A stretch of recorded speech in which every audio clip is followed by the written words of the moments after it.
little touch of this soft green here. Let it blend right into the water like it's always been there. Oh no! Ah, you stupid piece of... Why won't you just work?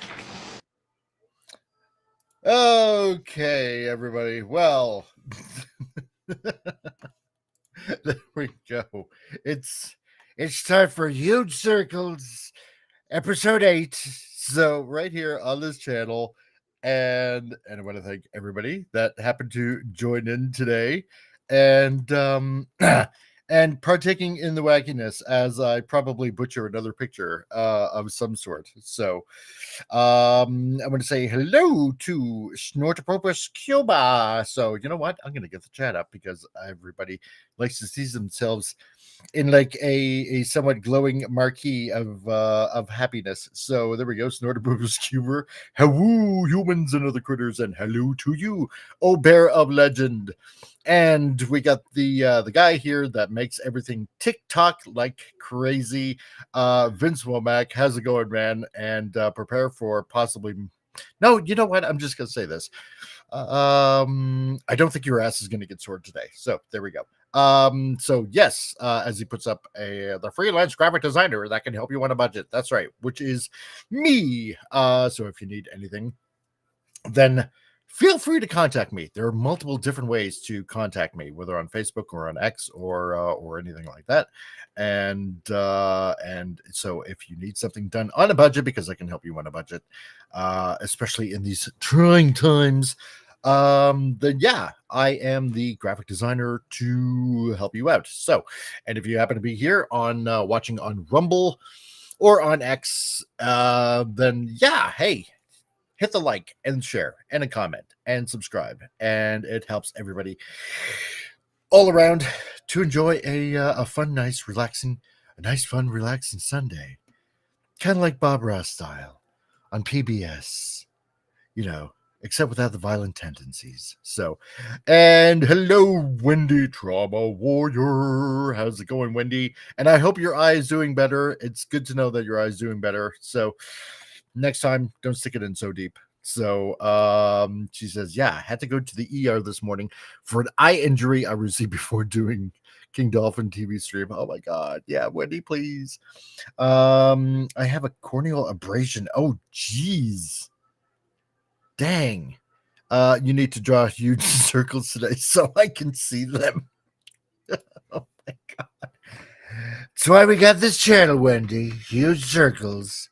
So my eye is swollen shut, but the eye is intact. Oh, that's good. So I was brushing my hair and started to drop the brush, and I reached and stuck a fingernail in my eye by accident. So yeah, that's, well, glad to know that you're not blind. So that's good to know. So thank God that you are a-okay, Wendy. And Benny, everybody's favorite Penny is Penny. And hello to you, Penny. Nice to see you. And great that you can join us today. And we got the man who's making a huge interest. It's Bill Barkley, the amazing Bill Barkley. Transformers fan galore on this channel. So hello, Bill. Nice to see you. So I'll try not to be your king.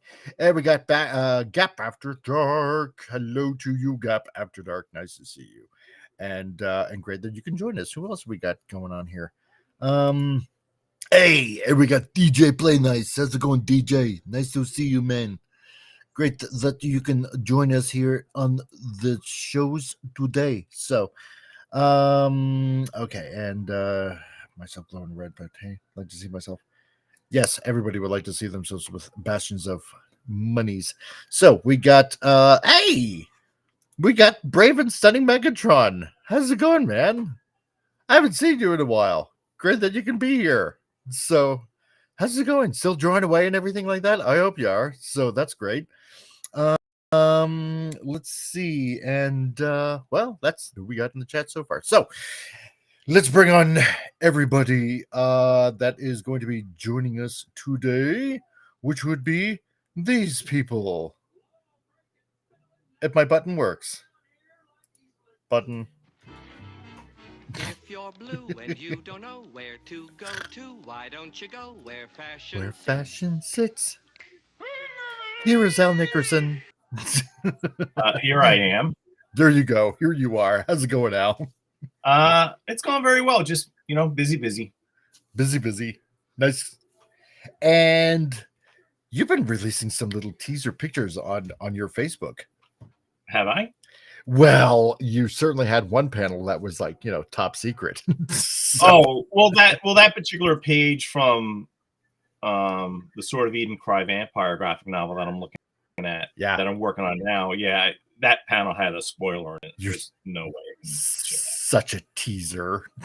Yeah. Well, good way to promote one's work, on Facebook. Exactly. So yeah, I'll post artwork and panels and pages, and I'm on a new print, which I'm cleaning up today. But yeah, I posted the pencils for that on Facebook as well. Nice. That's why you want to follow Al on Facebook. So see little sneak peeks of what's going on there. Yes, sir. So, and Tom, Mr. Tom. Mr. B, hello. Yes, good day. How's it going? It's going good, sir. Yes, very good. Yes, lovely. Tippity top, good for you. So what you been doing lately? Oh gosh, getting my eye poked and torn open and putting a lens inside my other eye now. So both eyes are now I can see far away. It's like, oh wow, everything's nice. So you're becoming like Steve Rogers, the $6 million man. Yeah, yes. With inflation, he'd probably be 6 billion now. And I just need one more implant to make me a Superman. Oh wait, never mind. I'm talking aloud. Anyway. But this is where you're gonna get laser vision. Yeah, that's what I was referring to. In my eye, nothing else. No, lower down. Anyway, that'd be cool. Actually, I'd be just like sharks with lasers. I'd be a human with I'd be Superman. Yay! Ooh, there we go. Yeah, I'm liking that idea. And I definitely would be better Superman than James Gunn. But anyway, I digress. Oh God, yes. Thank God for that. What's funny is I liked the film when I seen it, but now that I think, I'm like, not so much as that. I'm glad I'm not going to go back and rewatch it again, and it's erased off a hard drive. And yeah, I know, right? Usually, I like to save movies and whatnot instead of having to buy them. And not so much today. So I'll say this right now. You know what? I'm getting tired of this. I'll say this right now. If I like a film, I will support. I will buy the Blu-ray. I'll buy the Blu-ray 100% because I like supporting film. I'm a filmmaker. But I look at since we don't have Blockbusters or any place to rent anymore. Sure, you can get it on streaming. Nah, you got to own 1,000 streaming services to see like 3 different films. No, I'll download it, watch it. If I like it, time to get the Blu-ray. 100%. There we go. But that's my rent. Exactly. So, yeah. Right. And hey, I want to say hello also to Janet from Another Planet. How's it going, Janet? Haven't seen you in a while. Nice to see you. And she says, "Oh, our show has been canceled, and I'm all dressed up." Really? That sucks. Well, at least you're dressed fancy still, so nothing wrong with that. Just go to the supermarket and all dressed all nice to the nines. That's always throws people off. They'll be like, "What are you doing?" Yes, hello, peasants. I plan on doing grocery shopping today. Well, hey, people go to the bloody grocery store wearing their pajamas nowadays. I was just gonna say that, and you took my joke from me, Tom. I hate that. I hate it. Get on your John. Hey, I'm gonna be honest. I lived across the street when I went to college. Yeah, sometimes I wore my PJs because it was literally across the street, and I got to use it. I got in after hours. The security guy let me in, and it was free internet. And but that's a different story than going in public. So no. Yeah, that is so. What are people thinking? That is insane. I don't know. I know. And Franco Walker, how's it going, man? Great that you could join us today. And yes, that's right. And if you happen to be here, just like Vin said, Franco Walker says the same thing. So please subscribe and hit the bell and share and hit like and select live chat and do all the fun things that you're supposed to be doing, especially on this channel. So and Sending a Brave says, so been doing a lot of spray paint art lately. Ooh, really? Did a Punisher skull piece yesterday. Might do Darth Vader tomorrow. Ooh, that's cool. Nice. Oh, great picture. And It's done right. it says, oh, that's why she's dressed up. Okay, I see. I thought you Nice. meant dressed up fancy, but she's a vampire. Do you remember of course, you're from my home here. Nice. Do you remember the hospital that was all spray painted, the General Hospital, which became a Oh, yeah. A buddy of mine's the guy who did most of that. He's actually a brilliant artist, Patrick Byers. He lives out in Edmonton now. What an amazing artist! Like he had an entire he had Venom, Spider-Man, and tons of stuff spray painted on this old hospital building. Like they end up imploding it, which sucked. But yeah, they used to go after hours and spray paint on this building. And he was a good artist. It was cool. Well, yeah, he luckily got to showcase some of his art in H.R. Geiger's museum in Switzerland because he get quite well known for his art afterwards. That's freaky. That's pretty cool. That's pretty cool. So, let's see. Oh, yes. So to everybody that might know the gentleman, he's going to be recording a video on his channel, but quite possibly later on we might be joined by 24/7 Media. Ooh. So yeah, who's a pretty cool guy. So you might know him from over at Stone Cold Loki's channel. So when they do the Klobby's Roundtable and yeah, 24/7 Fusion Media. So because on this channel we got plans. We got huge plans. So huge. That's right. And Bill Parkley. Train. Yeah, I'll mute that. Give me a second. No. It's what? It's okay because on this channel, everybody's pretty much used to hearing trains, whether it was from me when I was in the shop, or so now we just switched it to you. Yeah. Yeah, Irving trains. That's what they pretty much are. The Irving trains. Exactly. So. And you hear that all day long, Tom? Oh yeah. Irving pretty much owns New Brunswick, our entire province. Yeah. It's a major. He knows them. Everybody knows who Irving is. They're a multi-billion-dollar company that runs our province, and they can run these trains all times of the day and night. And yeah. Oh yeah. So as usual, to a lot of people that have been following this for the past couple of weeks, I suppose. What's this like? What did I say? This is like episode 8. Damn, yeah, this is episode 8. So I've been doing this. Yeah, so I've been doing this for like 2 months. So so as to everybody that has joined in, or for all you new people that happen to be watching on Rumble and X and all that kind of stuff. So basically, I am drawing in preparation for getting my art up to snuff, and producing and putting out my own comic book, which I'm going to write and pencil, and I might have to find an inker. If only I knew an inker. Yeah. Yeah. So yeah, gotta go.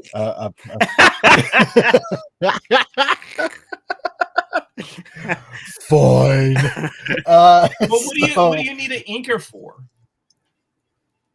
Well, you good point. Well, see, if I do a digital, yeah, I don't need one then. Well, yeah, I don't know. My views on these things have changed over the years. So again, my favorite part of making comics and graphic novels is, when I'm inking, and I love that. But when I draw my own stuff, my pencils are kind of loose, and most of my drawing is actually when I'm actually inking. And I guess we're so used to, and maybe the younger generation of artists coming up aren't used to this, but people like us who are older, we're used to, in regards to comics, like there's a penciler and then there's an inker. And I spent the majority of my career working in comics on work made for hire as an inker. But now it's just like, I really don't see the point. I mean, I understand like if you're working on a monthly comic, working at DC or Marvel or whatever, it's just faster to have that artwork separated by 2 different people. But yeah, if you do your own stuff, yeah, just draw it yourself. Well, exactly. Like all of it. Yep. It's the way to do it. So, well, yeah. So, yeah, and I want to say hail to Max Redstone that happened to just pop in here too. So yes, my circles have gotten huge, totally huge, 100% huge. So, yeah. So anyway, to all you people that have just new to as to what's going on here, so usually start out with some sort of concept or pose or something like that. Something that I feel like I have to kind of maybe work on a little bit. So, do some underlying pencils underneath, just kind of like sketch things out a little bit. And yeah, just kind of flesh it out a little bit even more. And then, I don't know, maybe a little final stage of some sort of just kind of like, quote unquote, digitally inking it. So that is what happens to go on today. And because I don't want to take up a huge amount of time today, in order to save Vince's butt and quite possibly even Franco Walker, because they're amazing wrench on this channel. Yeah, I just kind of do a little bit of prep because otherwise I'm going to be here all day inking stuff and drawing stuff and today, like last week, we have to go out and do some stuff. So OpenAI Art says Stunning and Brave Megatron is Shad's favorite art supply. Oh, really? Oh, wait, what was that? I did not. OpenAI Art is Shad's favorite art supply. Oh, all right. I think they were recommending an art store, which I am in need of. So, yeah. So we're just doodling away while we're chatting about anything and everything. And so I'm trying to fiddle around with, especially on this program here, which is Clip Studio Pro, trying to figure out what is for lack of a better name, a good brush to use. Because I've concentrated a lot on doing pencils. So now it is doing the brush work. It's doing the simulated brush work. and with Clip Studio Pro, it's a fun program to use. They got different types of brushes that you can download, and many of them free. And it's a Japanese program on top of that. So it's not Adobe then. It's not a what? Adobe? It's not Adobe. No, oh no, it's definitely not Adobe. Yeah, so I'm tired of them. You guys probably about. I'm sorry, as a graphic designer, graduate, I'm tired of the practices of the monthly subscription BS stuff. And yeah, dude, yes. It's like, and I remember back in, was it 2004 when I started college, at least you could buy it then, even though it was hyper expensive, like $2,000 student discount. But still, I had CS2. I have it, still put away somewhere for an older Mac. And but you owned the program, you owned it. Nowadays, you got to rent and yeah. Well, I'm actually using Photoshop right now. Oh, I use Photoshop versions in Lightroom. They're just not other. Anyway, like other ways. Anyway, right? I have a subscription, so if you have other ways, then the older Lightroom one is a great editing program. Don't be wrong, and you can't even use them anymore, which sucks. You can't buy them. I was going to buy the old; they're almost impossible to buy now. It's as if they took them off because they want you to use the monthly subscription. I was like, yeah. See, that's where everything has been going for the last, I guess 6 years or so at least. Yeah. Because when I bought my current iMac like 6 years ago, it didn't come with any instructions. I just plugged it in and I was off to the races.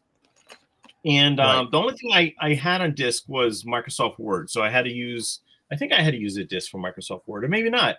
But yeah, Adobe Photoshop and that package I have, I had to download that, and it's a monthly subscription, which actually just went up to about $16 a couple of months ago.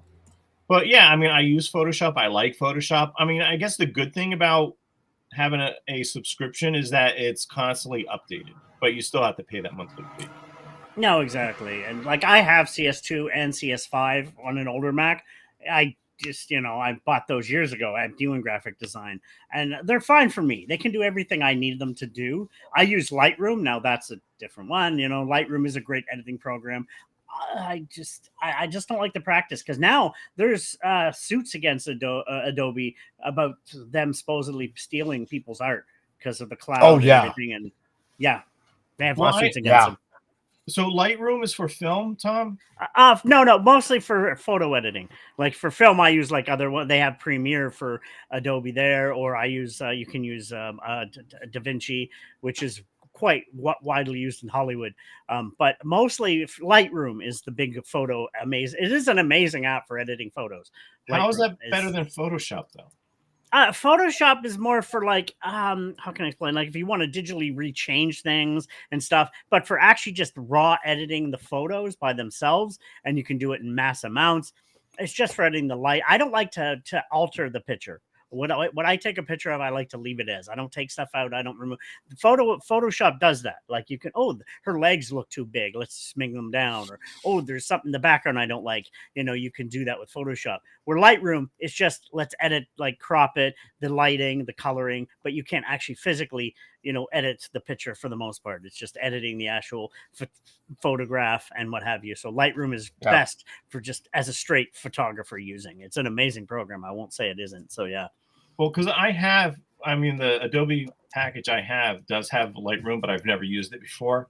But all that stuff that you just stated, you can do that in Photoshop as well. Well, yeah, no, exactly. But Lightroom, you can do it in mass. It's directed at photographers, where Photoshop can be also directed as graphic designers and photographers, more for like an individual and stuff. But if I want to do mass, like say if I'm doing a wedding, you got to do 200 photos. Lightroom, you can mass, do one edit, boom, I can do it at all, and it just comes in handy. Oh yeah. Lightroom is just kind of like batch work. Yeah, that's what I'm doing actually at this very moment in front of Lightroom. I'm working on some photography I did recently. So, yeah, it was weird because I had posted some old photos on my Facebook page, I think last week, and we took a trip. I think so there used to be an art, like a comic book art museum in Northampton, Massachusetts, the Words and Pictures Museum, which was owned by Kevin Eastman, who was one of the creators of the Teenage Mutant Ninja Turtles.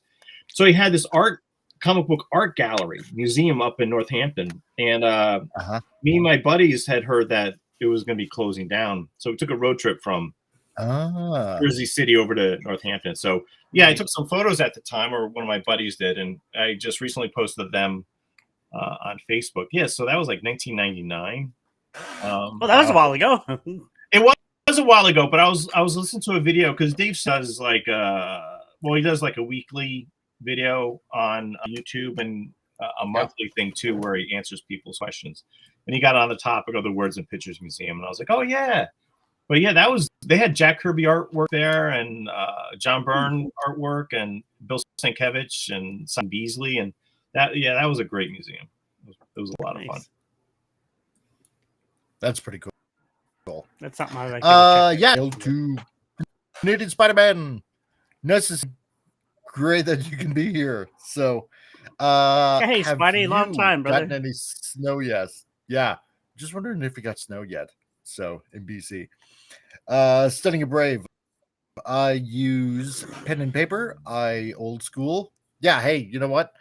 I'm pretty much the same way too. So I mean, I got my art book, and I got like I don't know how many pencils and stuff that.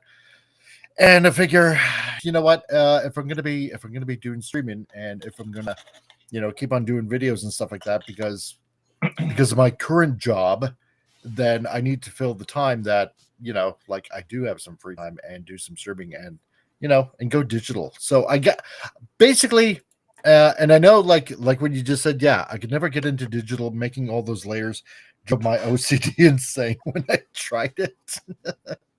I get that, but like where I do graphic design, I'm already used to it. Same like Tom, and same like Al. like on Photoshop.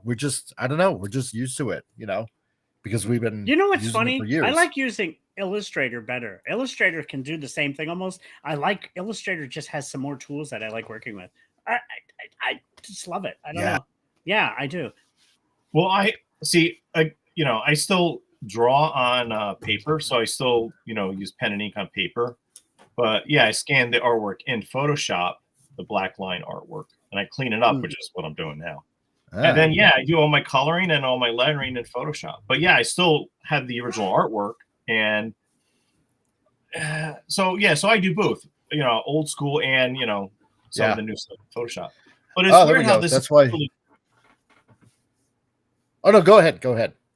Oh well, I was just gonna say it's just weird how like technology has really changed how we make comics and how we create film. Yeah. So but the comic book industry is that because I sold a lot of original artwork over the last couple of months, and I think a lot of that has to do with there's not a lot of new original pen on paper artwork being produced because a lot of new guys create their own work digitally.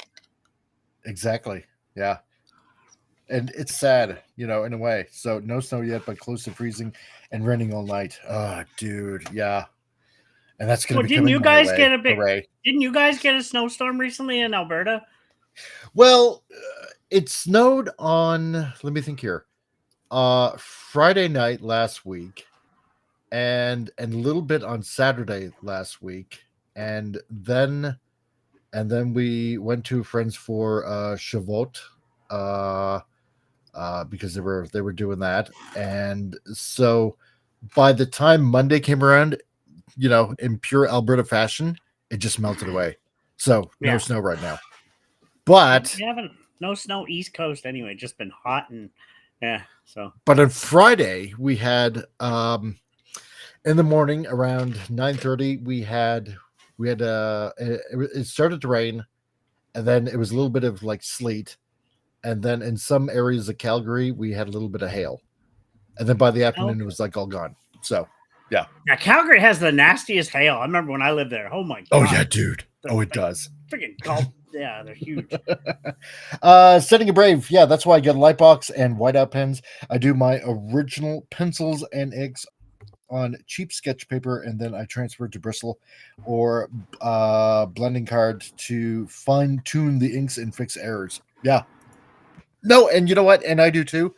I have this big, thick light box that I got from an ex-dentist or a retired dentist. Yeah. And it was probably like, oh yeah. And this is the one where with the tube lights and stuff like that. Oh, that's cool. And it had a handle.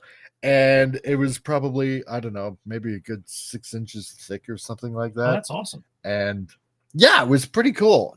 Plugged it in, but it was just so big and thick and clunky, kind of, right? I've been trying to study how to do. So I'm like, yeah. Well, go ahead. You finish that, and I'll tell you about the light box. Oh, okay. And.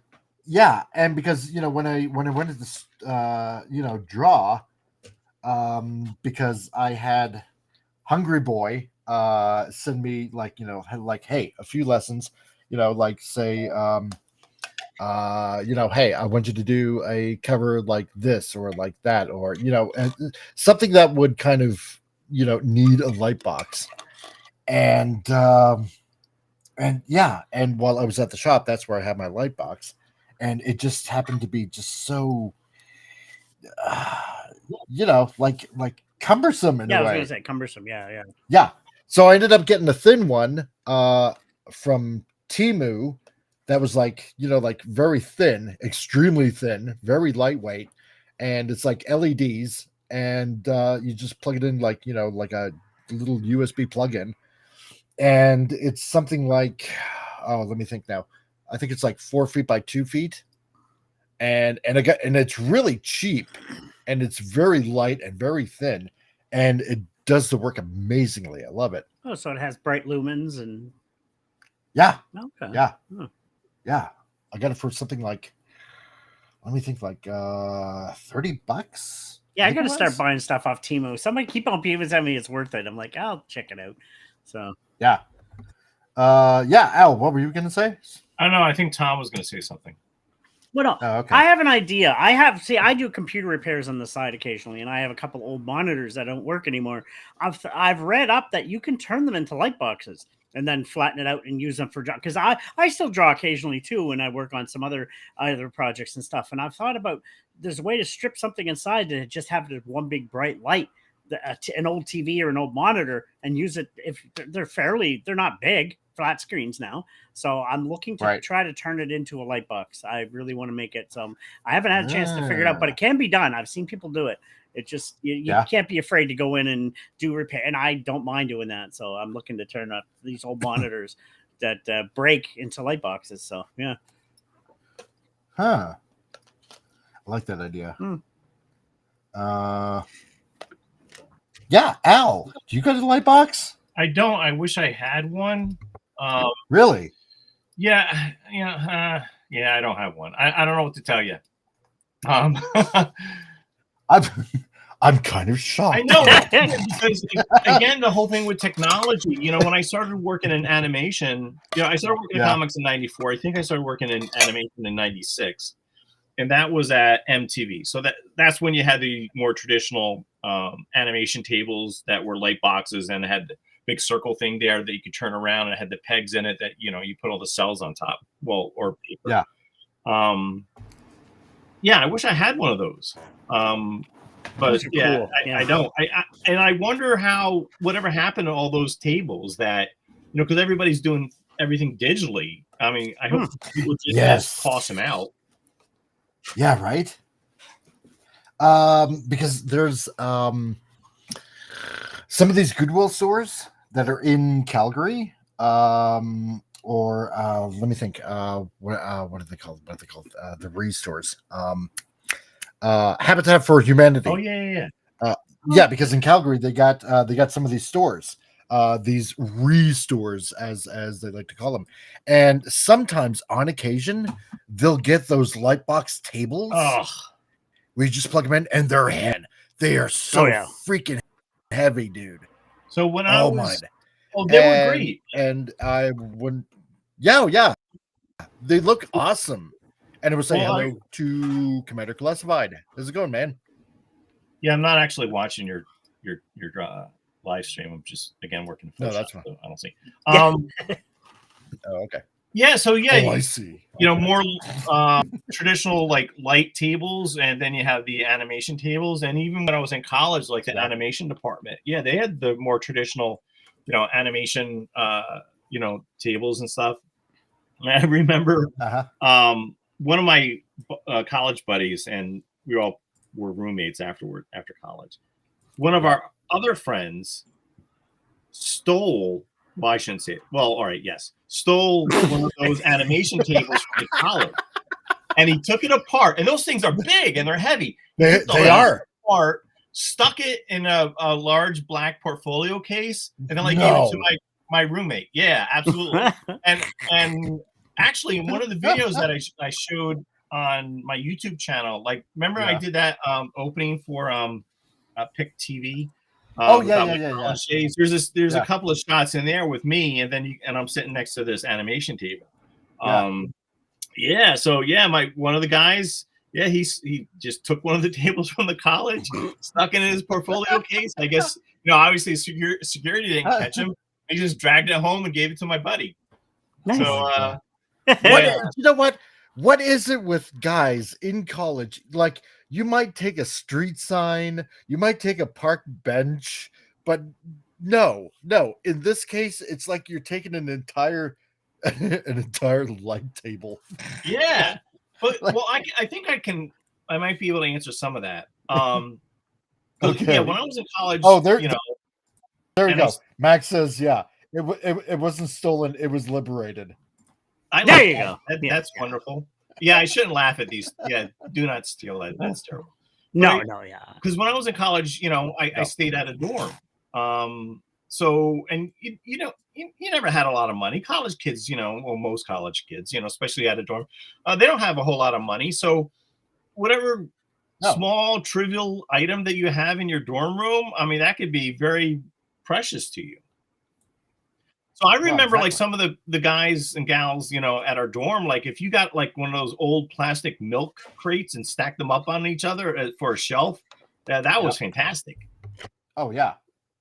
And the 100%. Dorm that I stayed in was really small, like our rooms. But if you were there for a couple of years, you could request one of the larger rooms that had a sink. And that was wonderful. Having your own sink in your dorm room, that was splendid. Damn. Yeah, but nowadays, the School of Visual Arts, their dorms now are like, you know, top 10, you know, hotels in New York City level of, you know, quality. But back in my day, yeah, there were little tiny cubicles where you had nothing. Oh, man. Yeah. Well, I lucked out when I graduated out of college. They were replacing all the desks, and we had the drafting tables. They're huge. Each student had its own drafting table in a class, and they had the place you can put the pencils on the bottom, and they hold it. And then they gave it to us when we left college because, like, you guys can keep your tables. What? These are like hundreds and almost. So yeah, and sadly, I lost mine because I had to move and I couldn't move it with me. I didn't have I hate it. I loved that table when I first moved it back to town. I kept it for like 7 years, but then I ended up losing it. That was like $1,000-some drafting table. I loved that, working on that, doing projects and just but yeah, they gave them to us because they're like, we're just replacing them all. Oh, were they just replacing them with new tables? Yeah, but they're like, here, you guys can keep them. If you could take it home, and luckily I was moving back home, so I had a moving truck. So like, we'll just go and pick it up at the college. Okay, cool. Well, that's great. Yeah, it was awesome. But you had to leave it behind when you were moving? Yeah, I had to move again. Like my long story, I had to move, and it was literally last day moving, and they didn't able to fit it in the thing, and so I had to just clean out the other. I'm going to buy one again because I loved that for drawing and just working and even editing and everything. It was amazing. I love that drafting table. Gosh, it was amazing. But yeah, it was kind of cool. The college just said, here, yeah, take it. You guys can have them. Wow. Yeah, well, my buddy, he did not have permission. Yeah. So, no. Yeah. Oh, man. I'm just wondering how we got to pass security. I mean, I don't know, man. Well, you know, back in those days, yeah, you had a big, you know, black portfolio case, and they were kind of large. Yeah, he had to take it apart in pieces and just fit it in there. But yeah, I mean, the college had security, you know. You had those big black portfolio cases too? Yeah. Oh yeah, not everybody. My gosh, yeah, same here. I still got mine. It zips up. The thing's massive. You know, I still have mine too, but I use it for storage. But the funny thing is, like, when you're in college, you could always tell a freshman when they had the large black portfolio cases. Oh, yeah. Yes. Usually you all have a freshman year, you know. Mm-hmm. So, yeah, I still got mine. But I used to just store artwork in it. And then now I have a trunk where I have some artwork in it. And then I have a couple plastic bins, closet where I have artwork in it. Even when I was working for like DC and Archie and Marvel, like I Xeroxed all of my artwork before I sent it out. So I have like Xeroxes of all the ink pages still. Sweet. Well, they're not worth a value, but you know, at the time, you know, in case the stuff got lost in the mail, you know, I figured I'd have copies of them. Well, yeah. That would still be cool to have just what you've done before. It's just like, oh man. You know what I also had, and I was selling some of this stuff. Like when I was working at MTV, or like a little bit even before that, when my buddy was working at MTV, like I have like Xeroxes from MTV of like Beavis and Butthead storyboards and scripts and some animation, and I got a same amount of stuff for the Max TV show. You know, character design, storyboards, scripts for the Max show, because I love the Max. I was a huge fan of the comic, so I still have all that. Yeah. Damn, that's badass. That is cool.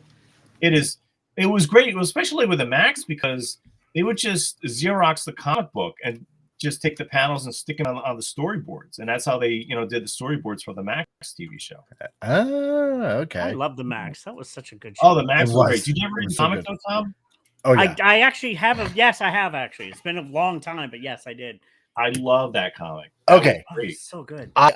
I just want to read this because Max had to go. So he says, yeah, it must be off. I need to get away from the screens, but I would like to leave you with a limerick before I go. Have a great rest of your show. Max, you know what? I feel rather honored because Max does these limericks, and he used to do them on Clubby all the time. So I feel rather blessed that he made a limerick for me, for this show. This is awesome. Okay, so limerick for you. Comic relief is not a stooge put in a centrifuge. Draws as he should. You know it'll be good. And of course, the circles are huge. Nice. Bravissimo, bravissimo. Max, I love it, man. I love it. That's awesome. Thank you, Max. I appreciate you, man. So I got my first limerick. I got my first Max Redstone limerick. I love it. That's pretty cool. It is. It is. You've made it. You know you've made it when. That's right. You know you're somebody when you got a Max Redstone limerick. So yeah, he used to do them on Clobby's channel all the time during Saturday Night Star Trek. So I always did these Star Trek limericks. It was awesome. I was just kind of waiting for them to happen. For some odd reason, for the longest time, I thought it was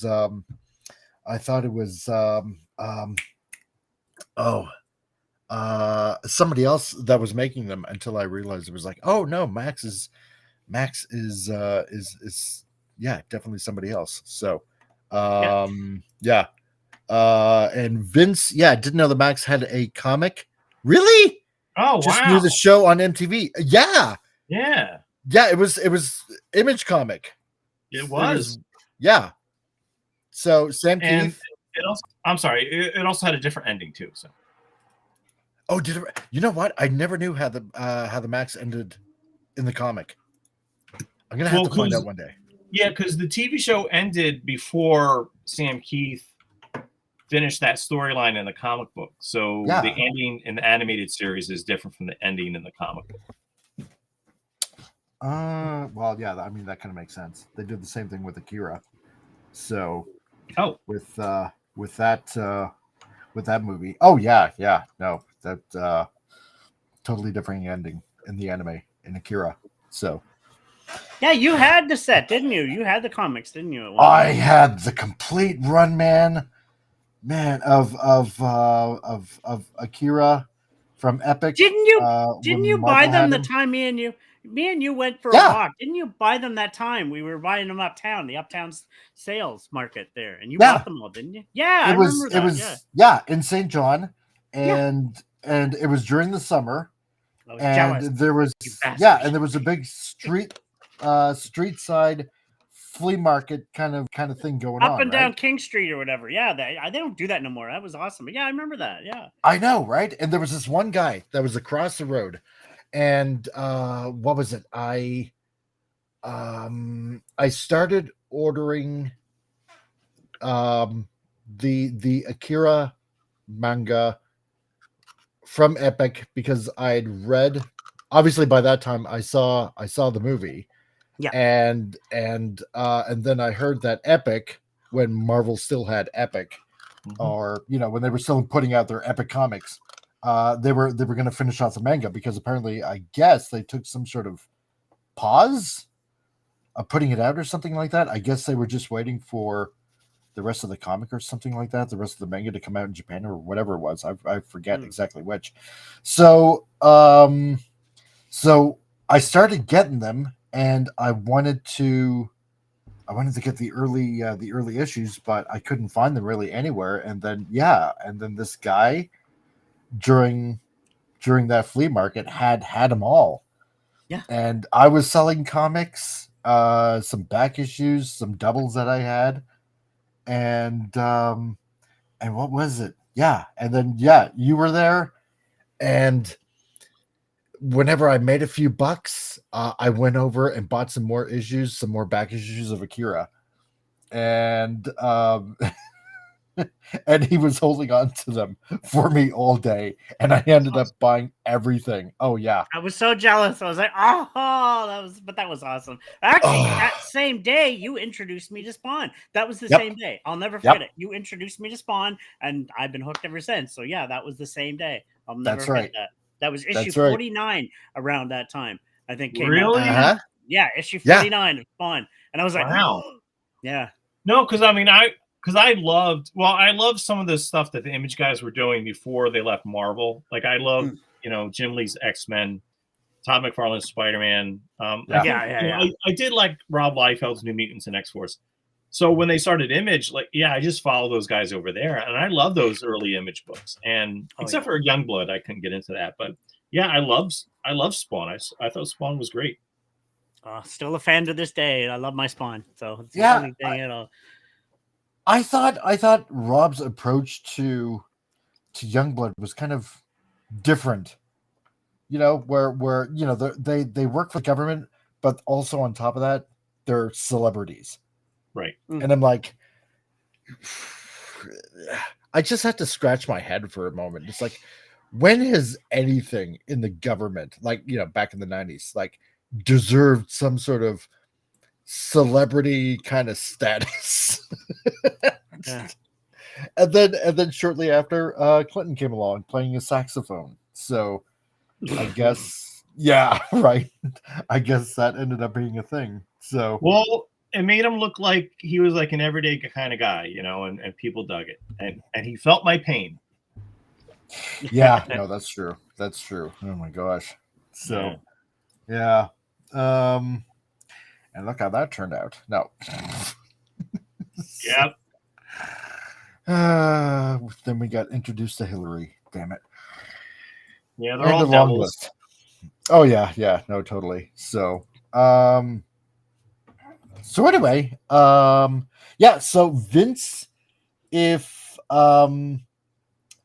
you ever want to read the comic, the Max, I don't know. I get to me either on X or on Facebook, or my email address is in the description. Get a hold of me, and I'll track down the issues for you, digitally even, and if you want to read them, I'll get a hold of them for you. So I think the one I have is like the graphic novel. It's all them put together in the one. I think that's the one I have. I have to go back and look, but the Max one. It's all them put together into the one. So 10 years, I think it was 10 years ago, maybe a little bit more. IDW was reprinting the Max with new digital coloring. And if anybody who has not read the Max, I would actually recommend those versions. And that's called the Maxified. So it's all new coloring, beautiful stuff. Because when Sam Keith was working on the original series, he was falling behind. Because even early on, he was working on the animation show. So when they gave the pages to get colored, the coloring job on the original Max comics, they were all kind of rushed. But IDW did a great job recoloring it. So and that series was called the Maxified, and it's just beautiful coloring, the newer stuff.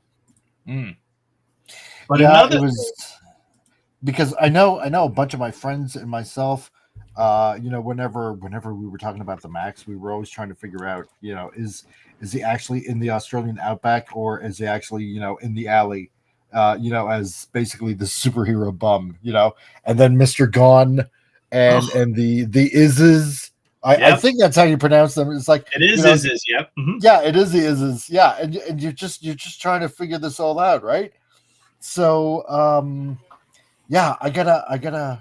want to read those again because I want to know how it ended.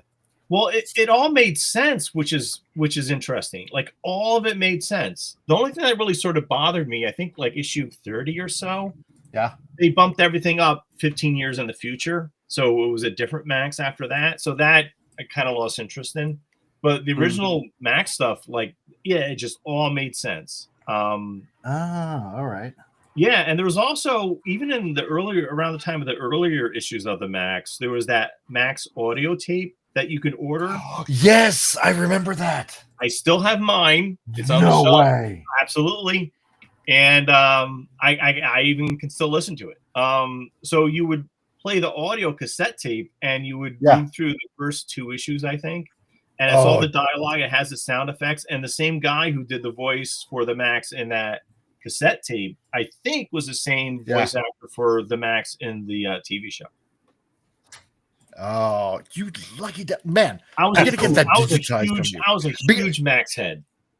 Oh yeah, because I wanted to get the audio tape, but I missed out on getting the order, and I'm like, oh crap, man, I missed out, and I wanted that so bad. Yeah, I still got mine. I never. Oh man. I Oh never okay. Met. Oh sorry. Okay, yeah, not a problem. I just gotta DJ, yeah, you're gonna roll out. Hey, not a problem, dude. And you have yourself an awesome week coming up. And we'll catch you later, man. So just thanks for being here and hit that like button and spread the news around. And let's see, and also Commander Classified. What program are you using to draw with? Are you using a drawing tablet? You know what? Okay, here. This is what I'm gonna do. I'm gonna answer that question. So here, first of all, I'm going to do this, and then I'm going to grab, hold on here, as I untangle my camera and hope I don't knock over. This is what I'm going to do. I'm going to embigify myself. Yeah. First of all, okay, the program that I'm using is a Japanese program. It's called Clip Studio Paint Pro. Okay. So if you want to draw like that, then that's the program that I use. So as for the drawing tablet, let me undo my so as you can see here, I am using, damn it, because everything is like backwards, so I'm using an X Pen drawing tablet. All right, it's 15.6 inches, so that's what I use. I got my drawing stylus right here, and then in the back of this stylus, as I'm holding the camera with one hand, hold on here, as I'm trying to unscrew this. Okay, and then because obviously this is the pen holder, so and in the back you got numerous nibs for the stylus. So you get that, and obviously it comes with its own stand, and so that's what I am using currently right now. What the hell? I'm just going to put that right there. So yeah, pretty handy dandy, pretty fun to use, and that's what I'm using. That is the fun and joy of So it's I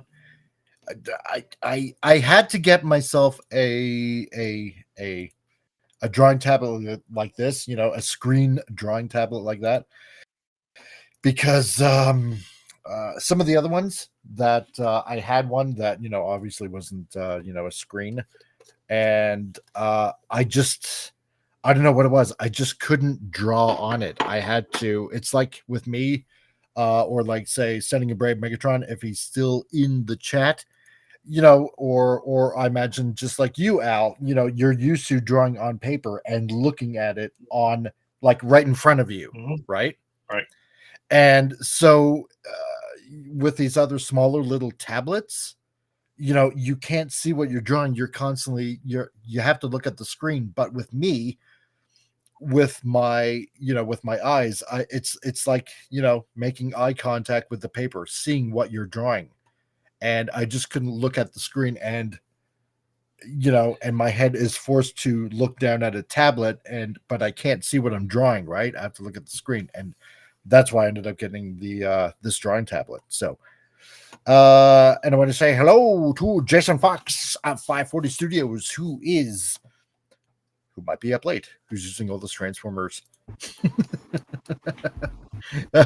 emojis. So how's it going, Jason? You know what? Hey, I don't know if you want to come on. If you want to come on, then I can send you a link. Is that Jason? That's Jason. Wow. That is our Norwegian Viking. Yeah, bring him on. I shall. Okay, well then fine. I'll bring him on. Let's see. And Bill says the only Max I enjoyed was the original Max Steel series. That later on version was utter crap. Even the live action film. What? There's a live action Max. Are we talking about the same Max? You said Max Steel. Whoever that Oh no, is. we're talking. Oh. Okay. If you're talking like DC Steel or Max or Steel. Yeah, Max Steel. I think Then, it's we're talking about the Max, MAXX. So that was through Image. Correct. So that's who we're talking. Totally different, so, amazing. Purple, big, huge guy with a lampshade on his head, almost, and it's just such an intense story. It's just, I love it. It was great. It was. It was odd. Even like some of my, again, well, this was after college, but my college buddies, roommates, like even the guys that were really into some of the superhero stuff could not get into the Max. Like a couple of us really enjoyed the Max, but the couple of the guys that just normally read like Superman or Batman or whatever, they couldn't get into the Max because it was just so different. That's why I liked it. It was different. Yeah. Oh, it was fantastic. It was like some of the, well, this is going to sound pretentious, but some of the stuff that I really like the Max or Blade Runner, I just think it's just really smart storytelling and smart stories, Yeah. But the Max was a little weird. The cool thing, I don't know if you guys remember this, like recently, well, maybe like a couple months ago, I read all of my old Max comic books, but I just read all the letter pages. And I don't know if you guys remember the letter pages in the Max comic book series. Yeah. That was great stuff. That was wonderful. Like all the people writing letters and it was like great. And it was just like a lot of these people that, felt like, I don't know, I don't want to insult anybody, but felt like they were outcasts, had a place where they can actually express themselves and get feedback and stuff. Right. And you got on the topic of feminism because Sam Keith touched upon feminism in the comic, and it was like really great stuff. It was wonderful. It is. It really was. Okay, hold on here. Standing in Brave Megatron says, speaking of Transformers, got my X-Transbots Blades on the way. Yeah. And just pre-ordered Blast Off from Magic Square. Sweet. Stunning. I think I sent you the video of Hotspot. So if I don't know if you caught that, but that's that should be coming out soon. I'm waiting on Keith to give me a little bit of confirmation of what's going on with the rest of the figures, but rest assured, okay, because you heard it here first, because I am Keith's X-Transbot liaison for the English-speaking community. Their Galvatron is still going to be this year. I am waiting on little sneak peek pictures. So, in case you want to know, yes, still this year. So, let's see, just want to go back a little bit here. So, Vince Womack, I'm getting myself an XP pen, but not a screen, just the tablet. And hey, that's okay. If you can end up drawing that way, hey, then I think you're better than I am then. So, because with me, I have to look at what I'm drawing. I just have to. I'm just old school that way. So you have to look at your hand, is what you're saying, I think. Yeah, exactly. Yeah, that's the better way of putting it. So yes, you saw it. Okay. Nice of Keith to give the elders some toys. Yes, totally, 100%. Yes. Speaking of Transformers, remember I told you I had for the PS4 the Transformers Devastation game, which is an amazing game. Game. I had remember I didn't get a grant, so I'm selling all my stuff. I got $100 for that game. That's how rare it is. So really, it's really rare. So I didn't realize it was originally also on PS3. I was like, because it's not just it was on PS3 and PS4.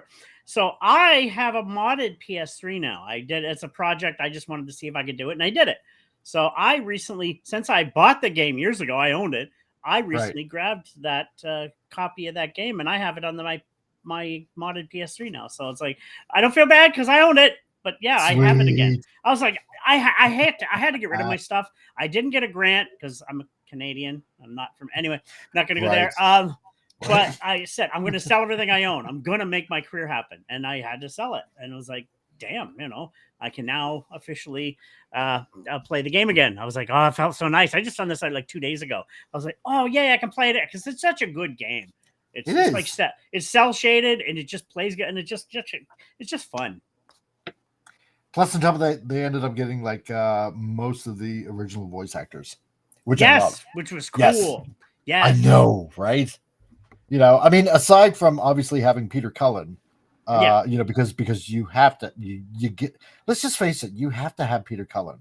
You got Frank Welker basically as Megatron again, so which is awesome. Love that. And I mean, even though Chris Latta has passed away like ages ago, the guy that Starscream is pretty decent. I'll give it that much. So yeah. I know I tend to be a stickler when it comes to trying to get things accurate and stuff like that, and but that it was pretty good. I'm going to say though with Peter, he voiced in the last film. Remember, was it the Beast War one there? Yeah. You're starting to hear his age though. You can hear. Oh his age. Yeah. Totally. I was like, oh, I can tell he's getting older. Of course, he's a legend, but you can hear it in his voice. You're like, yeah, I can hear. Yeah. I know, and I don't like it. I know. We're like, darn it, stay young forever. You're the man. Yeah, right? But yeah, it's Yeah. Because I'll tell you, when heaven forbid, but when that day comes, and we know it's going to come, when Peter Cullen passes away, I'm there's going to be a lot of people that are like, you'll hear the weeping and gnashing of teeth. Oh my God, he passed away. You have to kill off Optimus Prime. He can't be any of the movies or the comics ever again. Exactly. Oh, that's not going to happen. That's definitely not going to happen. So, because he is Optimus, straight up. Yeah, that's right, Bill. Yeah, Steve Buscemi voice Starscream in Transformers 1. You know what? I thought it was pretty neat. Huh. Yeah. Oh yeah. Steve Buscemi. Yeah. I'm not going to say it didn't fit. It's just an odd pick. I don't know. I didn't hate it, but I'm not going to say I didn't like it. I kind of liked it. That's the weird thing about it. So yeah. Oh yeah, that's right. And the Armada game is rare too. That's right. I got 2 copies of the Armada game. One autographed by Gary Chalk. Oh, nice. Because I met him at the Calgary Comic-Con. Yeah, and he autographed it for my son because my son liked Transformers Armada, and with the minicons and all that kind of stuff. And he autographed it for free. Totally 100% free. Didn't ask for a fee or anything like that. Gary Chalk is like an amazing stand-up guy. And he actually did some lines for me for a project that I want to do. And speaking of projects, Jason Fox, how's it going, dude? Hey, everybody. What up? Is that Jason? That is me. Hello. That is I have never talked to Jason before, so this is the first time. Yeah, we've only been writing on Facebook. Oh, there you go. So how are you feeling? No, I'm doing good, man. I'm doing good. Yesterday I was with my father and my wife. So yeah, I seen those pictures. Good to see Tom. Yeah, it's like yeah. How are you fell asleep. You slept through our show. We were supposed to do a show. Yeah, I know. I slept to the day after when we got home. So tired. Gosh. Really? Oh, jeez. But Jason, you're recently married. No, we are not married in that kind of way. But since we are Christians and we use the term, we are married under God's eyes. Oh, there was a ceremony or vows or anything? No, not yet. That part will come in the at some point. What you waiting for? Nice. Yeah, no, I get know your you're right. church right now, dude. No. So know that part will come. Let's see, Vince, but XP Pen isn't that expensive, so I can eat the cost if I have to. Yeah, see, Vince, and this is the reason why I picked the XP Pen tablets as opposed to like Wacom, because XP the tablets are a lot cheaper. They're like basically half the cost of a Wacom tablet. Those things are expensive. And it does the exact same thing. Oh my gosh, yeah. I priced those once. If I was like, yikes, nope. I know, right? They're like super mega expensive. Yeah. And because our oldest daughter, she has one. We got one through her homeschool funding like ages ago, and I think she still has it. So yeah, and those are expensive things. Yeah, man. And they only became expensive because certain streamers that became super uber popular. Yeah, but that's how it is, man. Exactly, right? So I got the next best thing, which is XP Pen, which does the exact same thing as a Wacom, and it's like basically half the price. Nice. So nice, yeah. Franco Walker, didn't Glenn Campbell sing about Galvatron? You know what? I haven't the faintest idea. I don't know. I don't know. Sitting Brave, I'm considering about getting a second Galvatron actually for the next phase of the collection layout. Nice. Which I'm hoping to start next year. Sweet, dude. That is nice. There you go. That's the way to do it. Let's see here. Just going down because I want to catch up on the chat. So meeting Peter Cullen is the biggest flex as an artist. Gave him a nice piece of art, and he that is beautiful. Nice. That is nice. That is nice. That is awesome, man. I got him to sign him and Frank Welker because it was a birthday gift that my oldest daughter, she got me tickets. Oh, when they were going to be in Calgary, and Frank Welker and Peter Cullen. And so I met the both of them. It was a birthday present from my oldest daughter, and I got them both to sign my my MP10, my Masterpiece 10 Convoy, and my Masterpiece Megatron. Damn. Got them to sign the boxes, and got them to sign the scale poster that I created, which I ship worldwide, everywhere. And so I got them to sign 3 of those, and 2 of them I did a big giant raffle and raffled them off, and 1 I got. And so right now I'm working with a couple of people to see if I can get the updated scale chart autographed and signed by both of them, because Peter Cullen, he's showing his age. Exactly. I would like to get at least a couple of autographs on something updated. So a sign of bad parenting since Vince, you have a kid like I'm not. Yes, it's true. So, okay, wait a minute here. So still catching up on the chat, and then I'll tell you what I'm designing here. So, Sending Braves. So matter how many times I may get rejected for commissions or whatever, I always get to live with the knowledge that Optimus Prime thinks my art is good. Yeah, exactly. I know exactly how you feel. Yep, 100%. And Bill, even though Ron voiced Primal in Prime Wars Machinima series and Rise of the Beast, it was a missed opportunity not to have Chalk voice him. Yeah, no, totally, dude. Gary Chalk should have voiced Optimus Primal in that last movie, in Rise of the Beast movie. So, yeah, I was kind of disappointed about that.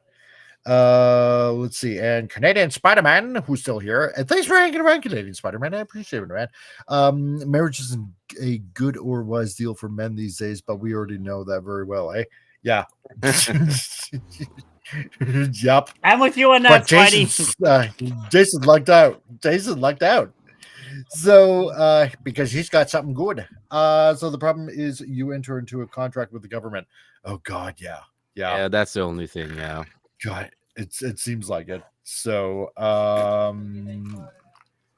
And Franco says, "Really? No one got the joke? Oh well, I must be too old for this stream." Wait a minute. What joke? What joke? Yeah.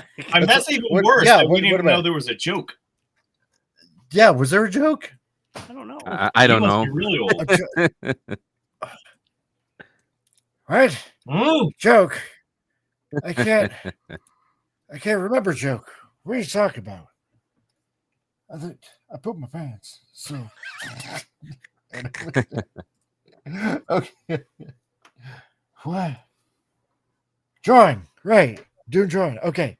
So what I'm kind of designing here, because I was thinking about it, and it's funny that we're talking like Image Comics and stuff like that, and we're talking about the Max, and we're talking about a lot of the other Image Comics that have been coming out recently, and it's kind of a really interesting segue to because I was thinking, because I was thinking last week, Al, when we were talking about Todd McFarlane and his little foibles, and when we brought up the book, foibles. I don't use that word a lot.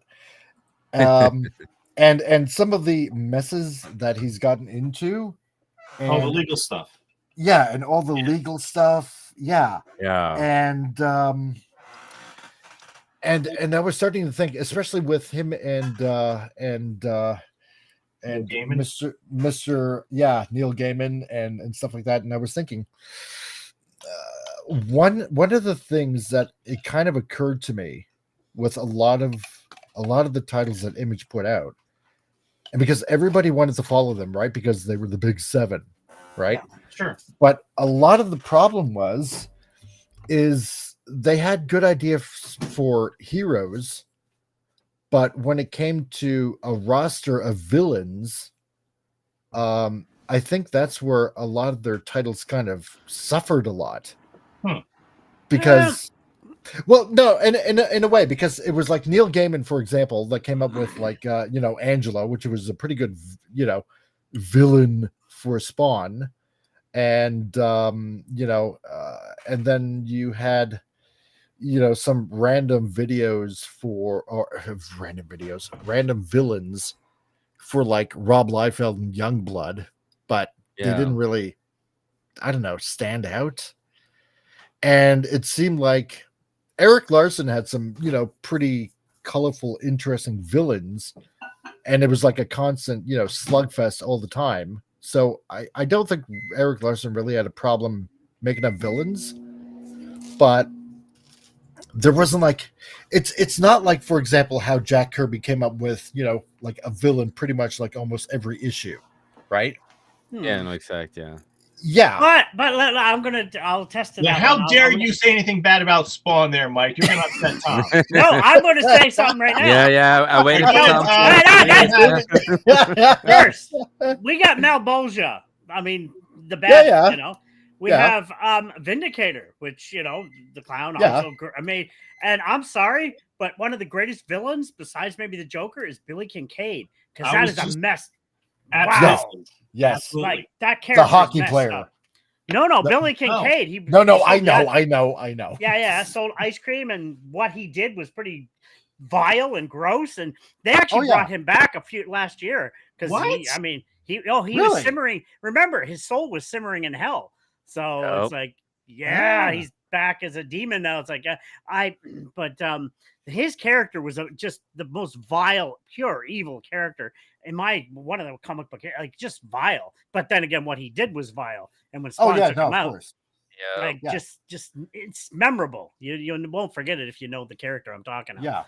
Yeah, I do. Oh, Yeah. No. I definitely remember, like, pretty much almost everyone. Disgusting character. Oh yeah, 100%.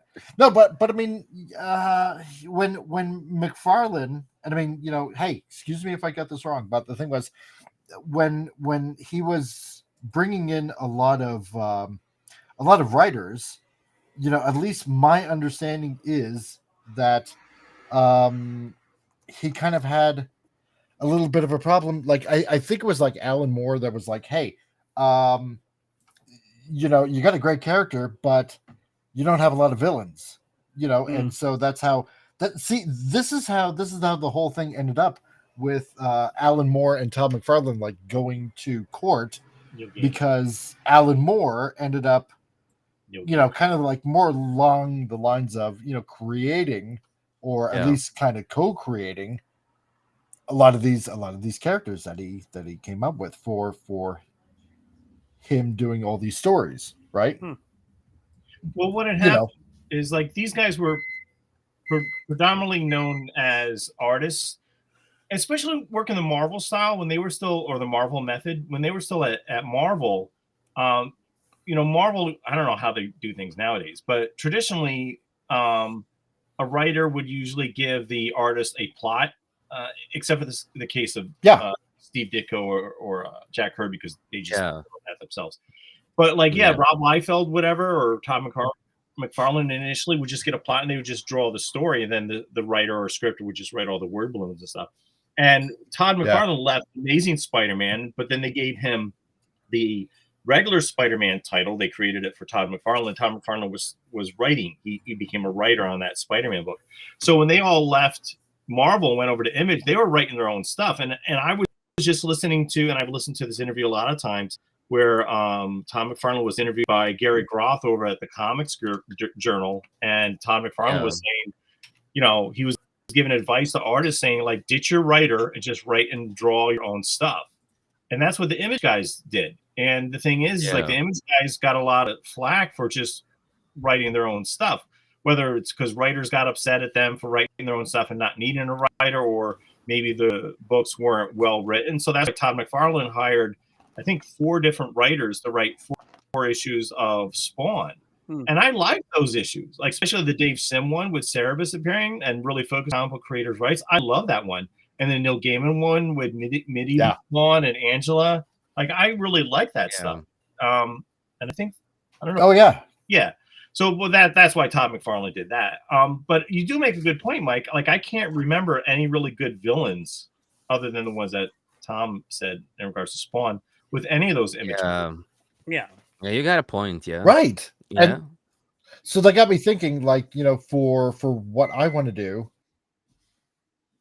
I know it's going to be from encryptids and stuff like that. Is interesting and all that. Because in a sense they're kind of like a villain in their own right, which is all right, which is fine. But I need to plan out more antagonists. It's fine to have a protagonist and like a supporting cast, but if you don't have more villains, and villains don't obviously have to be monsters, but they can be obviously people too, then I need to come up with a few Well, it depends side on the story villains. you make. What works for the story? Exactly. Well, you're delving into history too with your characters. They're historical characters. Well, exactly, right? Yeah. So, I can't just have, monsters and stuff like that, running around and, getting shut up and cut up and blah, blah, blah, blah, blah. Because I had recently heard an interesting video a few days ago.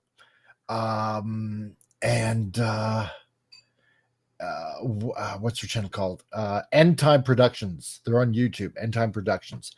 And they're a bunch of Christian guys, but they're really like delving deep and getting into some, how should I put it, some nitty gritty of what might be going on with a few things here and there concerning certain people, certain historical figures, and even it seems like possibly they were mentioning in the last video, like Mrs. Clinton. So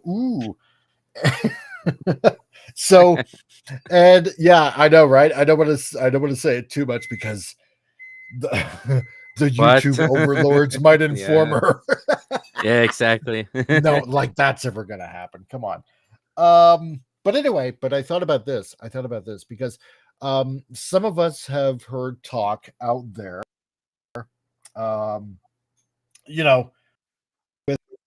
with videos and stuff like that, and Franco, yeah, it went completely over my head. The joke, whatever it was, I don't know. I'm sorry, man. I I just don't know. So And all over our and yeah, heads. that's a good one, Bill. So the cryptid Relief Crusader, I like that. So maybe we should start a channel. That'd be interesting. Anyway, so because a lot of us have heard over the years about the Smithsonian, for example, and whenever Yeah. giant skeletons are found, it seems like they kind of like sweep in and just remove all the evidence and stuff like that, and just kind of like make it disappear. And a few years back, and I do remember this, and I think it was like through the BBC, they did this news article that they found the tomb in Iraq of the tomb of Gilgamesh, right? Yeah. And I thought, this is kind of interesting. I don't know if anybody remembers that. I remember But if you hearing about do, you can easily Google search it. Yeah. And Gilgamesh, well, at least in the Epic of Gilgamesh, he was like a giant or like a god or a demigod of some sort.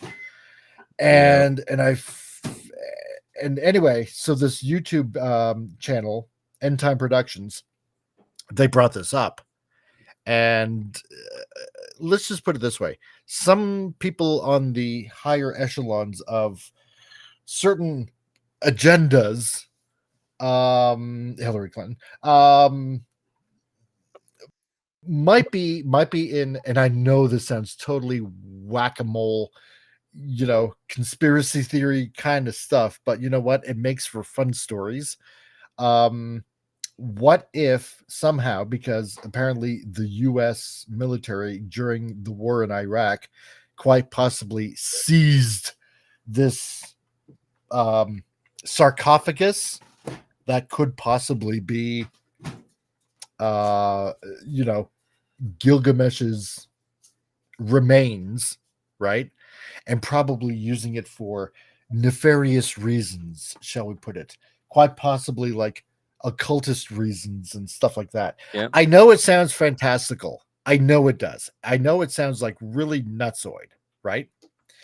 But again, it makes for interesting stories, and it makes for, what if there are other, how should I put it? Other entities out there that have, other people out there that have their own agenda of why they would want to capture certain Nephilim creatures, certain cryptids, let's say, stuff like that, right?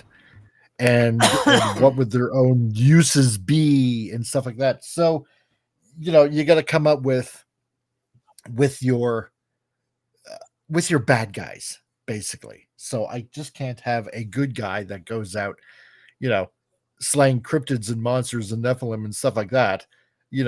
I want to add a little bit of a different element in, and so you got a bunch of people that might want to use these bodies for their own nefarious purposes.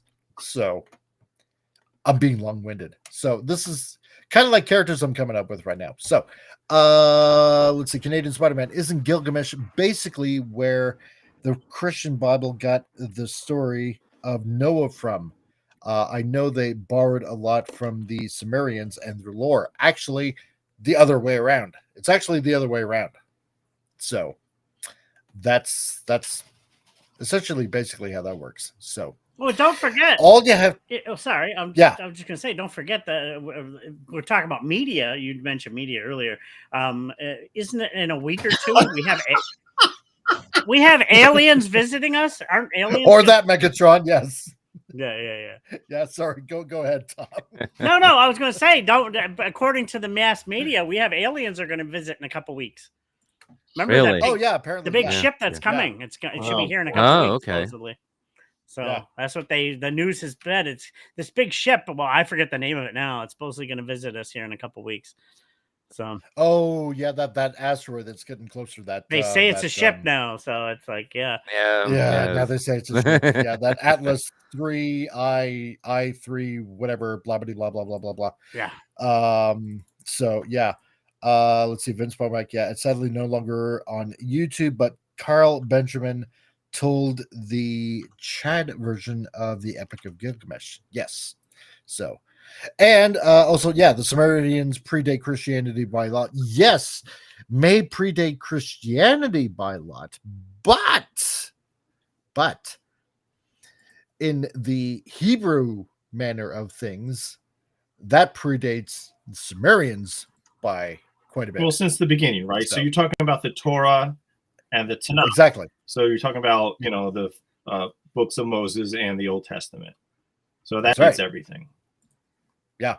So, and let's see, Ach-3, one Atlas. Yes, that one. That asteroid. So I think, and yeah, or UFO or whatever it is now. it's the Autobots. It's yeah. Autobots. So damn. I like. Get ready, Mike. So anyway, yeah. So yeah. Anyway, sorry. Go ahead, Al. No. I just wanted to bring up a couple things. One, I like what Tom said about the Billy Kincaid character, because it was a very interesting character, very evil. Clearly, that character appearing in Spawn and what that character did has a certain amount of resonance. So creating characters like that, I think, is very important. The reason Todd McFarlane created that character is, and I listened to interviews with Todd McFarlane about this, is that he didn't like the idea that the Joker would keep being arrested and going to jail and Arkham Asylum and getting released or escaping, and Batman. Yeah, exactly. Right. Yeah. So Tom McFarlane was like, why doesn't Batman just kill him? It's like, so that's what the whole thing with Billy Kincaid was. And I might be spoiling a Spawn story here, but this character was evil. Spawn took care of business, and until what Tom just said, like, never had to worry about Billy Kincaid ever again. Yeah. Popsicle sticks. Was it? He made them scream, and I remember that quote. It was an amazing quote. It's like, oh, it's just you know, I'm gonna go back and read that today too. So it's been a while since I read the Spawn stuff. I think it was a good story. I have a documentary I just grabbed recently, the Image Revolution, about Image Comics. It's fantastic. I haven't watched it yet, but I'm looking. It looks pretty good. So, dude, I've watched that like 3 or 4 times. It's great. You can watch that too. Yeah, I need to watch that too. Yeah. Oh, it's really, really good. I'm getting a little off track, but I think that if your villains are actually more interesting than your heroes, that might be a good thing. So the antagonist is more interesting than the protagonist. And Mike keeps saying how Mike's interest is into delving in certain myths in regards to the villains for his character. It reminds me of a lot of what Mike Mignola does with the Hellboy stories. Like, he just takes myths and folklore and just puts that into the Hellboy books. And I've always found that to be very interesting. No, I love Hellboy. So Hellboy's great. I haven't read a lot of Hellboy. I'm gonna admit, man. It's because you're watching You're missing out, man. Yeah, you're missing out because you're watching Transformers too much. I'm sorry. He's more into the trans stuff, you know. That's oh god. But yeah, did you? I know You shut your mouth. I think it was last week I recommended that Dave Stevens documentary, Drawn Section. Did you guys watch that yet? I haven't watched it yet. I still haven't. I tried grabbing it. Turns out there was no Cedars, so I gotta try to find another place to get. All right, that is good, and the Image Revolution is very good too. Yeah, that's actually it's a really, really good documentary. Yeah, so, but so anyway, so kind of like designing an antagonist, so for building up a roster basically, and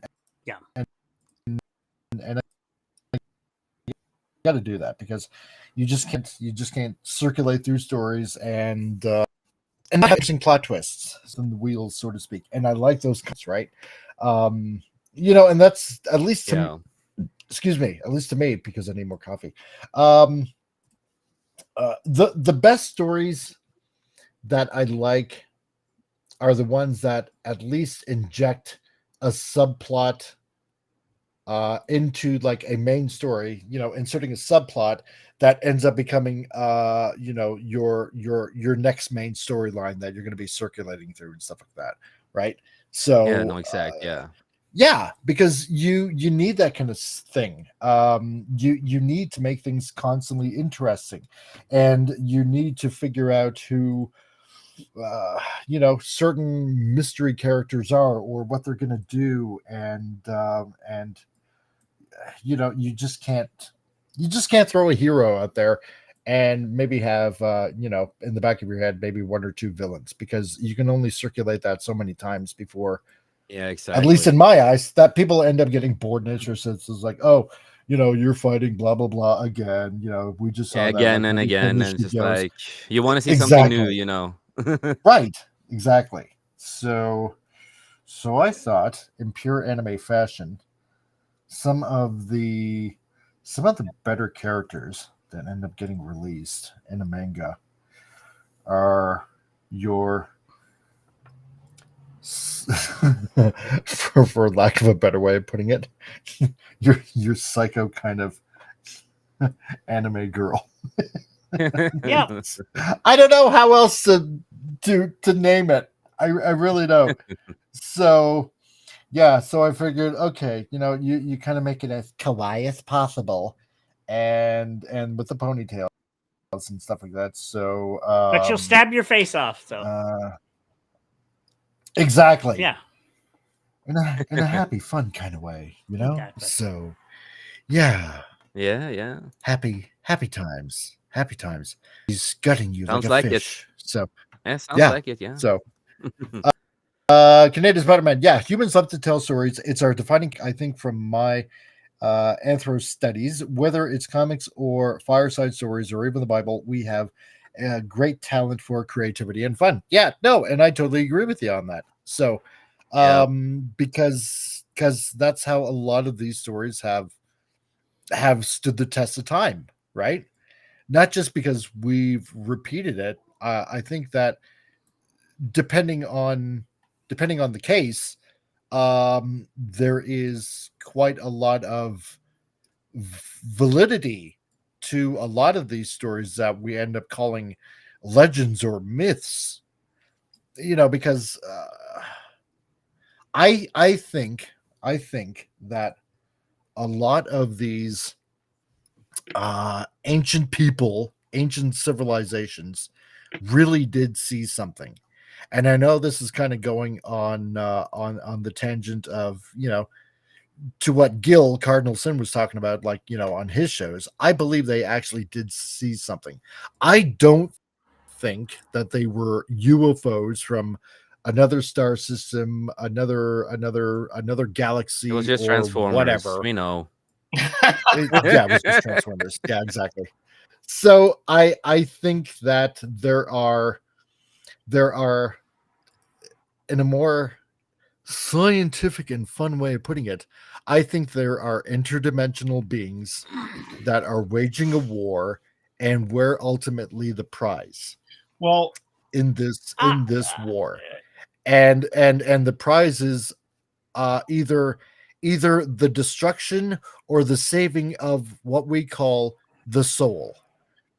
And I think that these beings disguise themselves in multiple ways possible to deceive humanity to think they're this thing or that thing or another thing or whatever. And I think this is essentially what we call angels and devils and demons and stuff like that. I like what the Bible says. So whatever the Bible says, that's true. And there is a spiritual realm, and there are things like, evil spirits and demons and Satan. And Jesus actually talked about these things. And I think these things do exist, and I think these things interact with people. The alien stuff, I think it's more of a spiritual thing. I think that's what you're alluding to. And I think it's just another thing to fool people into believing something that it's not. But I think something's going on here. I don't believe in ET or aliens from other planets. I think it's probably more of a spiritual thing that's going on. It's spirit beings or whatever. Oh yeah.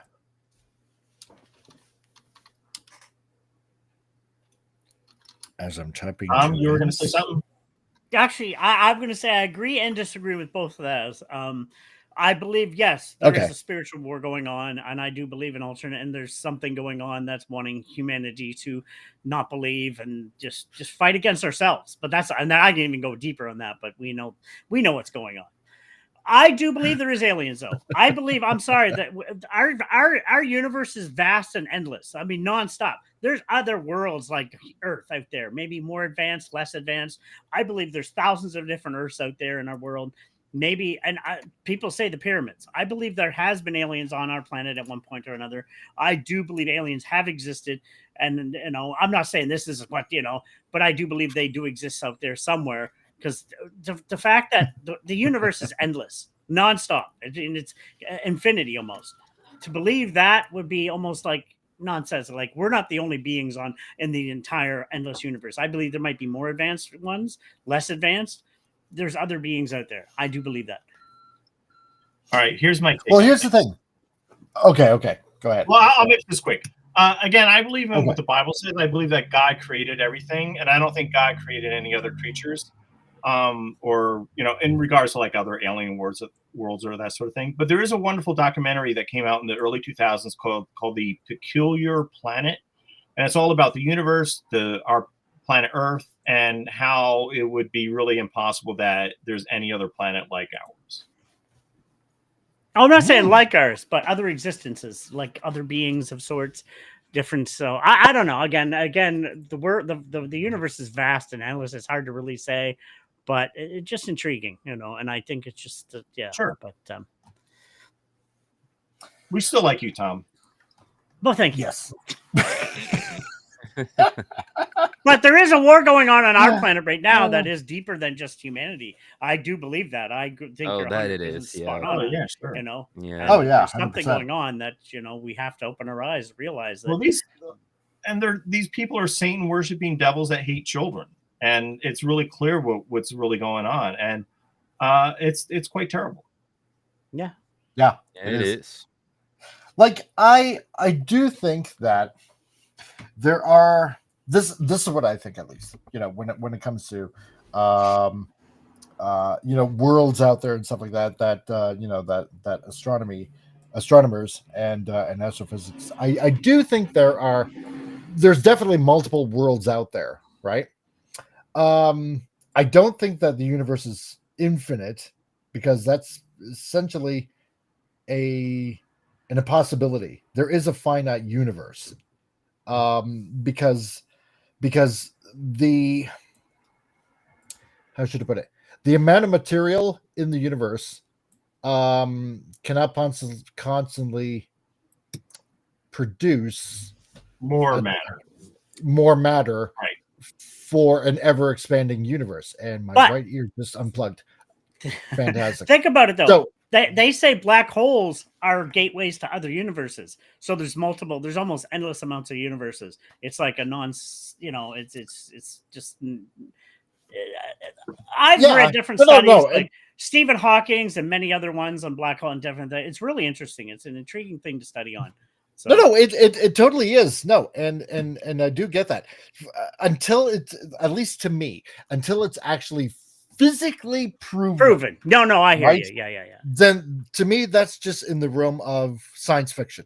Yeah, at least to me. I see what you're saying. No, yeah. So I would like to think that in this whole universe that has been created, I think it's been created for us to enjoy. Correct. By an infinitely loving creator that he's made for us, because we're loved that much. I believe most of that, yes. Plus, on top of that, I think that you have to bring into account of how ultimately life, when you're looking at the other spectrum of things, could life have evolved otherwise? Because then you get into the whole panspermia idea, and you have to think, well, if this race was seeded by another race, which was seeded by another race, which was seeded by another race, then you run into the problem of, where did the original race originate from? to first spawn in the universe. And then you run into a kind of a little bit of a problem of where did the information on top of that come from if it wasn't panspermia to be just, cellularly evolve on itself by itself on this planet. You have to think about the idea of the probability of certain nucleides and peptides and vitamin chains, and there's another word that is eluding me, but you guys get the fact that statistically speaking, that it reaches the probability of impossibilities to happen. But you have to take into account where the information came from, which would have had to come from an outside source to be inputted for an intelligent to develop and to start replicating. And then on top of that, when you get into evolution, you run into the problem of the fact that it can only come through with mutation. And mutation has not necessarily always been beneficial to life forms. It always ended up as a deficiency and ends up being problematic genetically speaking. But that's just my thought. Go ahead, that's where you get into the Big Bang. Well, the Big Bang, not the Big Bang Theory TV show, but the actual Big Bang Theory of where we all began. So that's an intriguing, of like where the universe and everything else began. And I know you don't believe in that, but it's still a very interesting. No, I do believe that there was a Big Bang. I just believe it was different. Oh, boy. Right? Let's just put it this way. In the beginning, right? Okay, in the beginning, God hovered, and obviously I'm paraphrasing right here, and I probably should. God created the heavens and the earth. Exactly. Go ahead. And the Spirit of God hovered over the waters, right? So here, I'm going to give you a little bit of interesting science here, because when you see it from this kind of perspective, right? Because look at it this way, okay? And I'm gonna propose something in chat. This is what makes a very interesting chat right now to everybody listening on Rumble and YouTube and X and stuff like that, right? So, okay, I'm going to put it to you this way, right? Because the Bible, and this is why I have the Bible studies going on actually also on Sunday, because like I said before, it's not the same old boring these and thous and theys and all that kind of stuff. It's from a slightly different angle, scientific angle on top of that. So when you put it like this, right? Genesis 1. So in the beginning, okay, Genesis 1:1, in the beginning, God created the heavens and the earth. Okay, fine. Yeah. So, and the earth, now listen to this, and the earth was without form, right? So there was no globe, right? As we perceive the earth as it is now, right? Now, and the void, right? So void, emptiness, and darkness was upon the face of the deep, right? And the Spirit of God moved upon the face of the waters. Okay, so there's a little bit of a hint right there, right? Water, okay? Water. Now that's a very important element, okay, in this case, right? So, and I'm going to tell you how in a minute, all right? Because this is just pure science when you think about it, when you really, really think about it, okay? So, and Franco, if I'm made in God's image, I should go see it die. He should see it die. You can't be that horrible looking. Come on, man. So, okay. Now, and God said, now this is the clue. This is the clue right here. And I want everybody to pay attention to this. And God said, well, actually, in the Hebrew, it's more of a declaration, like a shout, right? Not like in the King James where it says, let there be light, and there was light, okay? Because that's what God says, let there be light, right? Now, because in the Hebrew, it's more of a declaration, so it's more like exclamation. It's more of a shout, right? Yeah, like a command, right?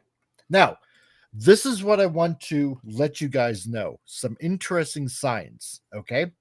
When you take water, okay, water in its purest form, okay, and you add, when you bombard it with high intensity sound waves, okay, you have a very interesting process happen in the water itself. It's called sonoluminescence, where the literal atoms and particles that are in the water, the literal atoms, start heating up, right? Because you can actually look this up. It's superheated particles in the water, right, that start producing light itself. And what ends up happening is it starts to form heavier elements in that water. That's what ends up happening. That's sonoluminescence. So now think about this, okay? Because this is written like over 4,000 years ago. This is like the Torah, the first 5 books of the Bible. And what it's doing right here is it's explaining heavy science, hardcore science, sonoluminescence, where you take water and you take sound, all right? Because all of us, let's put it this way, we all enjoy comic books, so our mindset can go a little bit into that mindset of ultimate power being added into a situation like this, right? There you go, Bill. Yeah, element 115.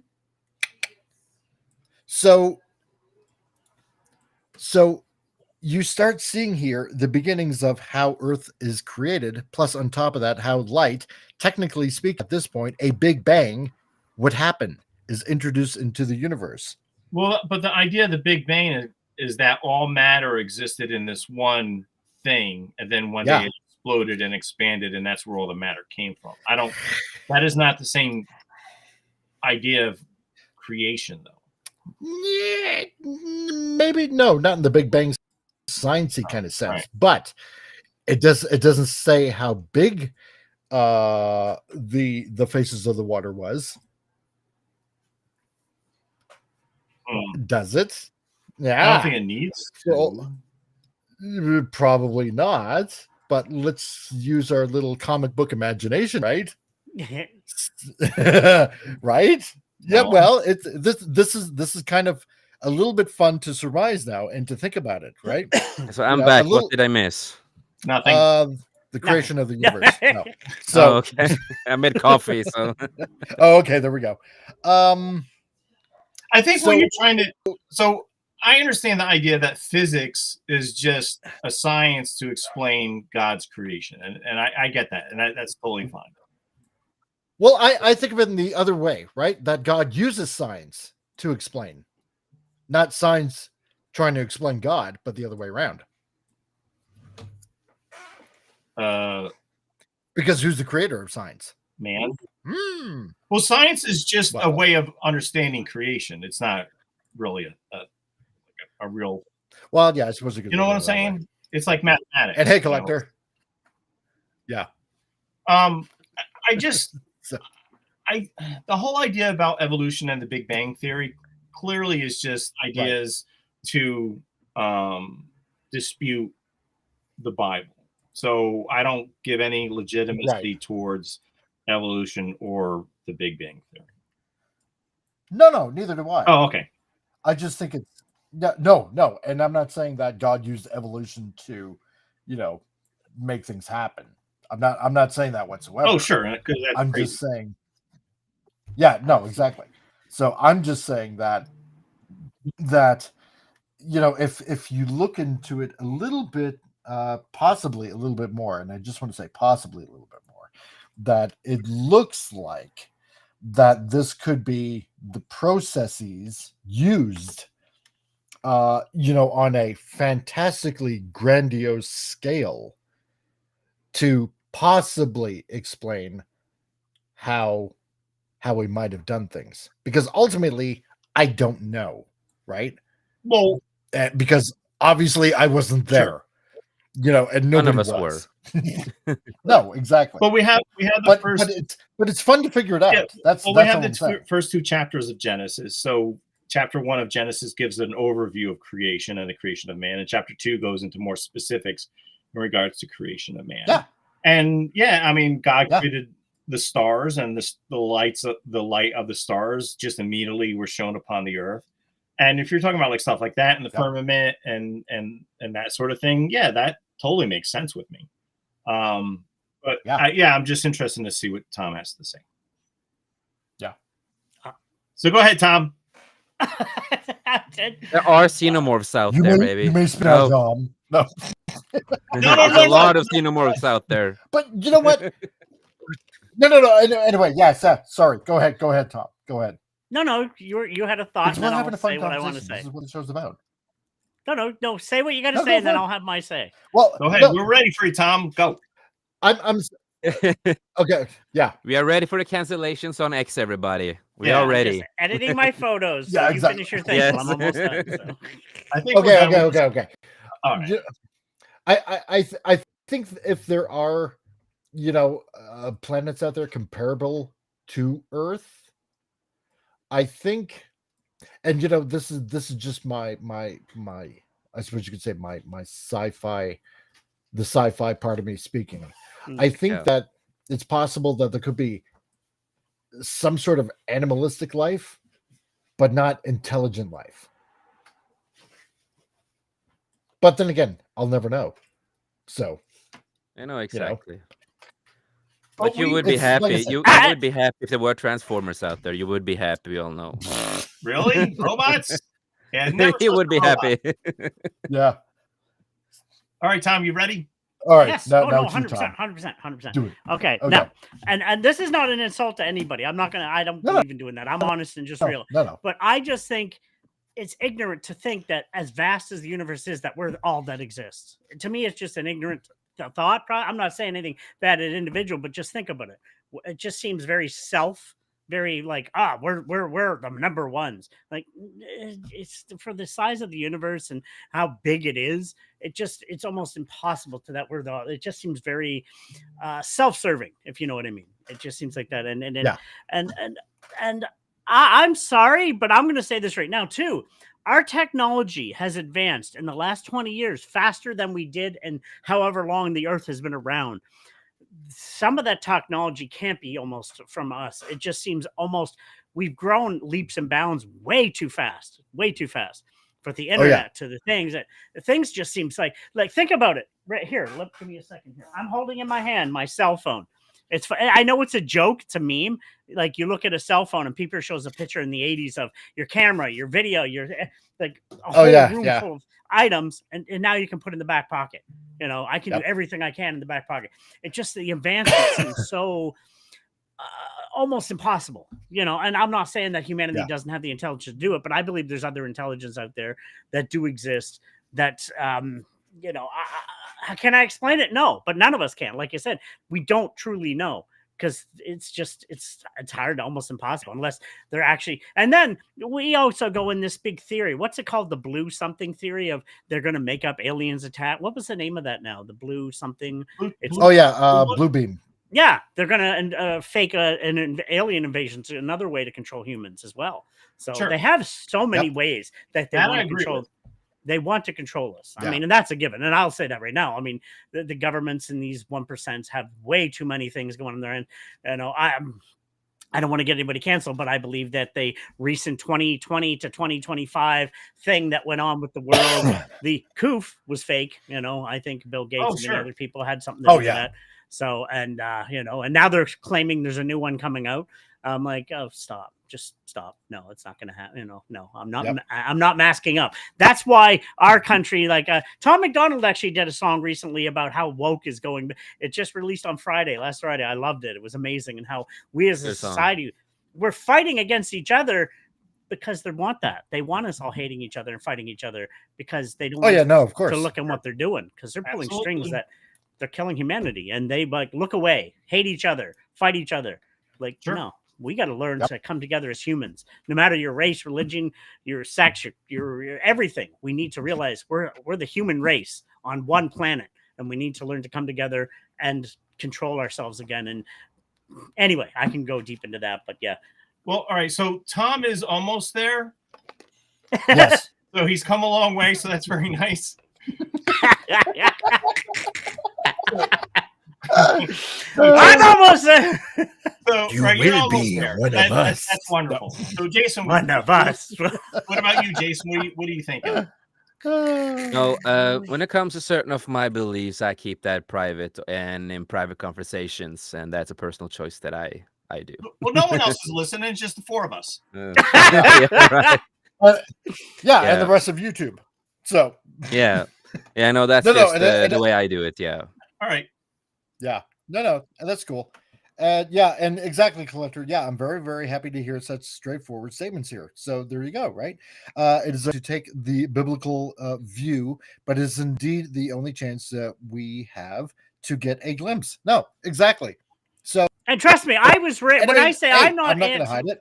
Let me say this: I'm not anti-religion. Anybody, I might not have my beliefs like it, but I was raised Catholic. The whole 9 yards, communion, I did it all. Been there, done. So I mean, most of my family is, and I have nothing but the greatest respect for them. So I don't ever talk bad about that at all. No, I hate when people do that. That's why I'm sorry. I'm not going to watch Peacemaker, because the fact that like I said, I might have but no, the fact that they made fun of Jesus, that's disgusting. Like James Gunn should be fired. He's a piece of trash that was being. disgusting, real disgusting the way he did it. It was. Because, James. James Gunn was insulting Jesus, and yeah. So what happened, Al? What happened, Al? Is basically making the association, that essentially Nazis basically love Jesus. Yeah, so we can say it like this: is that you give the before I continue. Yeah. And Bill, and the rapture was fake too. It came and went and nothing. Yeah, exactly. Those people, dude, man. Yeah, exactly. And the rapture comes and goes at least twice a decade. Oh no, probably more, because apparently it's been delayed. So you know what? Yes, you know what? And I'm just going to say this. Yes, I believe in Jesus. And you know what? And no, I'm not going to hate anybody that doesn't otherwise. So I'm still going to be friends with Tom. I'm still going to be friends with, like, Canadian Spider-Man and exactly. And everybody else in the chat. You know what? Because there's nothing to be gained by being hateful. Well, you do the same thing I do, so therefore I must hate you. Exactly. No, that's retarded. It's absolutely retarded. No, but you know what? I'm going to say, yeah, exactly, right? So I'm just going to say this. For any of these date setters out there that are like, oh no, the rapture is going to happen on September 24th. Oh no, because there was this one guy in Africa or something like that, and he's like, no, I talked to God personally, and no, it is going to be September 24th, or whatever the heck it was. And then no, God delayed it by a few weeks. It's going to be October 3rd or 4th, and then delayed again and again. Yeah, and it's like, no. It's for sure this time. It's going to happen like late October, between the 24th and 25th. Yeah. I'm like, for the Pete's sake, can you not see that this guy is totally a sham? Yeah. Like, first of all, you're making Christians look like loony. Second of all, you're misleading probably like new Christians out there, thinking that you know your stuff, and you're like totally disrespecting people and their beliefs and misleading them. And then if they feel like they've been like lied to, which obviously they're going to, and they feel jaded, then you like lost them forever. Then they're just going to think that, well, Christianity is just a joke, it's just a bunch of scammers and stuff like that. And then well, I'm just going to go to Islam or whatever, blah blah blah blah blah blah blah. Yeah, exactly. Right. So screw those people, Bill. That's all I'm going to say. So, and I would like nothing more than to stick him with a hot red poker. So, and say, stop that. Yeah, no, exactly. So, and I was going to say, that's exactly, Franco. Yeah, it was postponed due to rain. It's like me and you. We were good friends, since we started talking. And I was not a Christian at the time. I was a pagan at the time. Norse pagan, and until we were still good friends at the time, even though I had different belief at that time. But I found God. But again, we never had fights. No, we didn't. And sure, in the back of my head, I'm thinking, Well, why? First of all, I'm very happy that Jason has joined our team. So thank you, Jason, and welcome. That's wonderful. Thank you. Another thing is, the Bible's clear in regards to the rapture of the church that no man will know the time or hour or the day when the rapture of the church will happen. So no one's going to know when that happens. It's just going to happen. Exactly. And there's certain things that need to happen first. Exactly. Right. Read the Olivet Discourse, Matthew chapter 24 and 22. And it'll give you a clue about the end times and exactly what's going to happen. Yeah, I seem to recall a third temple needing to be built first. Well, that's one of the ideas. So 2 Thessalonians chapter 2, the Apostle Paul writes about the man of lawlessness sitting on the seat in the temple of God. So that's supposed to happen first. So that's one of those things. But Paul also writes about, like, in the latter days, men will become lovers of themselves and hateful of God and disrespectful to their parents. And during the Olivet Discourse, Jesus is talking to the disciples and he's talking about how terrible things are going to get. And I think even though things are terrible now, I don't think it's anything compared to what's going to happen. And when things get really, really, really, really bad, then that's like birth pains, like Jesus had explained that. It's going to be like birth pains when things just get worse and worse and worse. Yep. So, yeah, things are kind of bad. But even like in the United States, like I'm a Christian, and yeah, I get heat for being a Christian. I might lose a job for being a Christian, but no one's about to chop my head off just yet. No. Yeah, right. Yeah. Exactly. Yes, So wars and gonna... rumors of wars, earthquakes where there haven't been any before, stuff like that. It's And I want to track back a little because we didn't mention James Gunn, and I want to give a context to Al a little bit more. So what happened, Al, is that about Peacemaker, right? The TV show he created, right? I heard about some scene that was in the second episode. Yeah, we have an orgy scene too, and but not just that. Some of the later episodes, almost the last episode, and all that kind of stuff. So the whole show is about Peacemaker going to a new universe, and apparently he did not know that was a Yahtzee universe. And we have some of the other characters, like Amanda Waller's fat lesbian daughter, because that's important. And then we have another character who is who's super powered, and he's apparently gay. So in the episode, they find out that's a Yahtzee world, and if you are black, gay, whatever, that's not okay. And then she says Jesus Christ, and then the other gay guy says, yeah, they love him. Yeah, they love him here. Yeah, and all that, going like full attack on Christians and basically calling Christians Yahtzees and shit like that in the episode. Yeah. Did you see it? Did you watch that? Yes, I watched it all to see what's going on, so I can talk about it on podcasts. Oh no, I'm not judging. I'm just wondering.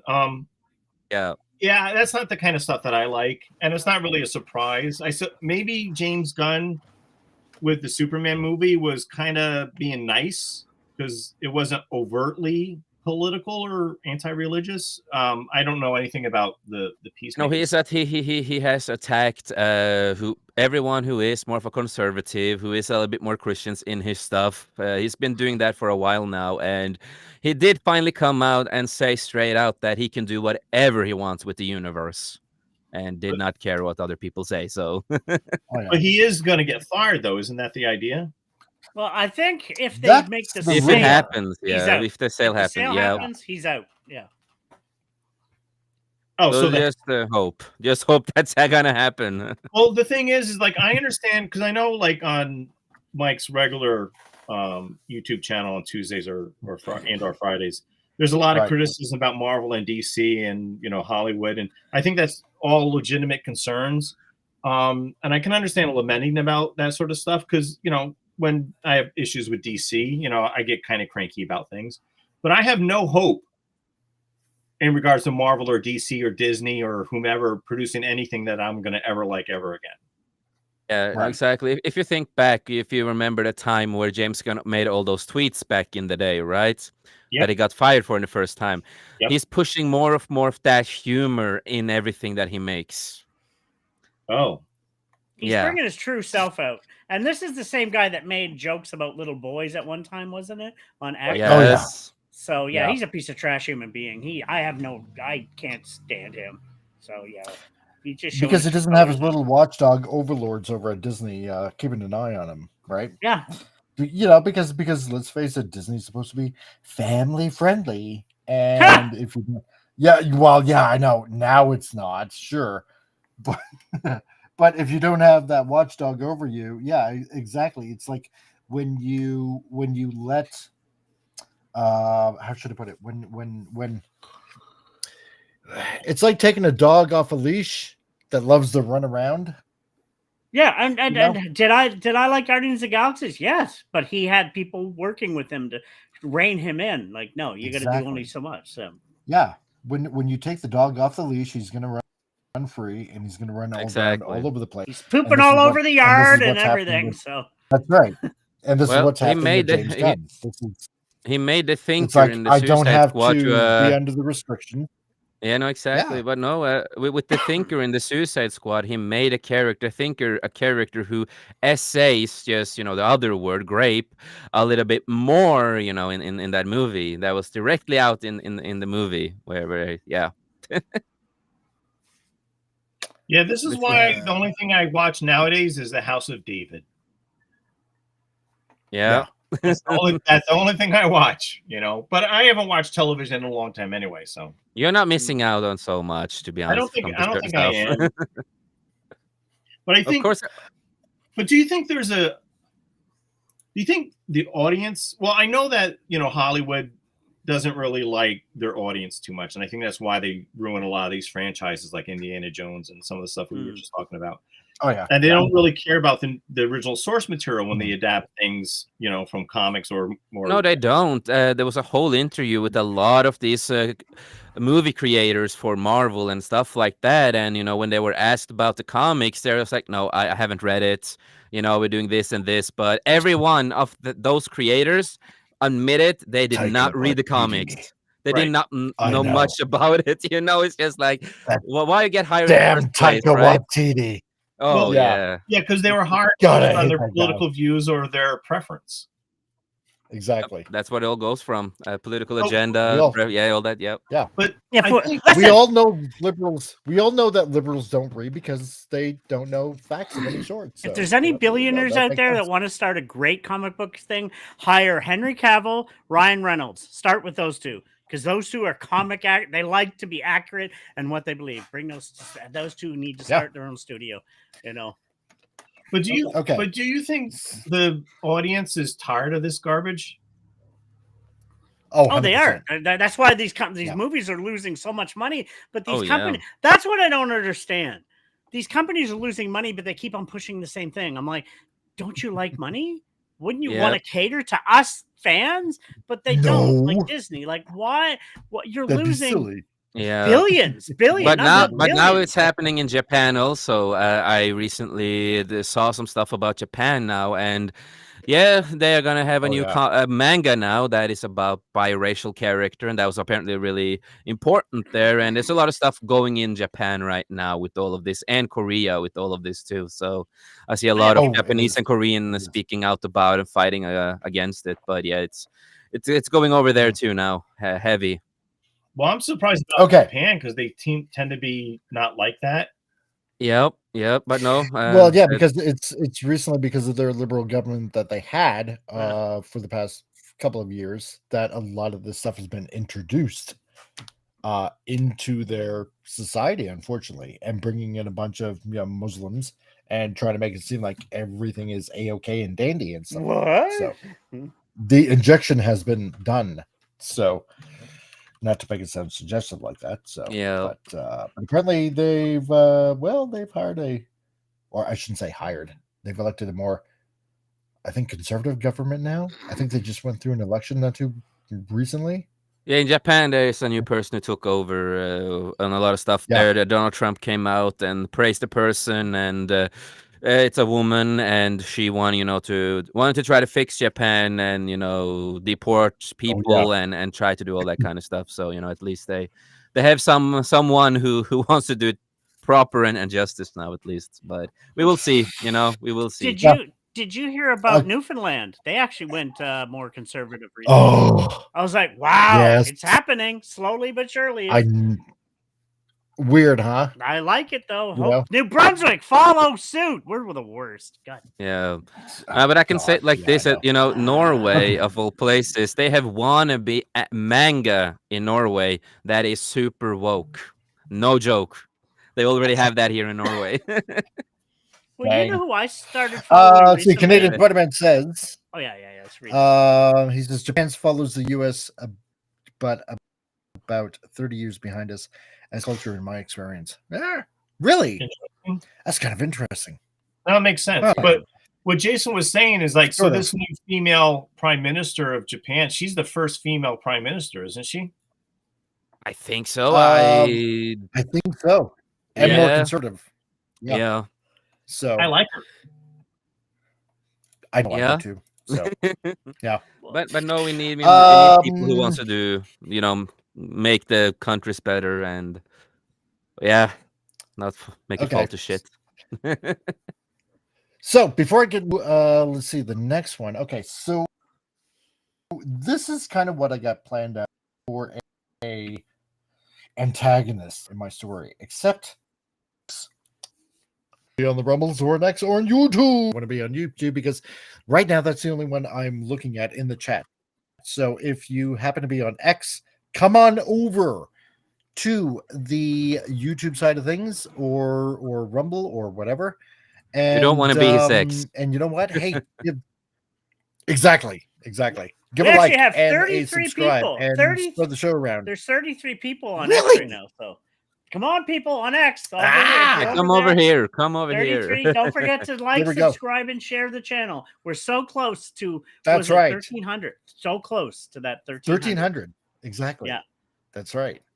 And yeah, the link is on my X. If you happen to be watching on X, come on over and say hello. And yeah, now it's time for Rank Steve and thoughts from the Japanese automated throne. I know, right? I'm gonna have to get more thoughts from the throne from him. So it is a really good idea. And Canadian Spider-Man says, but conservatives in Eastern Canada aren't really conservatives, Tom, like Doug Ford, for example. No, that's true. That is 100% true. I agree with you on that. But at least we're changing. Any change in this country is better than none. So, and Vince, that's right.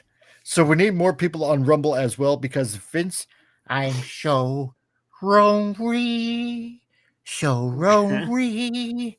So lonely, I'm all alone. You know who I've read up on, and I recently heard him interview. We're talking about conservatives. We know what's going on in the UK. The UK is falling apart. It's not UK anymore, It's But there's a gentleman called Tom. Anybody hear of Tommy Robinson? Yes. Oh yeah. He impresses me. He's a self-made journalist. He actually just got his sentencing? He went through a court case. He might be considered a terrorist for speaking what's right for him. He's going to find out November 4th. The result going to come down. But he went in a court case just for standing up for what's right. Like, it's not the first time he's been in jail. He just got out of jail, I think, a few months ago. So for just standing up for the rights of humans, but you can't do that in the UK. And guess what? Why I bring this up? Because this is happening in Canada right at this very freaking moment. We're about to have laws that are going to cause a thing. Was it C9? There's 3 new laws they want to pass. We won't be able to say anything in this country anymore. You won't have any say. That's right.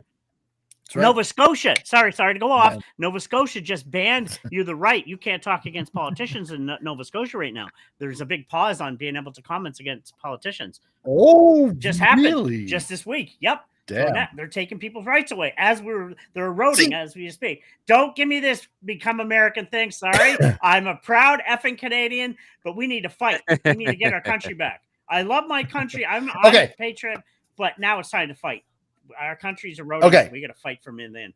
Couple things I'm going to say. Okay, because Franco Walker says, please subscribe and hit the bell and share and hit like and select live chat. Share. Because that's how you see everything that's going on behind the scenes. And speaking of behind the scenes, we also got John Peterson that's also on the says, I'm here for you, pal. So there you go. Vince, you're not alone on Rumble. So there we go. Nice.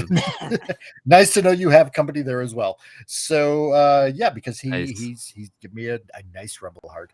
So and Bill says, you can't talk about the UK unless you have a digital ID. Yeah, that I have no doubts about that whatsoever. Well, so I think Tom's going to feel a lot better when in 2000. Nope, don't, Al, don't.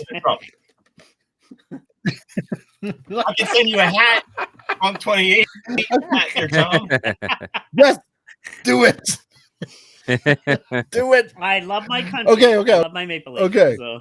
All right, so I'm gonna do this for everybody on X and on Rumble and on the YouTubes, okay? Because it's all about having the fun here. And I'm just checking to see maybe if okay, no, he didn't show up just yet. Okay, that's okay.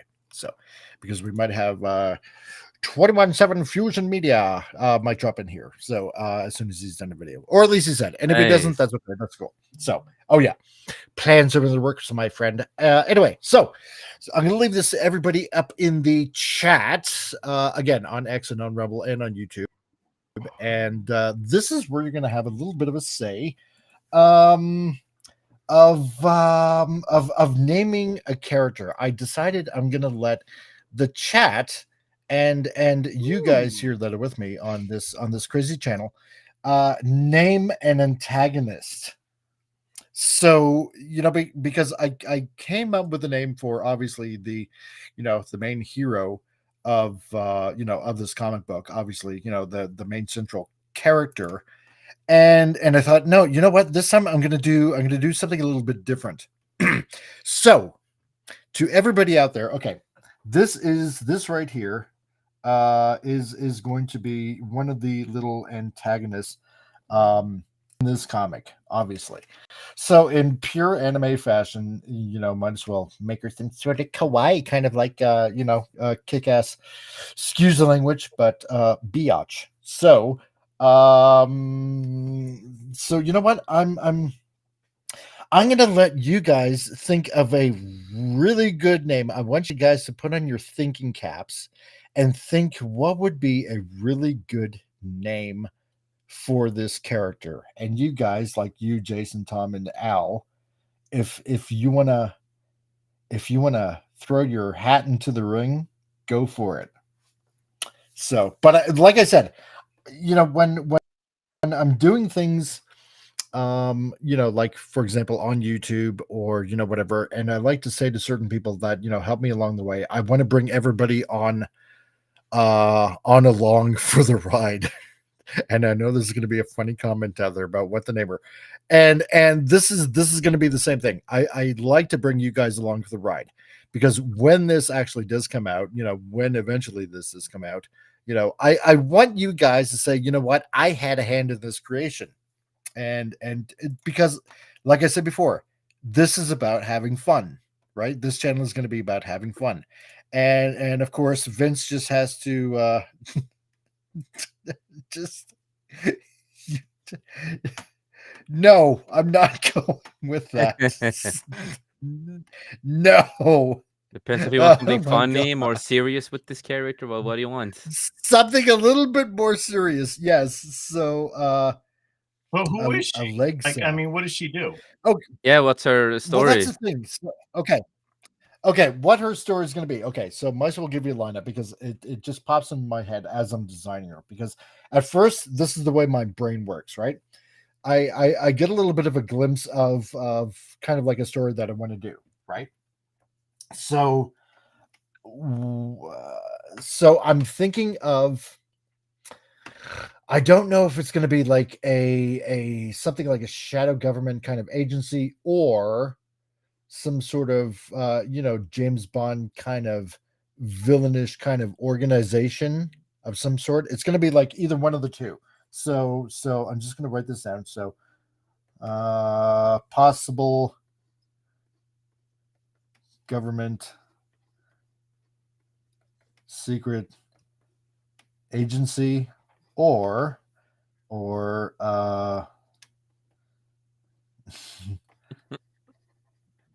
James, see, this is fun doing this, or some sort of James Bond secret. She's psychotic. She likes to kill, I bet. Yeah, she likes to kill, right? The psychotic. Okay, well, yeah, like likes to put people to sleep. Wait a minute, I can't even spell right now, so I'm trying to spell psychotic. So why am I starting with an S? Dang it.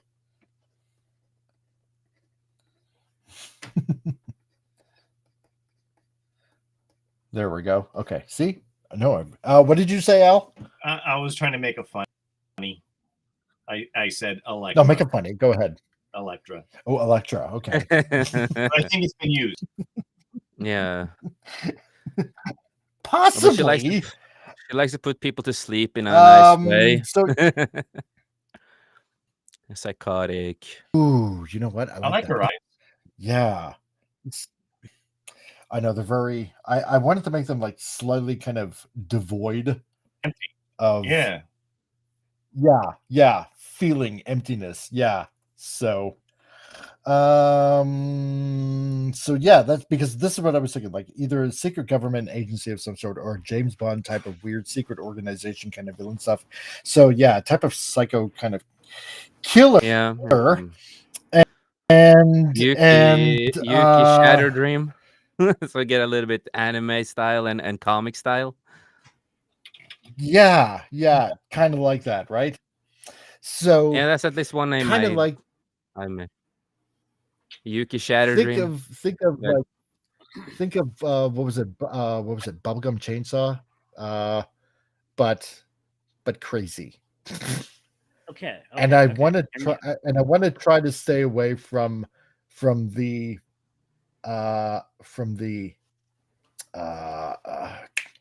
Margot Robbie friggin' DC character. Harley Quinn. Yeah, I want to stay away from the Harley Quinn kind of mentality type, right? Because to me, at least that's been overdone. So yeah, you know exactly. Franco Walker says, "How about this name, Lou Key? Oh, like kind of like low key. Oh, that's interesting. Okay." Is that what you're meaning, Franco? Okay. I will hear you. Okay.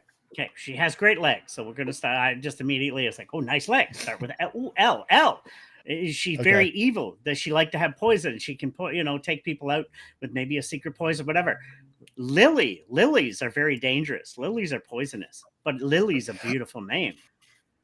Oh, you can call it Lily, either Lily the lioness or but Lily. I don't know. Just Lily suits her. I just feel Lily because a lily is a very beautiful flower, but very poisonous in the same vein too. Also, a lily can kill you. Give you seriously, you take it. It's very poisonous and can cause kidney damage and many other things. So it's very toxic. A lily. I kind of like that. I kind of like that idea. Let's see. Vincent Womack says, "Yugi Circe." Yugi. See, Lily's more of a North American one, and I think she'd be from North America. That's why too. So. Okay. Let's see. Oh, and he also has this. So a code name or an actual name or a what? Ooh, that's a good question. Yeah, because I really didn't think of that because I was only thinking of a name. Ooh, so yeah, okay. So you know what? Maybe I should establish that. Because obviously we're going to need a name and an actual code name. Okay, so all right. So we go name. Oh, why are you still going to name? Let me say hi to all 37 people on X. We have 37 people on X right now. Hello, I'm so glad that you can tune in and watch this happening. Okay, yeah. So we need to think of a name. YouTube channel. That's right. If you don't, I hate you. No. I'll only revile you. No. Anyway. Oh my God, Franco. Jeez. It's the world against the scum. What? No. We can't really do that. That'll cause so many issues. Yeah, I can't put that, man. Yeah, no. Okay. John Peterson, Agent Nakoshi Takora, aka Dreamlight. See, I stick away from the Asian ones, though. A lot of people are giving Asian ones. I mean, I just for me, she feels more North American. That's just my take on it. Okay. Franco's like, not Lily, please, not Lily. Oh yes, please, Lily. I like Lily. Why not Lily? Lilies are beautiful flowers. They are gorgeous flowers, but they're poisonous. So pickle Lily. Oh, okay. I get where Vince is coming from. Yugi, okay, yeah. Yugi Sushi. Kind of a play on the Got it. Yeah. Okay. I see. That's smart. I like where you're coming from. That okay. Yeah, you know what? That's. Okay, I'm gonna put that down. Okay. Why did I put 2 L's? I can't even spell today. What the heck is going on with my brain?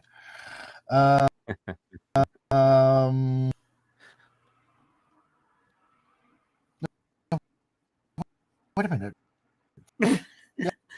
Slow. It does have 2 L's. Take a breathe. Breathe for a few times. I am kind of gravitating. Yeah, I'm kind of gravitating towards using that. I like that. So, and UG Circe. It's actually a good idea, though.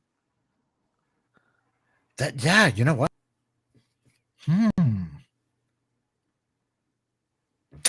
You know what, Vince? Yeah, because that would kind of commemorate this character born where she was born on this channel. Yeah, exactly. Yeah, right. Yugi, though, Yugi Circe. I know Yugi though sounds feminine. Huh. Oh my god. Spider-Man. Now, in this time of darkness, we need twice more than ever. Oh my god. Stop it. John Peterson. Okay, North American, Tamara Morrison.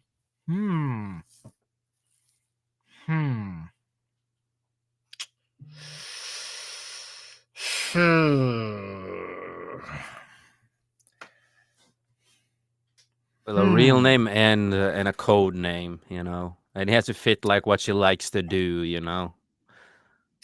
Ooh, Belladonna. I like that. I kind of like that code name.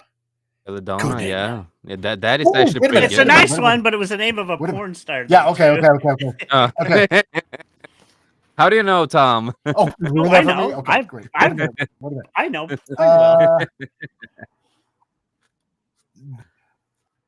I am not going to ask how. So,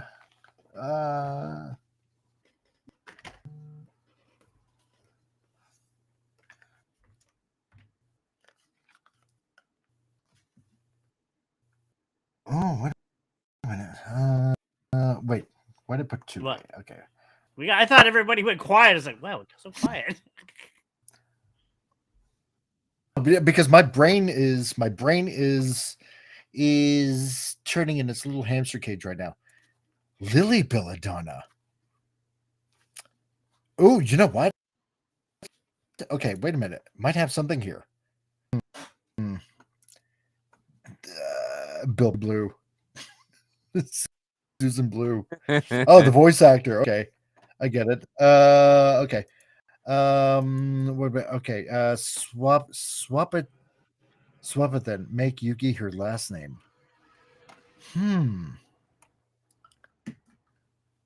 Okay, so to Circe Yugi?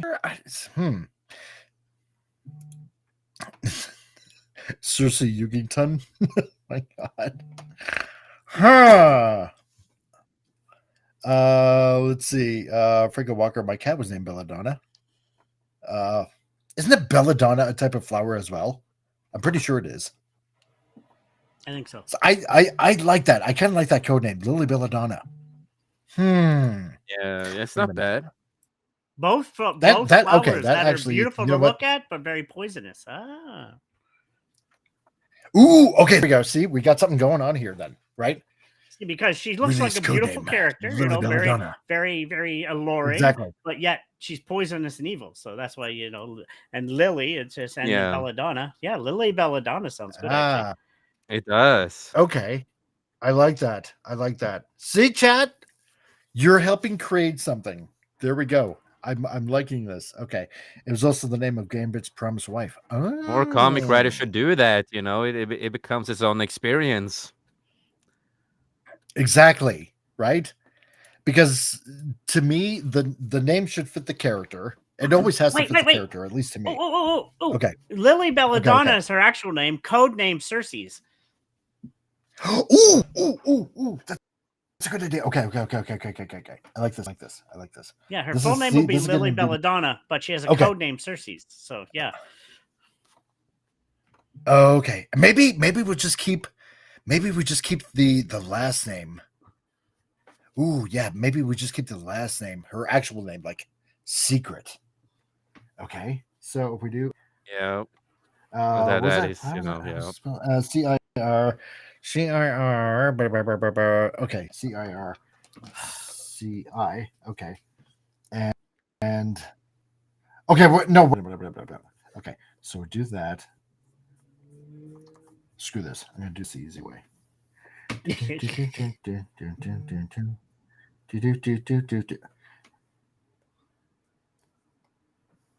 Stop that. Wait a minute. Hold on a second. Yeah. Hold up. He's getting to the chopper. I am. Yeah, I am. I am totally 100%. There we go. Okay. That's not the friggin' stupid. I want my lasso too. Lasso. There we go. Okay. There. Now I can put that here. There we go. Okay. And then I will put this name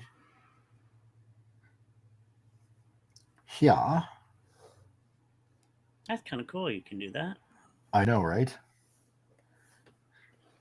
That's why I like this program. It's like really nice it's like program. Photoshop.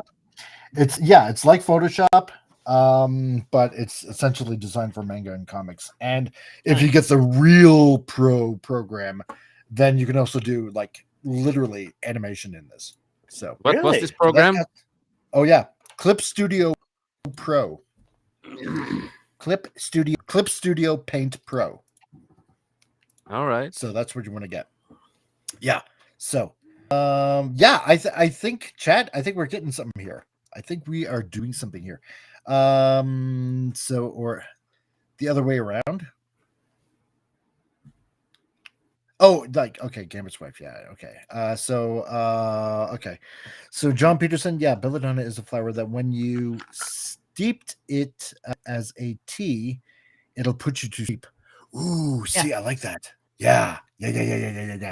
And she seems like and that kind of fits character, kind of would the character that would, lull you into a false sense of security before she ends up slitting your throat, killing you, slicing you, and chopping you, making you to shish kebab.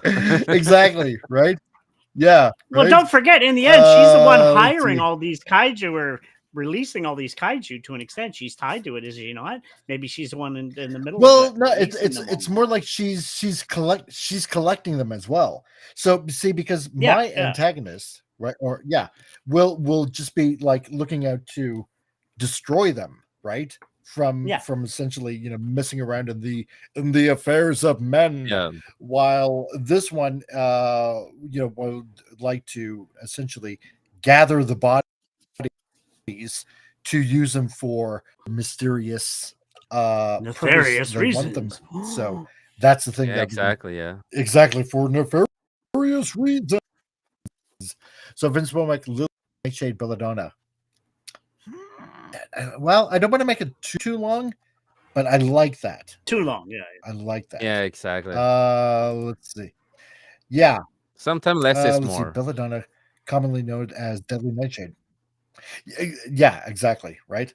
So, commonly known as a deadly nightshade. So, did you know you can hide a can of beer in a Pringles tube? I know that now. That's very random, but yay! And you can, yeah. Remember. I remember that for work. So yeah, when you at work, it just like. Yeah, exactly right. So, why do you? Maybe you can hide 2 cans of an extra large thing of Pringles. Yeah. Yeah, right. Let's see. Bill Barkley, codename The Crusader, as it was made by Comic Relief Crusader. That's right. Yes. Yeah, right. And John Peterson, let's see. Felt logo fits pretty well too.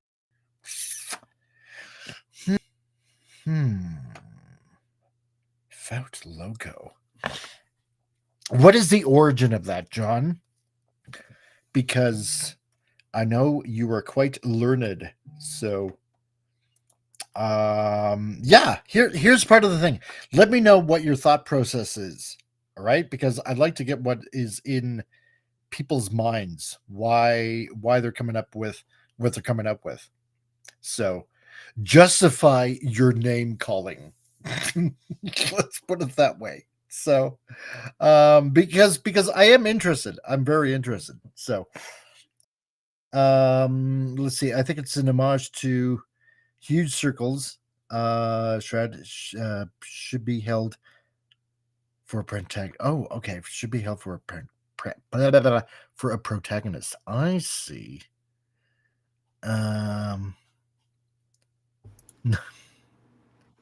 Franco, not freaking Lily. Personal reasons. Oh my god. No, you gotta. I'm starting to feel bad now, man. For no, you gotta. Yeah. I'm starting to think that for Franco, I'm thinking. Okay, was this an X? So, and if it was, I'm thinking all the more reason to hate her as a bad guy. Yeah, so, she's got to be hated. Lilies are beautiful looking flowers, but they can kill you. So, yeah. Yeah, that's right. Right. So makes sense then. Why are you drinking your Pringles? Yeah.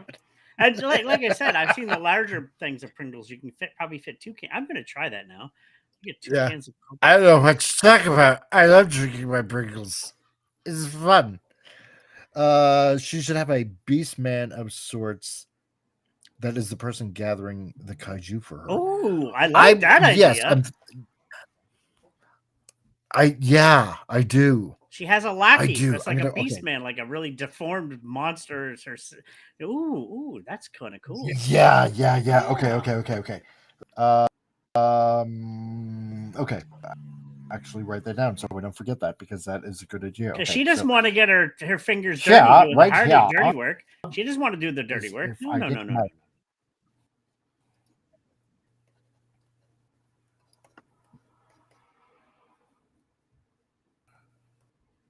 The plot thickens. The character grows. Exactly. For that, I'm too pretty to get my hands dirty. Exactly. So, okay. Beastman, Lucky. Damn it! Go back to pen. See, because I hit the button on my stylus. I know I hit the button on my stylus, and then it goes immediately to eraser, or it does this right click switch thing, and then it goes to white, and it just drives me nuts. Okay, so there we go. John P. I do like that idea. I like that idea. Yeah. That's a really good. Actually, that's a really good idea. Yeah. Oh, you would. I like that idea. Okay, see, because this is what also, at least to me, it should make it a little bit of a comic fun, because then, if eventually when this does come out and you're reading it, it's like, yeah, this was my idea, or this is something that we came up with on this show, and it should be fun this way. So, let's see.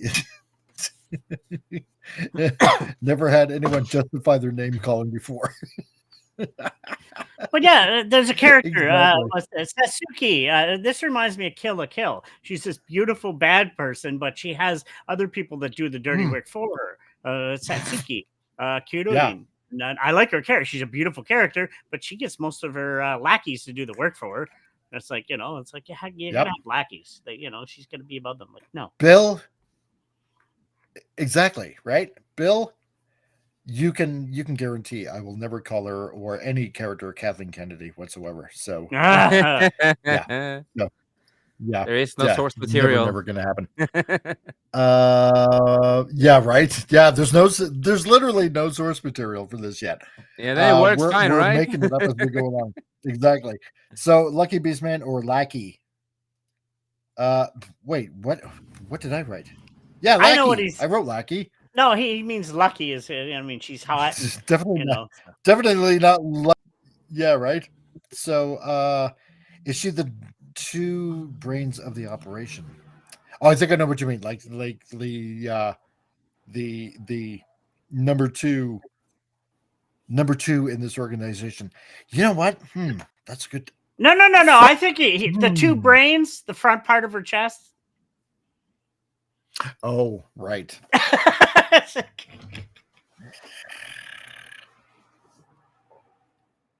Sorry, I got thick. She's there. hot. Okay. She's hot. So, You got thick, right? You got thick. All right. Yes. So you must really be enjoying her then. Yes. Yes, we got thick. Okay. Having beer and prickles for supper. I wondered if he would fit, and you can put the Pringles on top of the can to hide it. Jeez. Okay, I did not know that. Now you know. Somebody out there on X and on Rumble, we come up. My chat comes out with the most interesting ways to things. New discoveries are being made on this. Pringles can't be turned into mashed potatoes. What's with YouTube and people doing that online on TikTok? They take Pringles and put them in what?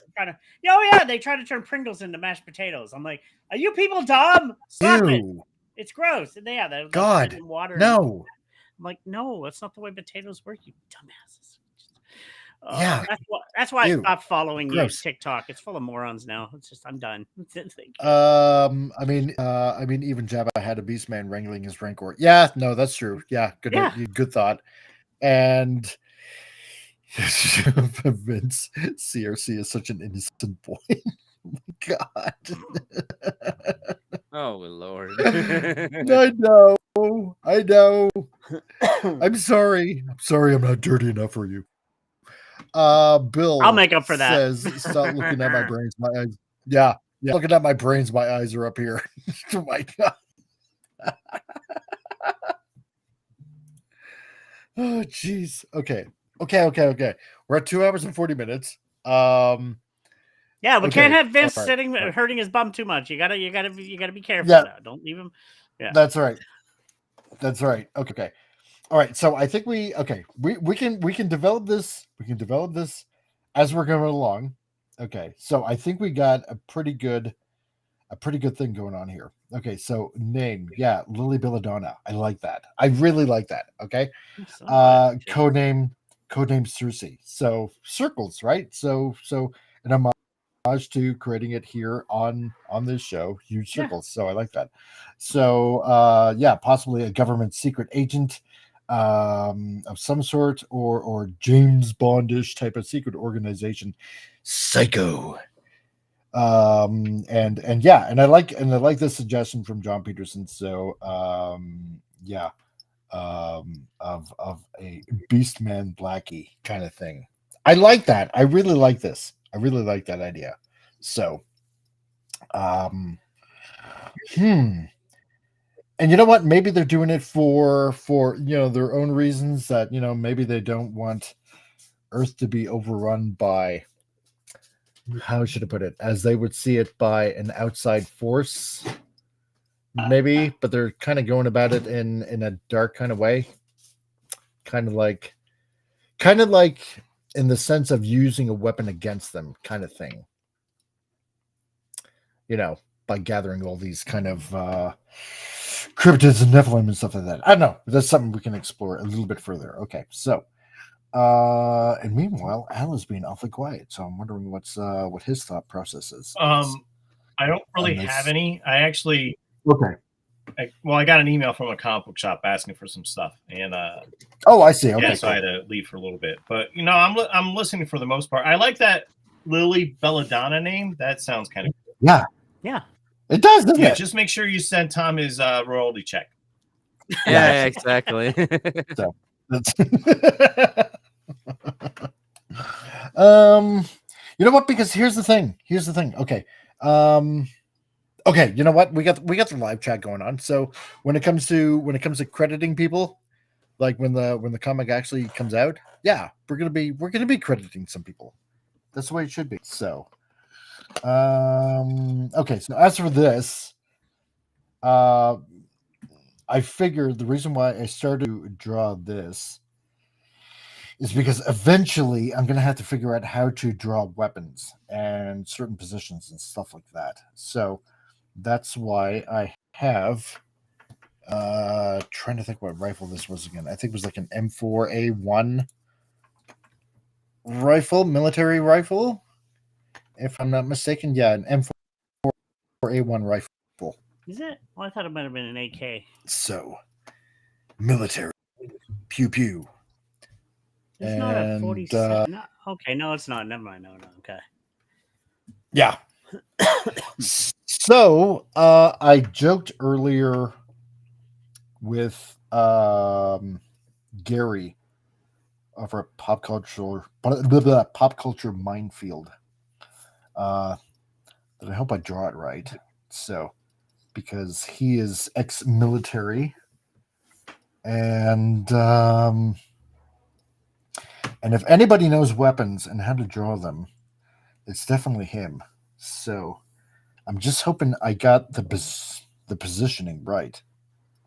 If you're like sitting down, and I think I probably did. Okay, so anyway. So, yeah, we're having fun. Fun. Talking. Creating.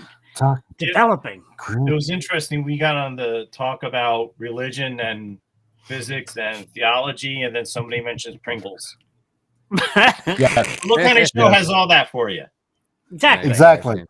Saying that to all 41 people over in X. Don't forget to come over and subscribe to us on YouTube and of course, on the Rumbles as well. Exactly. If you don't, you're missing out. Missing out on the fun. Well, no, you're not really missing out on any kind of fun because you're watching. Yes, you are. You are missing out on the fun because that way, if you subscribe, then you'll get notifications of when your next amazing episodes will come up. So, yeah. Exactly. So, no, you're right, Bill. Yeah. He, not she. Yeah, true. So, yeah. So for some odd reason, I don't know why. Why is this brush acting the way it does? It always happens when I switch back and forth to between windows. Hold on. That sometimes my brush acts a little bit weird. Okay, so I might have to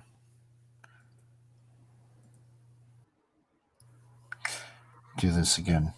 Yeah, see, it's quite the different setup that we got here on this channel. So, yeah, we're talking about physics and and eschatology and stuff like that, and then now we're discovering that you can fit beer cans in a Pringles can. So, yeah, right.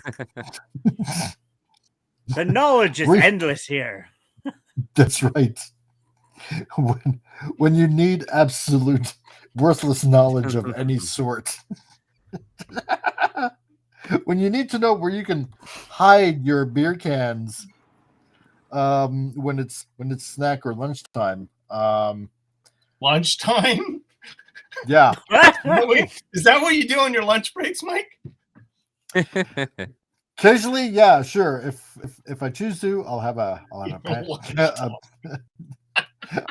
have a can of Pringles, and have to cope. So, what kind of flavor of Pringles do you have? I have beer flavored. Oh man, beer flavored Pringles.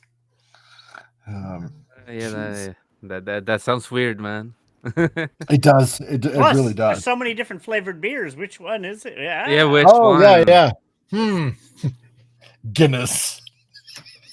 I actually like Guinness. When I used to drink, I actually didn't mind Guinness. Believe it or not. Yeah, Guinness is good. Yeah. I love it. It's good stuff. Guinness tastes like water, man. Water. Even though I'm 4 years away from drinking, I haven't drank in 4 years. And do you know, 1 month away from no more weed? I haven't done weed in about over a year now, so I'm clean. Nice. Like, that's right. Yeah, it'll be. I don't drink alcohol anymore either, so. But congratulations. when I used to. Yeah, 4 years for alcohol, because that's in my family. I'm not going to go into it, but it's a big thing. And the weed thing, like I said, 1 year as of next month, which is a couple weeks away. Right on, dude. How do you feel? Fine. I need to be more clear-headed. And I'm getting my motorbike license next year after the eyes operation. Once I can make enough money, I can get my career started better. And just I need to focus on. Yeah, how is your eye, man? Fine. I mean, it's. I don't need glasses. That's freaking weird. Lucky you, man. What the heck? I don't need glasses. I still use glasses and lenses, man. Yeah. Well, I'll need them for close up now. That's the weird part. I can't see close up now, but like everything past like my arms length, like my computer screens, I can see them perfectly now. I don't need glasses. Yeah. Just like reading the phone or a book, I'll need reading glasses. But yeah, it's like wow. Better than nothing though. You can see long and far. Yeah, that's nice. Yeah. Yeah, because we were commenting earlier, he's like the $6 million man now. So yeah, exactly. Yeah. Bionic vision. So I can see through walls. Oh my God. Why is AI creating this kind of thing? Why? Do I want to know? It's fat people. What is with fat people and AI? I don't get it. What the heck? They're having fat people do weird things, and they're not normal fat people. These are like people that probably weigh 1,000 pounds. They're sitting ordering like KFC, and then they bust through the floor. It's like, what the heck is going on? It's funny as heck, but I guess I'm not supposed to laugh at it because it was, but it's funny. Oh, jeez. The Big Bang is the can exploding inside the Pringles tube. Oh yeah, right. God, man, jeez. And John, they actually have a beer flavored Pringles. Miller Lite is the flavor. Is there flavor here? Really? Wow. I had no idea. Me neither. But not surprised. Yeah, I didn't. Surprised. Right. I didn't know that was actually a thing. So let's see. Vince Womack. How about Toby Lerone as a name for him? Toblerone. Oh my God. Jeez. Are you talking about like the Beastman kind of thing? Because if you're talking about the Beastman kind of thing, for some odd reason, I'm kind of liking that. I don't know why. I just am. So let's see. John also says, yeah, used to drink like a fish, but now I cook with it. Not so much drinking anymore. No, I don't know. It's really weird. Yeah, there just comes a time in your life, where you just really don't feel like drinking anymore. I don't know. It's really weird. Yeah, no, exactly. It's like, it's like, been there, done that. So, or it's health reasons. So. Many nights I was kicked out of bars. I mean, you remember going to good old Gargoyles? Remember those days? Oh dear God, yeah. Yeah, I was kicked out one night. I think I was trying to. This girl was trying to hook up with a girl, and then we danced and talked, and then she ended up talking about her ex, and I punched a hole in the wall. But by the end of it, she was gone by then, wanting to talk to her ex. So I was angry, but luckily I knew the bouncer, Jeff. He's like, "Just come back when you're better, Tom." Okay, cool. Yeah, right. It's like I just have no need. The only time I'll ever have Alpine is when I'm marinating a steak. Believe it or not, that's really good. Marinating a steak in Alpine overnight. It is. It tastes really good when you barbecue. Oh my gosh! It's like, oh, shut up. Oh yeah. I've never been kicked out of a bar. I normally become friends with the people that works there. So I was kicked out a couple times. There's one called the Aquarius. Tugboat. He looked like Tugboat, the wrestler. Oh yeah. Nice guy. Yeah. But I end up getting really drunk, annoying the band, and I was again over a girl. And it was always Jack Daniels. Me and Jack Daniels don't get along, so I can tell you stories. I need to stay away from the Mr. Jack. That stuff is nasty. But no, I just gave it up in general. I said, no, there's shades of too much alcoholism and family stuff, and I'm like, no, I'd have no need for it anymore. So it's like, no. Nah. It's like I don't know what it is. It's like you kind of become bored of it. Yeah, and it's a waste of money. It's expensive. I'm a diabetic. There's too much sugars and a lot of that stuff anyway. And I was like, just better quit it. Yeah. I mean, I don't mind a beer every once in a while, especially at lunch. But especially at lunch.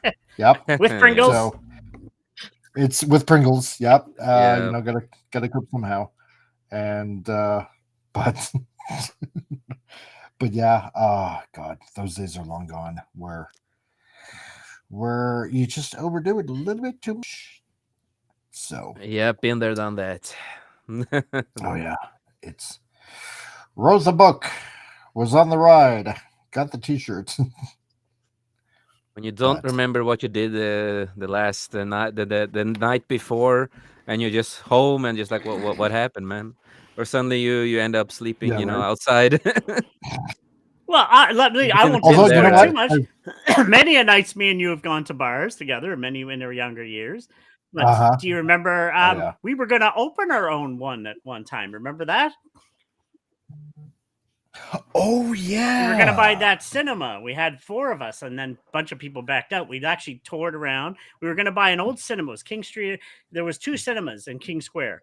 The one of them they shut down, and the building was perfect for this good club atmosphere. Oh my gosh, I had so many good. Oh, it was, you know, but then a bunch of people backed out, and it was like, damn it. And so yeah, I had the plans written out for this and everything. Yeah, we were actually going to own a dance bar, have a VIP club, and everything. Oh yeah, no. Oh yeah, no, we were totally in, man. Yeah, man. But you know what? Even looking back on it now. Like, you know, because we were back in our 20s, dude. Yeah, I know. Can you imagine? Because we didn't even take into account the renovation costs. Oh, I know. You know, and I'm like thinking back on this now. It's like, how dumb were we? Like, but at least we wanted to have a business. At least we wanted to do our own thing, you know. But yeah, no, we weren't thinking fully at the time. So. No, right? But I mean, oh yeah, we had plans. Oh yeah, and. Oh yeah, we were gonna make it was gonna be like, yeah, it's gonna be totally cool. Yeah. We'll have like, you know, this VIP section and you know, and you know, and you know, have this and that, and oh man, yeah, where the theater was, where the big screen was, it could have had a stage and live bands would have played, flatten the floor out, have a dance floor and a big sitting area. Oh yeah, I had the whole thing written out and planned, and oh yeah, the whole thing. Oh yeah, the whole thing. No, he literally did. He literally did. Drawn out. I took a drafts course in junior high. I used to do drafting, so I was like, I had it all written out. Yeah. Oh yeah. he had the plan, man. He had the plan. So I didn't know you guys knew each other for that long. Oh yeah, gosh. Oh yeah. Many years since the they're 20s. Old buddies. Way back when. We're so old now. Oh god, we're old now. Damn it, I'm old. What the heck? Yeah, we met in the University of New Brunswick in St. John. They had a campus radio station, and I forget exactly how I heard of it. I can't really remember how I don't either. I didn't even go to the university, but I worked at the radio station. Yeah, it was really weird. So I know, obviously, I heard about it somehow, but you know, for the life of me, I can't remember how.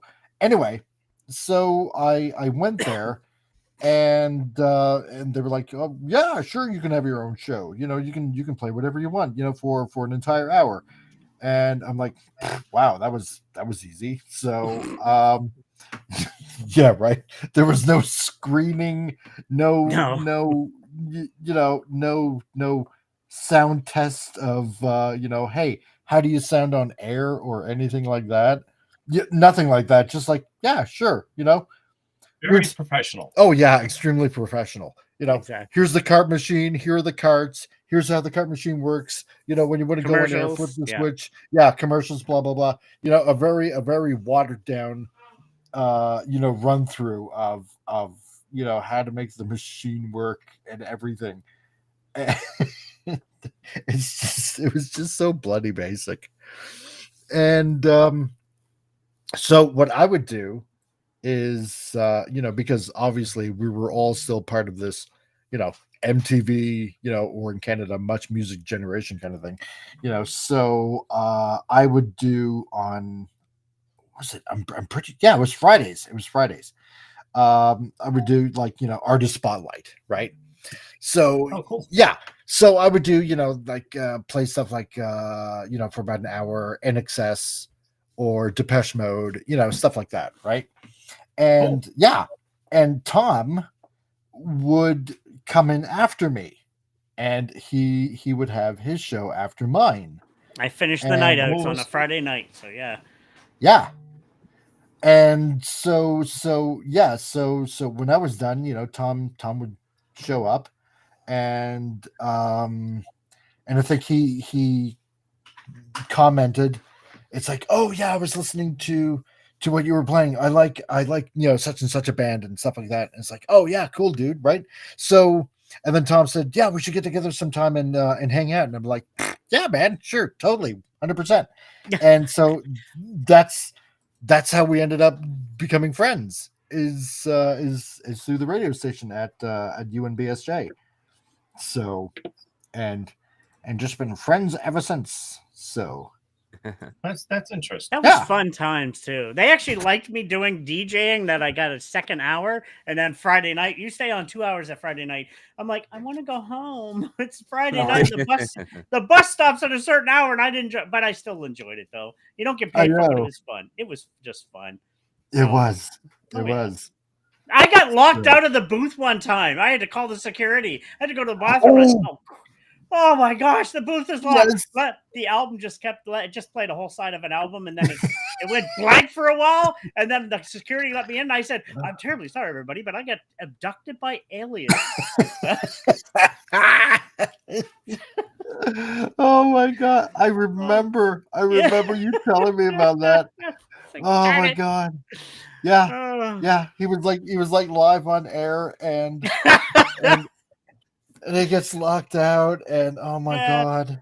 Oh, jeez. Aliens abducted me, damn it. That's what I'm claiming, and that's it. And then I just finished the set, and boom. And so I used to do a lot of Canadian content. I did, this is when the Bare Naked Ladies were just getting known at the time, and I used to promote their stuff. Yes. And they stop playing their stuff so much. I'm like, yeah, but I'm helping, whatever. But okay, I guess. So, but I just like promoting Canadian content a lot of times. And I always did a segment called My 2 Cents, where I'd talk political stuff occasionally for a couple minutes after some segments and stuff. And that was fun too. And I wanted to be a DJ after that. I tried to go to college 3 different years to get into disc jockeying. Nothing happened of it, but well, that's why I'm podcasting now, because of that past. So, I can thank Johnny Fever for starting this all. So, exact. That's right. And you're the one who dragged me into this world. Oh, darn you. No, actually, I'm enjoying it. I know. I'm happy he dragged you in. Such a bad influence. So if you didn't, I would not meet you, Tom. Oh, the stories we exactly.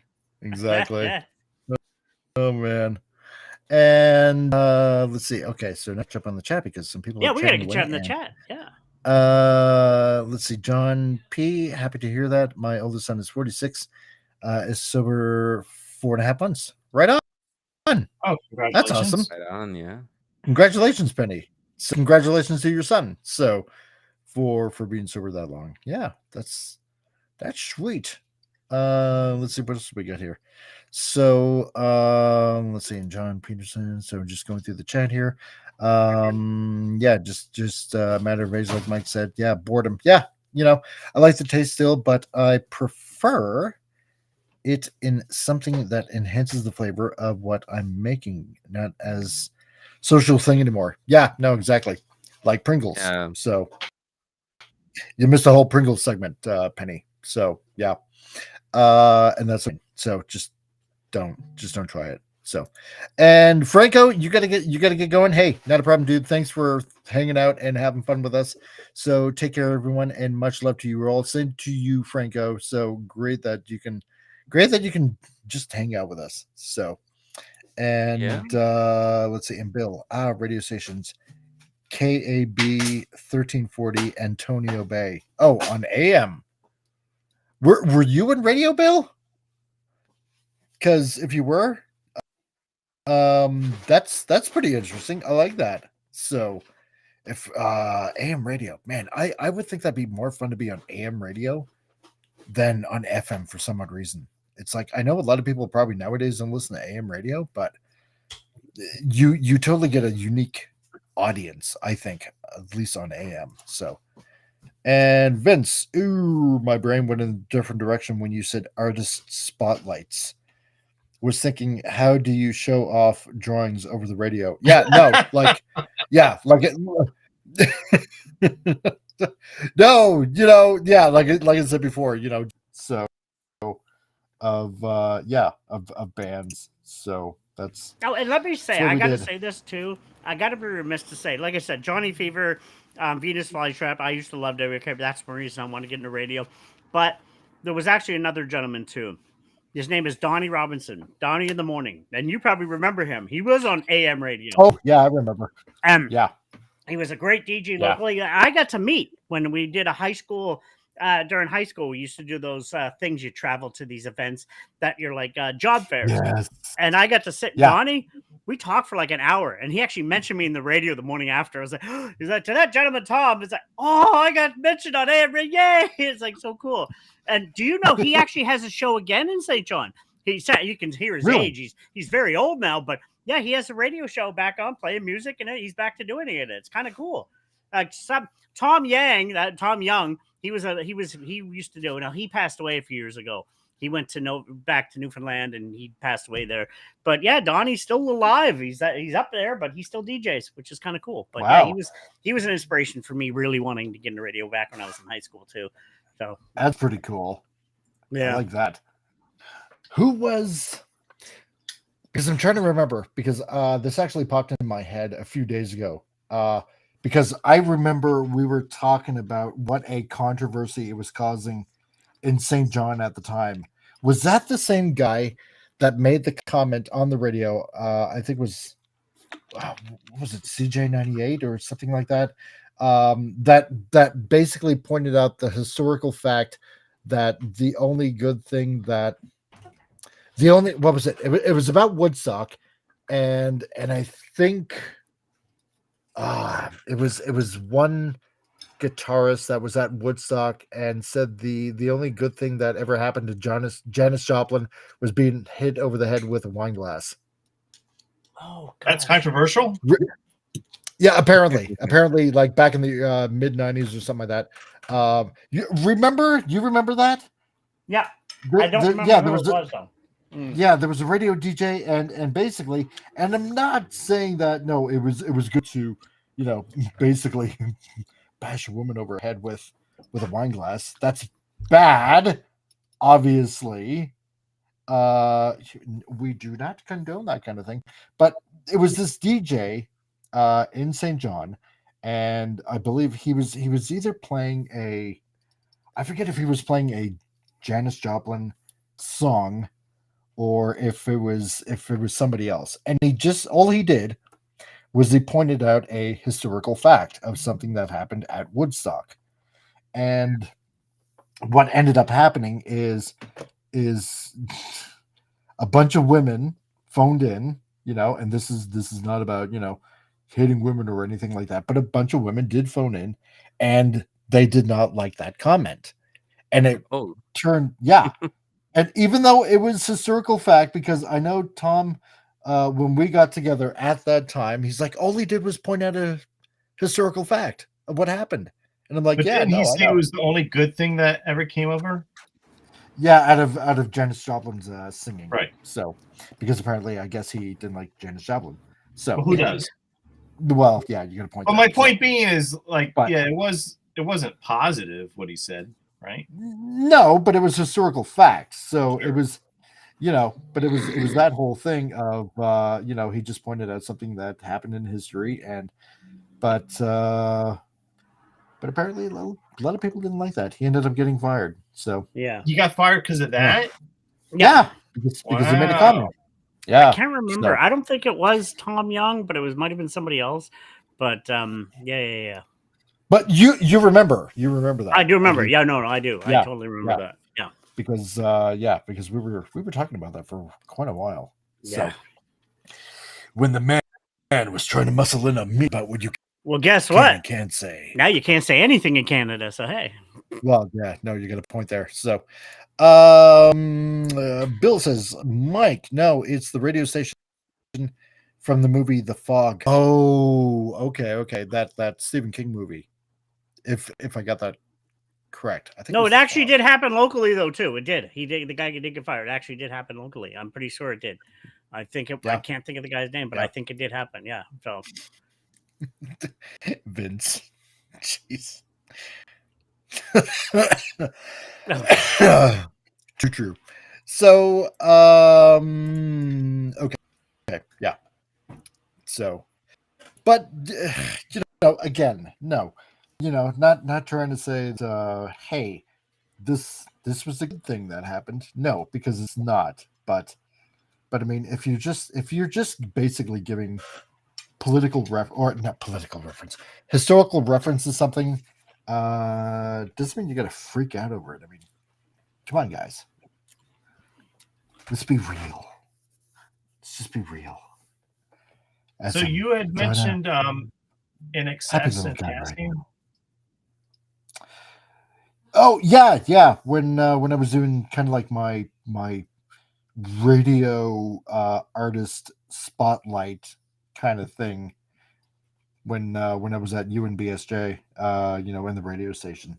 So every week I would pick, a particular band and do a, music spotlight on them, play their tunes and stuff like that. I ended up recording my own shows, so I got most of them on cassette tape. So and I got some of the ads that we had to play in the cart machine. Let's see on tape, and I remember some of them were like really annoying, recycling ads and crap like that, and I'm like, oh my god, I just even then I got sick and tired of playing them on the radio. It was such a pain to play those ads. Reduce, reuse, recycle. That's the name, or that's the order of the game. Jeez, it was a pain in the ass. So just having to play those commercials. God, I hated them. So, but yeah. This was also around the same time the Looney came out, because I remember on my 2 cents thing, I made a stink about it. I'm like, why do we have coins now for $1? Why did you get it written? And I was so angry, and I'm still angry. I want a dollar bill to come back, but no, we could have a Toonie and a Looney now. Yeah, right. My God, yeah, I forgot about that entirely. Yeah, this is when our dollar bill was eliminated. A coin. Yeah, and became a coin, a Looney. And so at that time I was joking around saying, oh wow, yeah, so if you we'll become a nation of pirates, I said. And if you put 2 loonies together, right, 2 $1 coins, if you put 2 loonies together, it'll be a doubloon, a double loony. So we'll become a nation of pirates. And Canada's lawless now. So there we go. Funny how that turned out.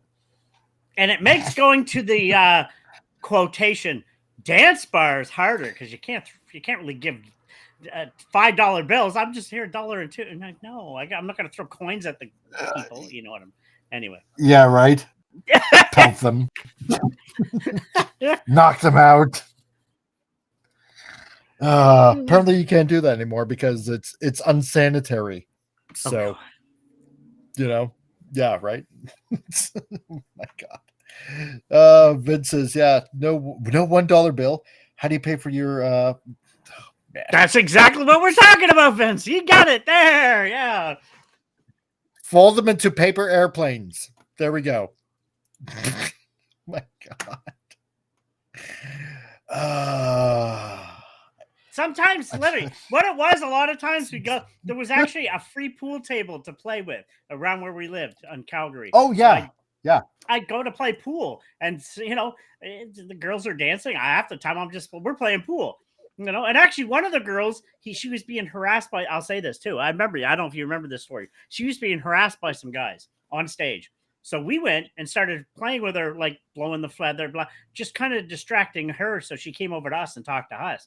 And because these guys were being pieces of trash. And yeah, so she actually thanked us at the end. I remember, thanks, guys. I appreciate that. Like, hey, you look like you were kind of going through a hard time. You were being treated like junk, and these guys are being dicks. And, we went over and, just had fun and joked. And then she came over when we were playing pool and said thanks. So, yeah. Protector of the week. Exactly. That's right. She was actually a real smart, intelligent woman. She was a native. She had a bookstore, believe it or not. I don't know what happened to her afterwards, but she was running a bookstore with books, and very intelligent woman. We sat and had a good conversation, actually. It was really cool. So that's cool. Yeah. There we go. All right. And so this is what I'm doing. I'm using this for reference because I'm not good at drawing guns yet. So there's so much mechanics. It's a really hard one. Yeah. It is. So yeah, I'm just going to make sure. I'm just you know what? Maybe I shouldn't. Hold on. Okay. Because you're not supposed to show that on YouTube. So oh no. Yeah. Thank you, Vince. And yeah, right. And while we're at it, before something happens, please like and share and comment and subscribe. See, perfect timing, Vince. So if you happen all to 40, be, all 43 of you, 43 on exactly X. 43 on X. Wow. Yep. Hey X, Nice. how's it going? Hello, I wish everybody. I could. I know. Hello. How you doing? So, yeah. So to everybody on X, 43. Really? Yeah, 43. That's amazing.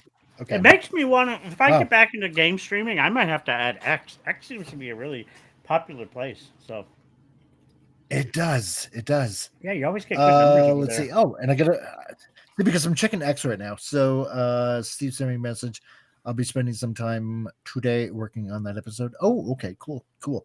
Yeah, because there was an episode that Rank or Steve wanted to do with Al, myself, and Gary over at Pop Culture Minefield. So a type of creator kind of show that I guess he wanted to do with us. Wait, are we talking about Steve or are we talking about Jerry? No, we're talking about Rank or Steve. Oh yeah. I have no idea what's going on with that. I very much would like to do it. He's working on it. Okay. So yeah. So I just got the message just now. So basically to every 43 of you watching on X, hello and welcome, and glad that you can that you can be here and watch this. So, and I'm just going through all the comments that I can possibly look at. Oh, there I am on X. Wow, amazing. 112 views so far. Hey, I don't get this. You know what? On occasion, I have one window open on YouTube, and because I don't want to end up roboting, because hey, we all know what that's like. Yeah. Because Vince ends up making funny comments and stuff like that more than usual when I robot, and then everybody joins in on the fun, and then I feel butthurt. No, so I got like a 4-screen setup now, believe it or not. I got like a 4-screen setup. I got my laptop, I got my monitor, I got the TV, and now I got a tablet so I can watch chat when I'm getting. Yeah, I love this setup. This is so perfect. It's super tight and messy, but okay, it comes in handy. So if anything, I got 2 windows open now. So I got one on the YouTube, and now I'm actually watching myself on X. So hello to everybody that happens to be watching on X. I don't look at my X feed as often, so especially when it's shown on, but I can see that there are 44 views right now, and I appreciate each and every one of you that are watching right now. And Rumble need to step it up a little bit. So make them happen. So anyway.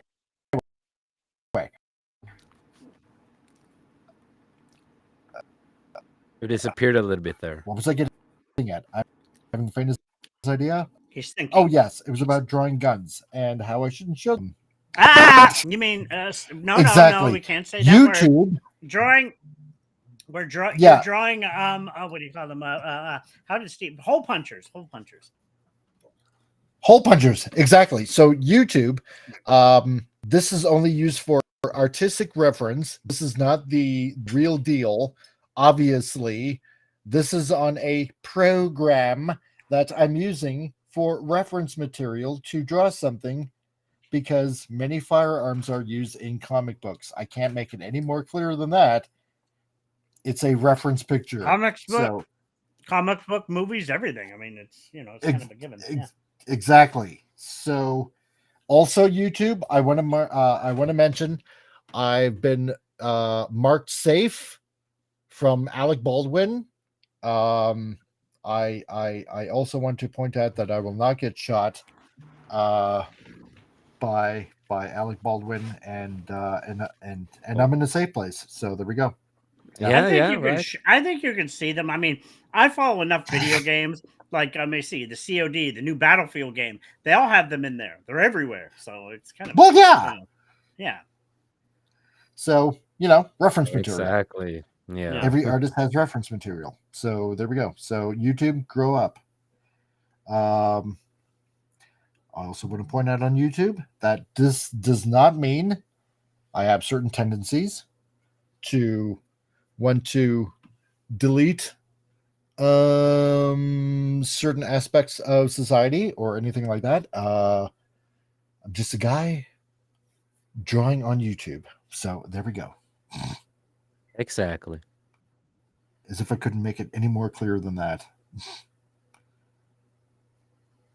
I think I covered my bases. I think it did, yeah. I don't know if I'm allowed to talk about it, but did you hear what happened in Nova Scotia? Nobody's turning anything. Not one person, I don't think, or very few are turning their stuff in. Oh, remember? for the for the pew pew buyback. Right. Yep. I said pew. Nobody. Yeah, exactly. Nobody turned them in. I was like, have fun with that, people. No, Canadians are standing up finally. Wow. Can't imagine. Yeah. Like we mentioned a couple of weeks ago, to the rest of the world, because I know the rest of the world out there has done so marvelous ever since the Freedom Convoy thing happened. And for that, for the rest of the world, we appreciate you supporting freedom wherever it may be, and especially with what's going on in this country. And so just to let you know, in case, because news is kind of hard to come by, I suppose, when it's being suppressed and repressed and changed by certain elements of the government and stuff like that. And so what's going on here, just to give you basically a rundown, thanks to Tom. Canada is trying to do a quote unquote voluntary yet mandatory firearms buyback. So, and if you don't do this within a year, then it could have some serious repercussions. So if you don't do it voluntarily, then the government's going to step in, and you will be, I guess, an enemy of the state. I suppose you could probably say that. And nobody's doing it. But nobody's doing it. Yeah, I know. I love that. Right. Yeah. Just remember, the only ones that speak the loudest are the liberals, to try to make it sound like they have more on their side than they actually do. So you know what? Don't worry about it, people out there. The people are winning. So, well, there's a rumor. This is once again a rumor. There's going to be an election in November. Ooh, really? They're going to force an election, and I think after we've seen in Newfoundland, I think there's going to be a new thing, because our country's going to heck and high. We're dying. We just gave more billions to Ukraine again recently. It's like, what? Yeah. What? No, we have suffering in the streets. I have family in the streets, and there's people that so people are finally waking up, and yeah. You know what? It's really odd, because a couple of days ago, My son and I, whenever we drive to work, on occasion, I'll put on like a podcast because I got this big Bluetooth speaker. Because currently, right now, in the car, a little bit of an electrical issue, so the radio doesn't work. So I get a big speaker that my wife likes to call the Ghetto Blaster. So, which is kind of funny because I suppose it is in a way a kind of a modern day Ghetto Blaster. Anyway, I'll put on like something like Louder with Crowder, right? And so my our son's been listening along with it, and kind of before he used to say he was like kind of like moderate, like in between, right? And that's fair, because he wants to make a sound decision, and that's what anybody really should do, right? Yeah. And so later on, the more he's been listening to it, he finds that he agrees more with with what's being said. And it's not like obviously I'm trying to indoctrinate him or anything like that, but yeah, right, heaven forbid, oh my god. But to him it's just basically common sense. So and so I mentioned to him a few days ago, it's like see, because he's always been very good at numbers. For some odd reason, he just has the thing for numbers, which is great. I love it. But more accurately, he likes probability. He likes to figure out probabilities and stuff like that. Yeah. So, what was I getting at? See, I lost my train of thought now.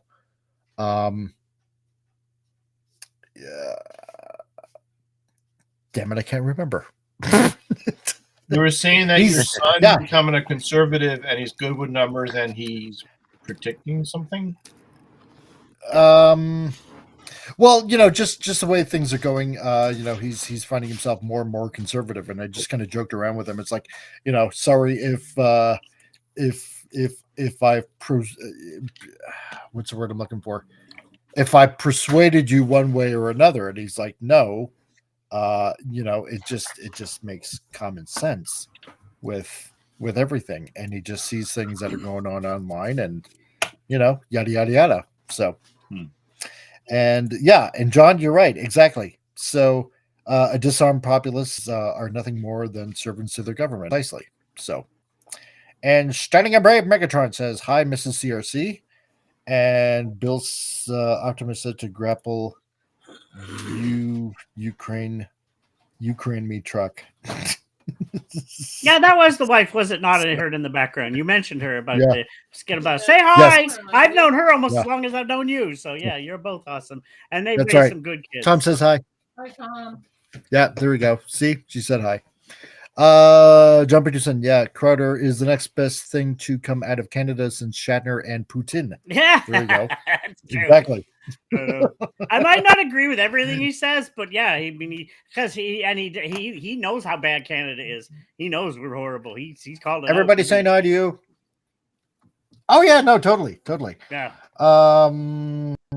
Okay, so I think he's back on the circuit. I think sadly, Charlie's passing actually inspired him to come back because he went away because he had some legal problems, but he's back actually on the circuit again. Yep. That's right. So, but yeah, no, it's kind of funny the way everything is kind of happening here in Canada. It's it's bad. These gun buybacks. Oh, and the thing is, apparently, the referendum that we're supposed to be having, apparently, because it was supposed to be either late this year or next year or early next year. So apparently, from what I have been hearing, they're talking about later this year, doing it later this year. Yeah. So that means we might find out if we stay in Canada or if we become our own little independent country. What? Or we hook up with our neighbors down south. Amen. So and become American. I'm going to say this right now, and I don't mean to disrespect anybody here, but I think no, of course not. I love I love my country, and that fact that we were disbanding a great country is sad. I mean, imagine if America disbanded. You guys lost your states. That would hurt you guys. It's bad. It's sad to see Canada, which was once a great country, disband and just die. I don't want to see my country die. I love my country. You got to be proud of your country, just like you guys should be proud. That's why I can't stand when Americans say, "I hate America." Why do you live there? Like they disband the flag and they hate the flag. The same goes for our country. You got to be proud of your damn country. If you don't like it, get the hell out. That's what I say. And it's like, I love Canada. We used to be known as the peacekeepers, the kind people, the partiers north of America. And I have many American friends too. And I praise for that, but I don't want to become part of America because I'm a Canadian. That's what I'm being honest. I'm just being honest. You got to be proud of your own country. You know what I mean? Like people, the fact it's sad. I love this country. I just hate our government. We're full of morons. Yeah. I have a question. So, Mike, you live in Alberta, so you're going to have an election to decide whether Alberta should be independent.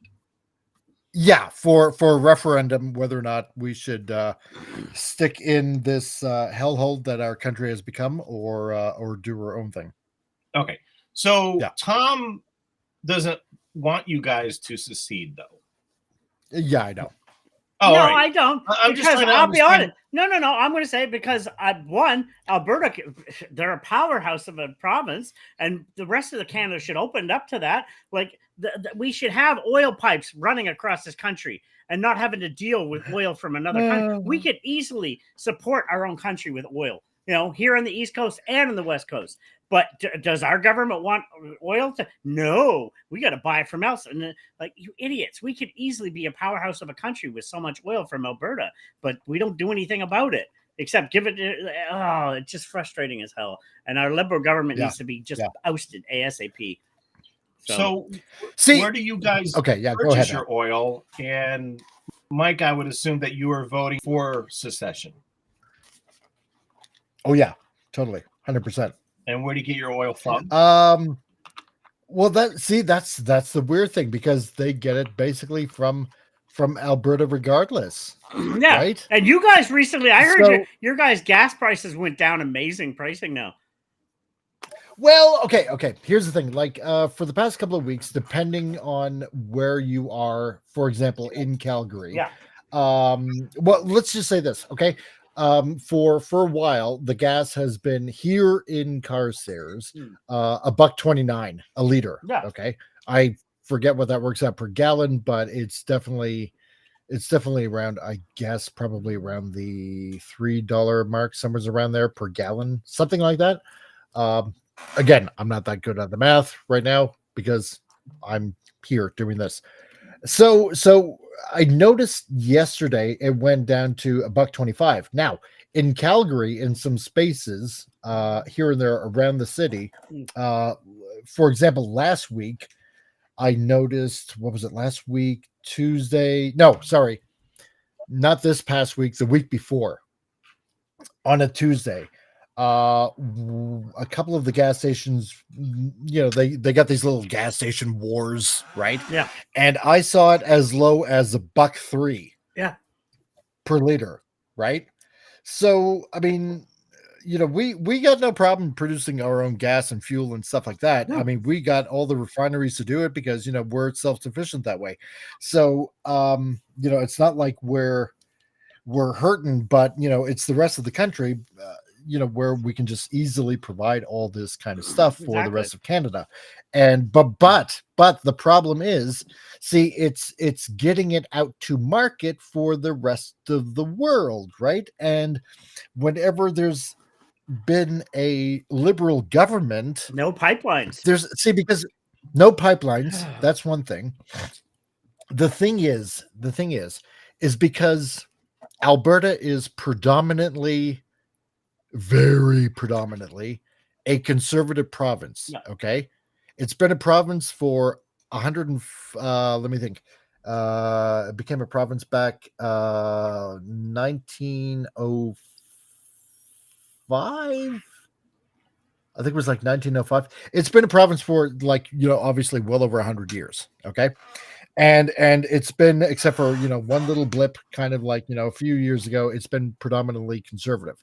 And liberal governments hate that. Yeah. They hate it. Right.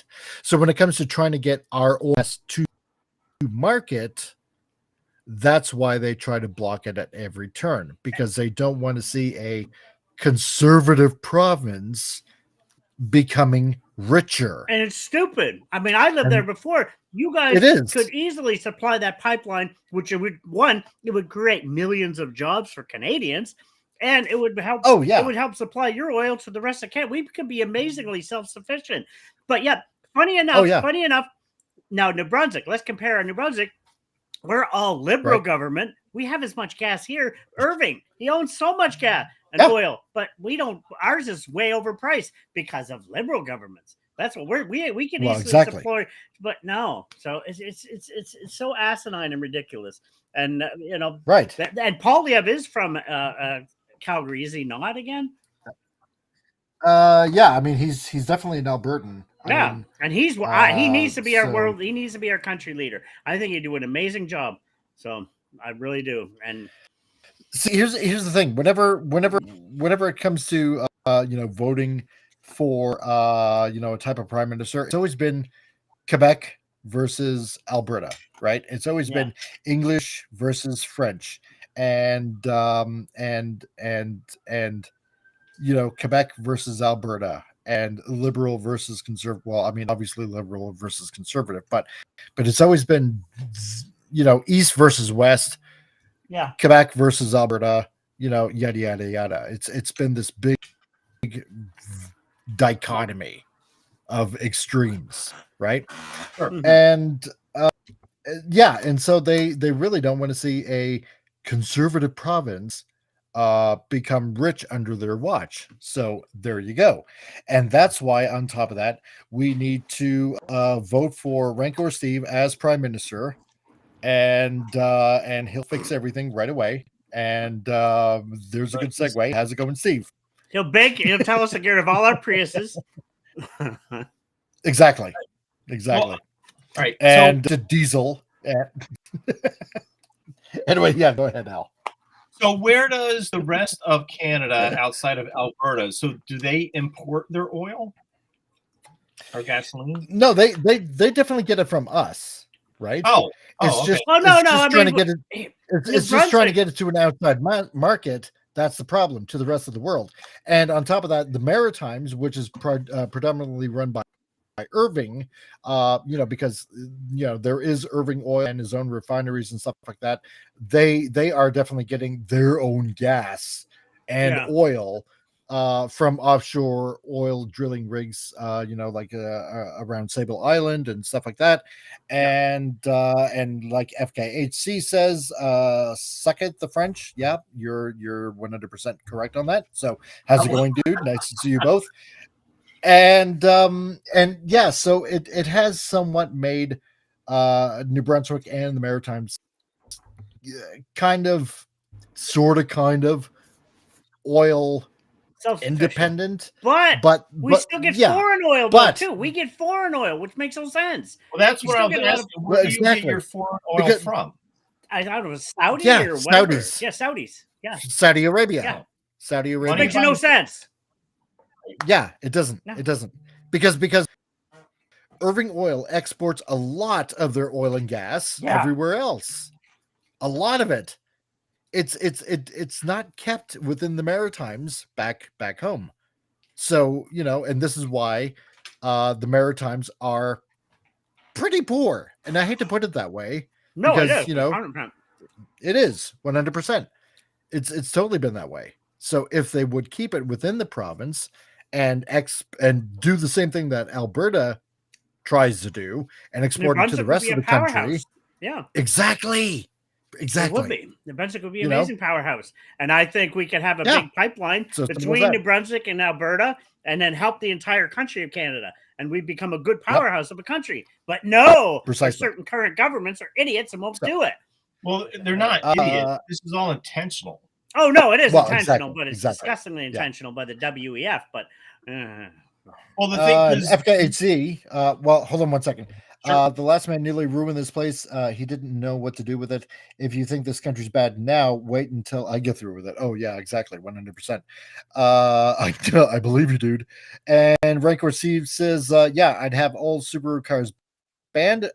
Bring the Second Amendment into Canada. There you go. And FKHC also says, otherwise known as Tim, when the nukes start flying, Alberta's going up in smoke. Oh, okay. Well, yeah, maybe. With all the oil and gas, there it goes. Rancor C will save Canada. And there let's we go. go. Yep. And Vince definitely will be voting for Rancor Steve. So I need to move to Canada first, then I can vote. Alberta is mostly Maritimers. Yeah, believe it or not. Most of the Maritimers, they all moved out there, the conservative ones, and just like, I'll go to, because I was there for a while. I mean, there's so many Maritimers out there. It's like, holy crap. Exactly, because they want to work, right? Yeah, exactly. Okay, anyway, Al, so you were asking, you were saying. Well, no, the United States had the same sort of problem. Like our country sits on a huge wealth of energy. It's like, oil and gas. The problem at one point was that we didn't have enough refineries. So we need to build more refineries to turn the oil into gasoline. And we're also importing a lot of oil from Saudi Arabia. And, Trump fixed that twice. Although, but under Biden, they stopped doing that. Yeah. And I remember in the 1970s, mid to late 70s, we had an oil crisis because we were dependent on OPEC. So we were dependent on oil coming from the Middle East when we were sitting on this huge wealth of fuel. And it caused inflation. It caused gas lines. People would have to wait in line to get gasoline for their vehicles. And sometimes gas stations would run out of fuel. It was insane. Late 70s. Yeah. Yeah. The OPEC situation. Oh, it was totally insane. So, but God has blessed at least the United States with all this wealth and all this fossil fuels, and it's wonderful. But the people that are not real Americans and don't really care about people in general, who hold position in the government, they don't care about that sort of stuff. So they just want to import more oil from, it was never from Iraq or Iran, but it was from Saudi Arabia. So that's what they were doing. Right? That's what they wanted to do. And it's terrible.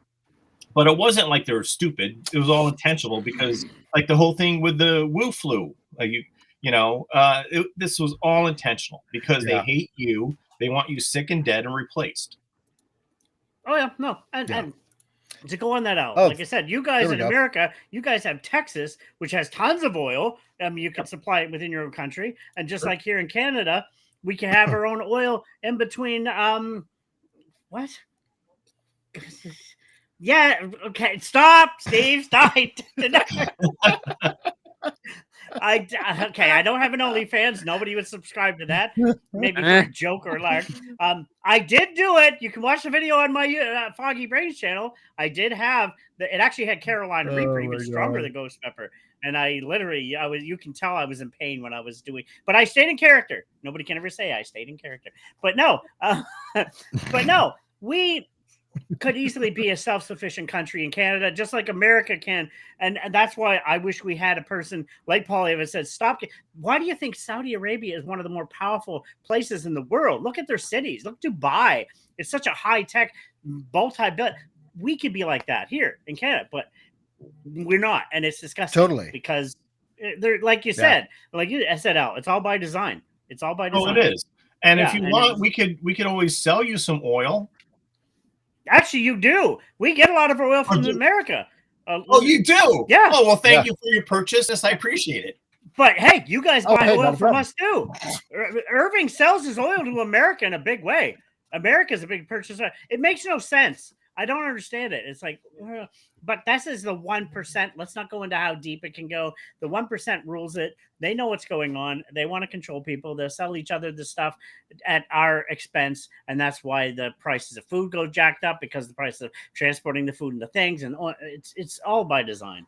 Sure. So, oh yeah, no, totally, 100%. Yeah. So, yeah. Vince, I didn't know you were half Canadian, so I had no idea. So now that I know, yeah, well, maybe you can. So there, and have you listened to Mr. Bean? I want to be elected. Yeah, I want to be elected. I love Mr. Bean. Say something like that. I want to be elected. He's actually highly intelligent. Rowan Atkinson. You ever hear him actually talk? Yeah. Very intelligent. He graduated out of Oxford, actually. Very intelligent man. Yeah. So, and what's this? Tim, otherwise known as FKAZ, the U.S. helped with buying oil from the Saudis in 2001. Oh yeah, that's right. Yeah. YouTube. Yeah, YouTube won't let me put the date. Really? Oh wow. Interesting. Yeah, I went down that. That is. I think we talked about that a few weeks ago. I think so. Yeah, pretty sure we did.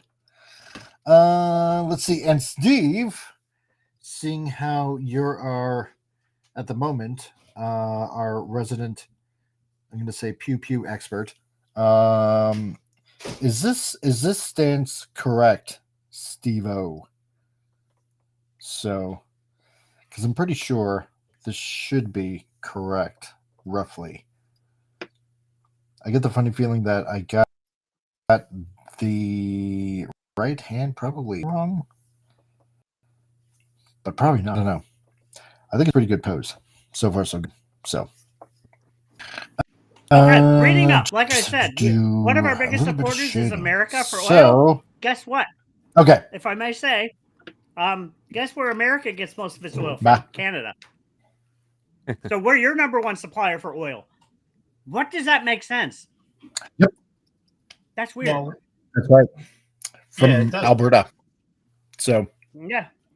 And also, and New Brunswick too. New Brunswick, Irving supplies all the eastern coast the most. Irving is right down all the east coast, like in Maine and New Hampshire, and even into New York. Yeah, it's really weird. So yeah, doesn't even the northeast portion of the United States get electricity from Canada? Yeah, from Quebec. Oh, okay. From the damn Quebecer. So. The U.S. and Canada are each other's biggest trading markets. That's why we need Poilievre to work with Trump in a better deal. He would actually be, and because our current idiot doesn't know what he's doing. I'm sorry, he doesn't. Well, no, that's true. So, oh yeah. So a little bit of fun, interesting news. Yes, something happened. As we switch. What? Boy, how did this happen now?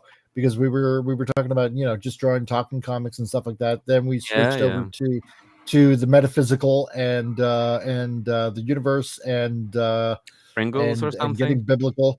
Yeah, and then it switched to Pringles, beer and Pringles. Yeah, drinking beer at noon for some reason. Yeah, how you can hide a beer can in Pringles, and then we started talking Pringles, and so yeah, and then we've delved into the realm of politics now. Yeah, it's all over the place. It is all over the place. But I'm all right with that. So. It's just free conversation. That's what's cool about exactly. Exactly. Yeah. But you want things up there, Mike? Yeah. So apparently, from what I just found out a couple of days ago, that apparently Alberta is taking the stance. It's kind of like from the pages of what's going on with ICE. And it's gotten very interesting here. So what is happening is apparently our ICE in Canada is doing its job here in Alberta and is getting rid of illegals in the province. Yeah, where no other province in Canada is doing their job. Apparently, no, they're not. No, they're not. Apparently, ICE is in Canada our ICE, let's put it that way, is doing its job in Canada and in Alberta and getting rid of all the illegal immigrants. Yep, we need to do it all across the country. I'm Which sorry, but we do. It's hilarious. It's so hilarious watching some of these news articles and stuff like that, because some of them, what was it? It was one of our main TV channels, CTV. They were going on like there was this one woman commenting that oh yeah, we were just we were ready to start work, or and I'm kind of paraphrasing here obviously, and and we were just waiting for most of our employees to show up, and then some of them didn't even show up for work. Interesting. Like, oh my, I wonder what that could be from. My, yeah. Or yeah, right, I thought it was hilarious. And so they go on with the whole news article, that apparently in Alberta they've been looking and finding people that have been living here illegally and stuff like that. And I'm just thinking to myself, Danielle Smith, our premier, is certainly, without a doubt, taking hints or taking matters not only in her own hands, but she's definitely doing, I suppose one could say, the whole Trump playbook thing of just getting rid of illegals. They're just not supposed. Yeah. And and some of them are going, oh, I am not wanting to lose the potentiality of finding work of in this great country of yours. It's like, dude, shut up. Nobody is buying your bullcrap whatsoever. You're getting like over $8,000 a month. You're not looking for work, because that would immediately mean that the government would only give you half of what you're getting right now. So just shut up. Put it this way, just on a quick note, this is how bad it is. I work for a gentleman who was here legally. He was here legally from Iran. Amazing guy. And he even said, "No, your system is broken. There's too many illegals." He would never hire illegals. He's like, I know some of them are they're rapists and murderers and everything. He's like, no, he wouldn't hire. He ended up leaving. It's like he wanted to create jobs in this city. He wanted to create more stores, and I liked his idea. He's like, no, I can't stay in your country's falling apart. And he was here legally. He said they have too many hoops. To be here legally, you have to jump through hoops. It costs a fortune. He was a CEO of a major company in Iran. He's like, no, I can't. And he's doing good. He went back. His wife was from Finland, and he's doing amazing again. It's like, no, when a person from one of those countries, he wasn't a religious man by any means. He just was a businessman, did his thing. And he's like, yeah, your country's broken. When coming from a person that came over here legally, that goes to tell you how bad it is right there. Sure. Yeah. Standing a brave bigotry, I think I'd rather have Biden as our PM. At least he was funny bad. My God, yeah. Compared to what we got now, I know where you're coming from. Alberta should be its own country and make our slogan "Real Canada." There you go. I like that. Dude. I like that so much. Oh, way to troll the rest of Canada. That'd be so funny. And FKHC, I remember when I joined a nudist colony. The first few days were the hardest. My God. Damn. Oh boy. Damn you.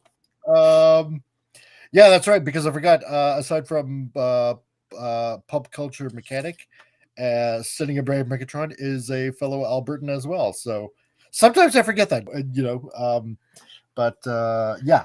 And don't worry, I'm not going to say where, so I'm not going to do that whatsoever. But yeah, it's been fairly interesting in this province, to say the least, of what's going on, and yeah, I don't know what's going to happen. I don't know what's going to happen. It's very interesting. The last 10 years might kill Canada, what we once were. Can I blame the Liberal government? That's a fact. Yep. No, I agree with you on that, dude. So 100%. it's been embarrassing. So yeah. No, it has been. It's I just saw this post. What was it yesterday? That for some odd reason, I don't know why, but Justin Trudeau felt that he had to make a post. Like, I remember this scene, like, and he's posting a bunch of pictures. I remember this scene from 10 years ago about how we changed history in the making, and things have just been so much better for Canada. And oh boy, the comments, like, you wouldn't believe, were just unbelievable. Just unbelievable. Yeah, I mean, I've seen him get buried. So yeah. There were people showing graphs of how Canada was, economically, and then how during Trudeau's tenure, shall we say, how that dipped so far down. Oh gosh, like, oh yeah, that oh geez, just, man, the massive slaughtering online, it was unbelievable. It made me happy to actually be Canadian at that point. So now he's getting seen with Katy Perry. Oh God, I know, right? That's insane. Yeah, right. Well, at least the two might actually put a brain cell together. So I doubt it. Yeah, me too. Actually, yeah, I really do doubt it myself. Because you guys want to constantly looking for each other. Are you guys reading any comics at all? The only comics I've been reading lately is yours, and that's all I want to know. That's it. Yeah, there you go. Okay, fine. You know what? I ended up getting Abercrombie Green from Drunk 3PO.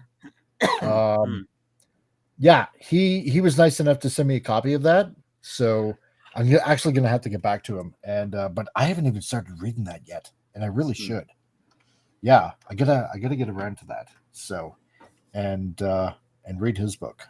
So and what kind of comics are there available in Norway? What do you guys read? Oh, well, we read. Well, I don't read stuff from Norway. It's not much good in Norway. So mostly it goes to a lot of independent stuff, Image, old school Marvel, DC. But recently I have not been reading a lot because I've been focusing on my own book. So I've been focusing mostly on that recently. What's your own book? What are you working on, Jason? I'm working on a book called Forsaken. I know Comic Relief is actually proofreading it also at the moment. So I don't want to spoil too much, of course, but it is, it's a feeling of the Dark City, in a way. It's a cybernetic universe, sci-fi, because I love sci-fi and dark and stuff like that.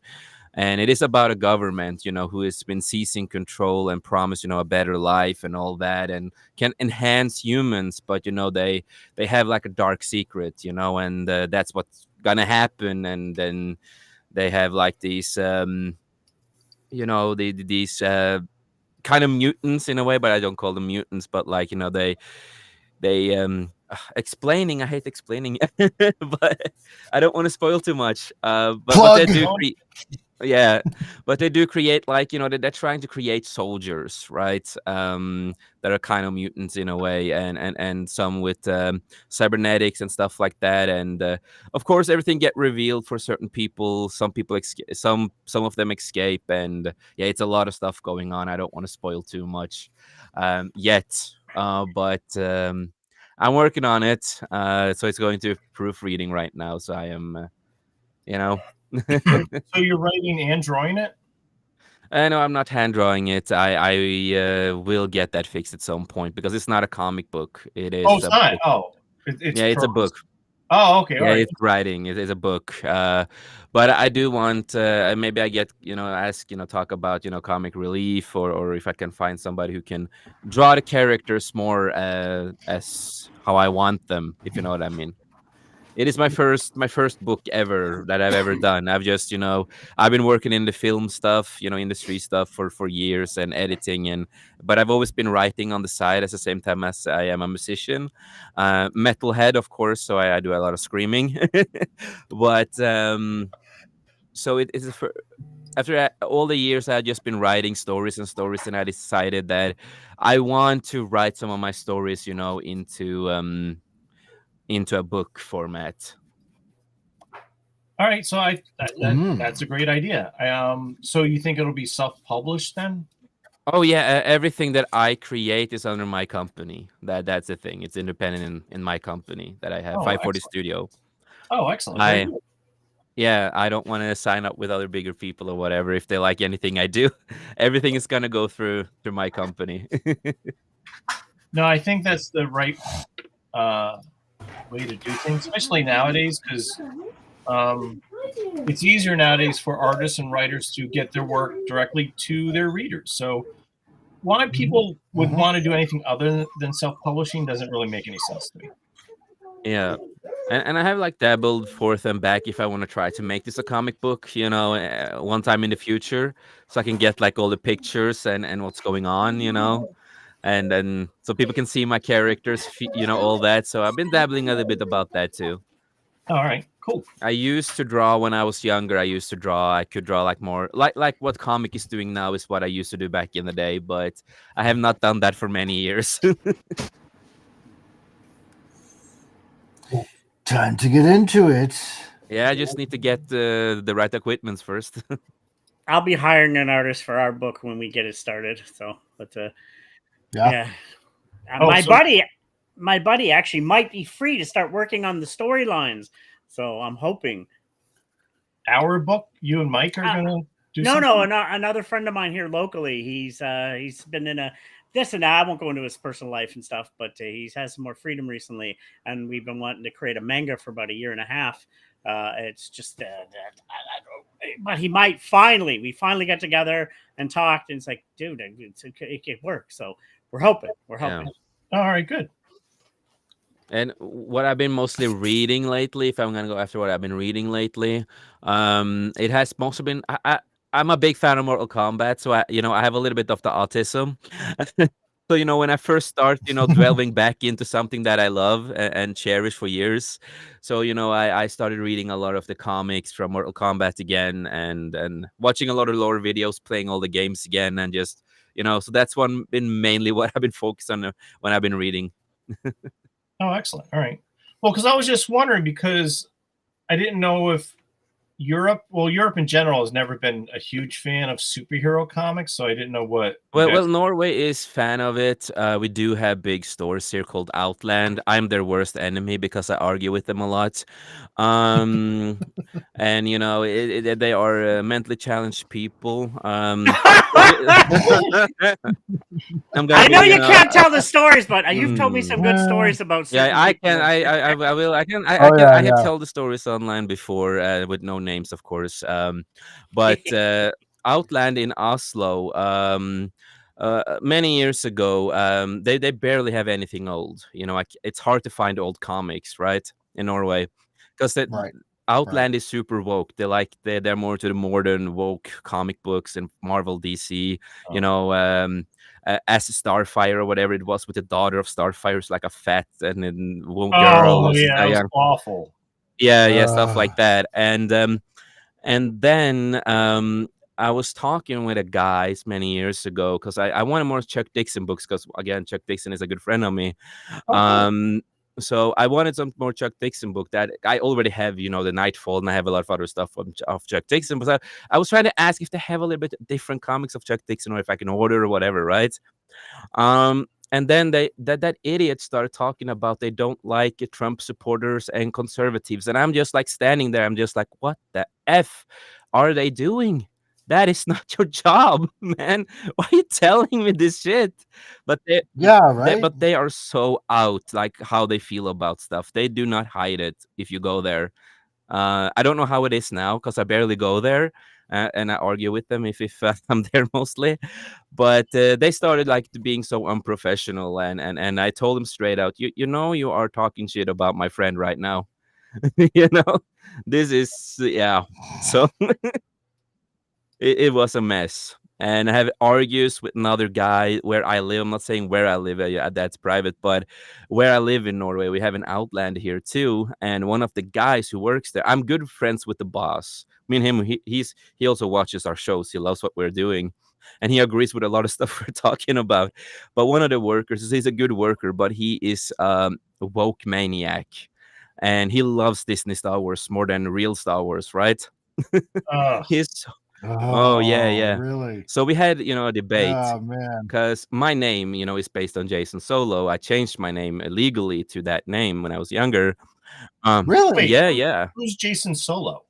Really? Yeah, I changed my name. That's a fun story too. But Jason Solo is the twin brother of Jaina Solo. They are the twins to Leia and Han Solo. It's a kid. All right. Yeah. Oh, right, yeah. Which is not canon anymore.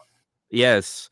And so me and him had a debate, and it's the stupidest thing I've ever had a debate about. Because I told him, Jason Solo has a better story arc because he has a full fleshed out story in the books, right? And he's like, no. Jason Solo doesn't have a better story arc because he was not in the movies. Kylo Ren was in the movies. And then I'm just like, oh my God, what the bro? Really? Yeah, we have more. Yeah, but yeah, that was the argument that Kylo Ren was in the movies, so that makes a better story arc. I'm like, no, that's not how it works.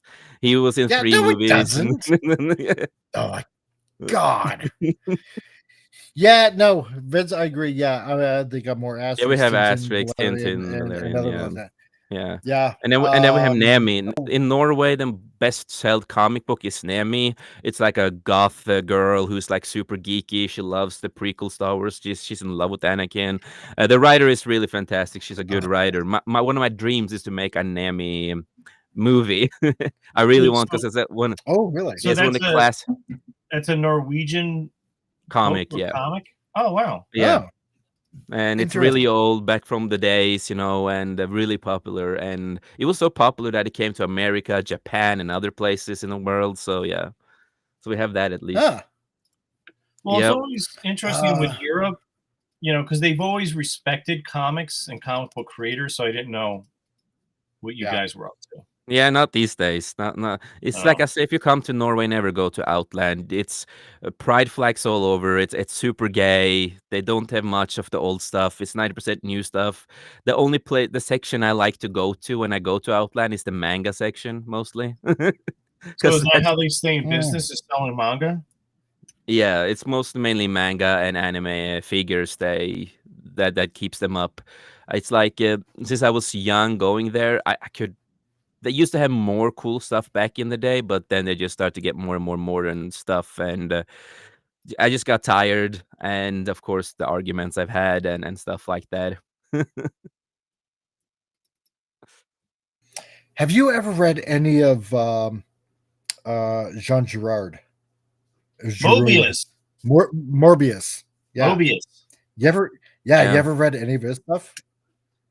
Morbius. You're talking about Marvel, right? No, Mobius. No. The artist Mobius. Oh, who did Blueberry? The French artist. The French artist Mobius. What has he made? Because I don't always remember. Oh, he was Tomorrow. He was in Heavy Metal. He did some of the heavy metal. Yeah, Heavy Metal. Yes, I've read Heavy Metal. See, everybody knows Heavy Metal. Yeah, that's yeah. Well, because Heavy Metal in Europe was called something different, which I can't remember the name in French, but it means screaming metal. And then I have no clue what they call it in Norway. I have to be honest and say I read stuff online at that time. I mean, I remember Mobius. I remember Mobius mostly because he did a 2-issue miniseries for Marvel based on Galactus, and I have that. Right, yeah. So I've listened and watched. I've listened and watched a lot of interviews with Mobius. I have a lot of respect for Mobius, and I know he's influenced a lot of people. And not too recently, or not too long ago, that YouTube channel, which I mentioned once before, Matt with 4 T's, did a little documentary on Mobius, and it's really, really interesting stuff. But I never could get into his work, though. No?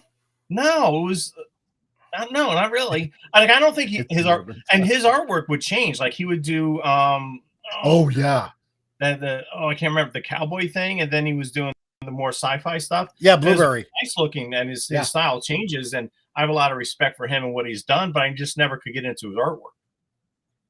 No, yeah. I found it fascinating because like what you were saying, he would do these very realistic, works of art, like when he was doing Blueberry, or some of the stuff where he was doing stuff for heavy metal, or or what was another one that he did? Airtight Garage. Oh, that was another one. That was a really good one. Yeah, The Long Tomorrow. That was another really good one. I love that one. But he would incorporate all these kind of like really weird, kind of like organic fantasy elements into some of the stuff that he was doing. And when he did, because that was when I discovered him, that was when I was really into Silver Surfer, and I wanted to collect everything Silver Surfer, right? Because I just love the character. No, it's true. Oh, you love the female version. Favorite. No. Yes. and then when I came across, because I gotten a few graphic novels, Silver Surfer graphic novels, and then I came across Morbius's 2-issue Marvel Silver Surfer book. Right. And there was, I don't know, there was just something about it. And I know, like you said, you really, you couldn't get into it as much, but it was just something very simplistically appealing to it that kind of grabbed me. It's like, where you have a lot of artists during this time, like getting into the late 80s and 90s, where you have your Jim Lees and your Rob Liefelds and McFarlane, and Eric Larson, like adding super detail into every little muscle and everything like that, right? Like especially like McFarlane and Jim Lee, right? They're getting like super detailed on anatomy and stuff like that. But Morbius kept it very extremely plain, to the point where it was almost, I don't want to say almost flat, like in the simplicity of it, because it still had shape and form and everything. It was just how he just made it so simplistic but very, very eye-catching to me, that I really loved. Really loved it. Yeah. And then that got me into a lot of his other work that I really enjoyed. I think Stunning and Brave, first of all, says, there was a dope comic book store where I lived that had some pretty cool Transformers sections, lots of vintage stuff. I even saw an OG MP Prime. Ooh, Japanese or the North American one? That's what I'm wondering. Ooh, and he also says, the Walmart ads have been really dumb. A voiceover that's completely out of sync with the video. It's really weird. Oh, okay, yeah, talking to Vince Womack. Oh, yeah. But yeah, well, at least one of the writers that I really liked back in the day was Daniel Way, and he had another person with him too. But they created one of my favorite characters back in the day, and I'm a big X-Men guy. And one of my favorite characters is Akihiro, aka Daken, the son of Wolverine. The real son of Wolverine, before they effed him up later on in the comics, when Disney, mostly was taking over him and making him into a K-pop star when he's Japanese and stuff like that. Yes. Because he's half Japanese. But they have done a new issue of Daken coming back now, and actually that comic is good to be a new modern comic. Actually interesting story, and actually connected with the old comics at least. But at that time, Daniel Way was one of my favorites at the time, and of course we had Chuck Dixon, who inspired me a lot. And just calling him a friend, it's an honor in itself. I never thought, a small town kid from Norway suddenly just like, oh shit, that's where I ended up. And but so I have a couple of favorite writers, but for me, I've always been like, if the story is good, I don't care too much about writers. If I like the story, I like the story, if you know what I mean. Right. No, I get you. And if I like them, I will try to follow them a lot more and see what they're doing. Tom. No, I'm just gonna say I'm more of the. I like a good story sometimes. I haven't read much in a while, but I've always liked a good visual. And you were mentioning how, like, as you said, Morbius is more plain and flat, but you also mentioned some of the artists that were doing muscle tones and everything more realistic. I think Dale was one of my favorites for just, and I didn't even know he was Canadian when I first found his stuff. I was like, wow, Keon, like, because he did the Hulk.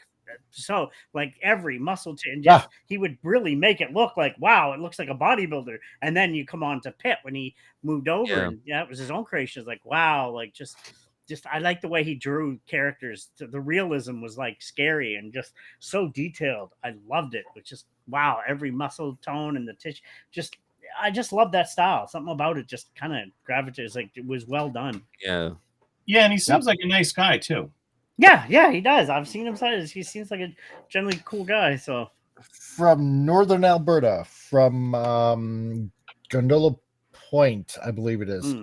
It's a little west of Edmonton, but apparently he lives in Ottawa now. Go figure. He's still working though. He's still doing some stuff. So but yeah. And I also really do like a lot of Mark Miller's work. Not everything, but there's a lot of Mark Miller stuff that I do like. And if there's something I'm gonna pick of all the stuff that he's made, the original Nemesis was one of my favorite comic books of all time that he created. I know he continued like the new Nemesis story with new comics.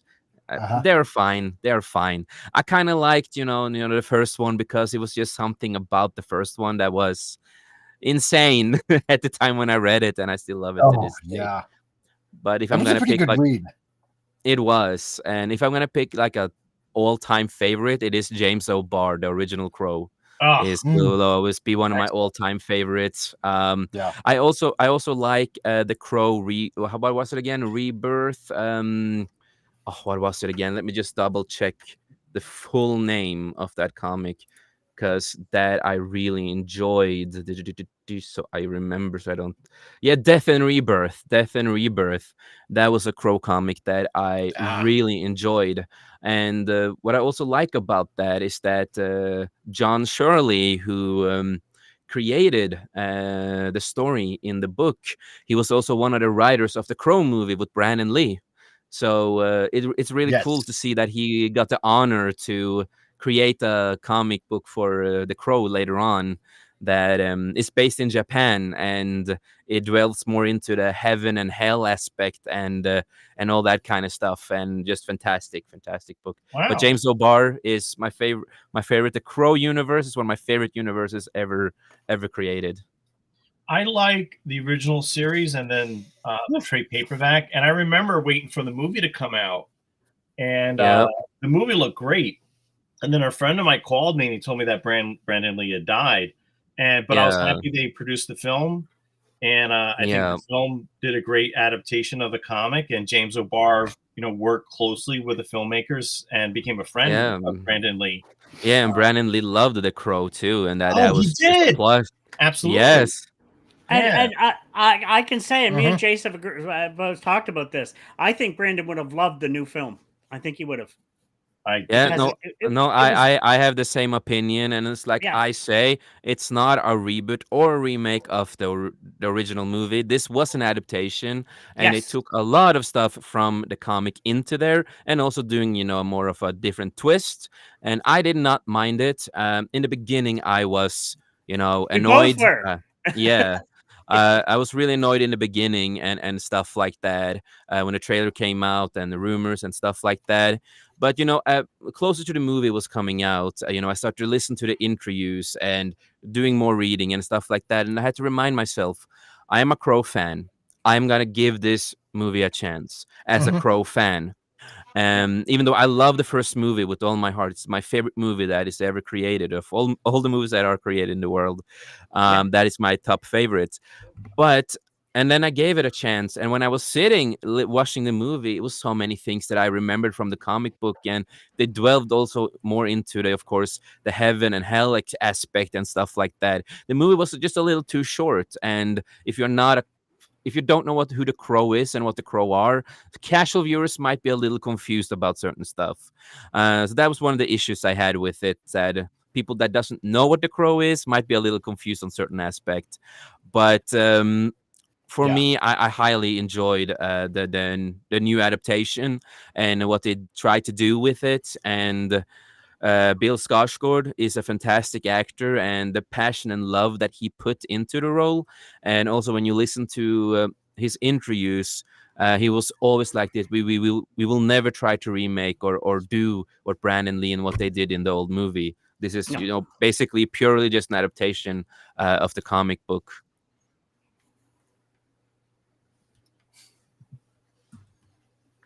Yeah.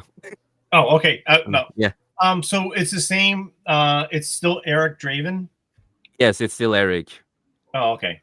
It's a lot more comic accurate than the other film. And again, like me, it's one of my top 5 favorite films, easily, the original. I loved it. It was just, but I like him, I went in so skeptical. And then you showed me the trailer. Actually, you're the one who got me to give it another chance. You showed me the trailer, and okay, maybe I will. And then I watched it. Like, you're right. It's worth it. And I think Brandon himself loved the comic, which I haven't read in years, but I read it too. And I think he would have been really big on this. He would have thought, like, wow, Mm-hmm. Oh, so exactly. yeah, John, not a problem. If you got to get going, it's all good.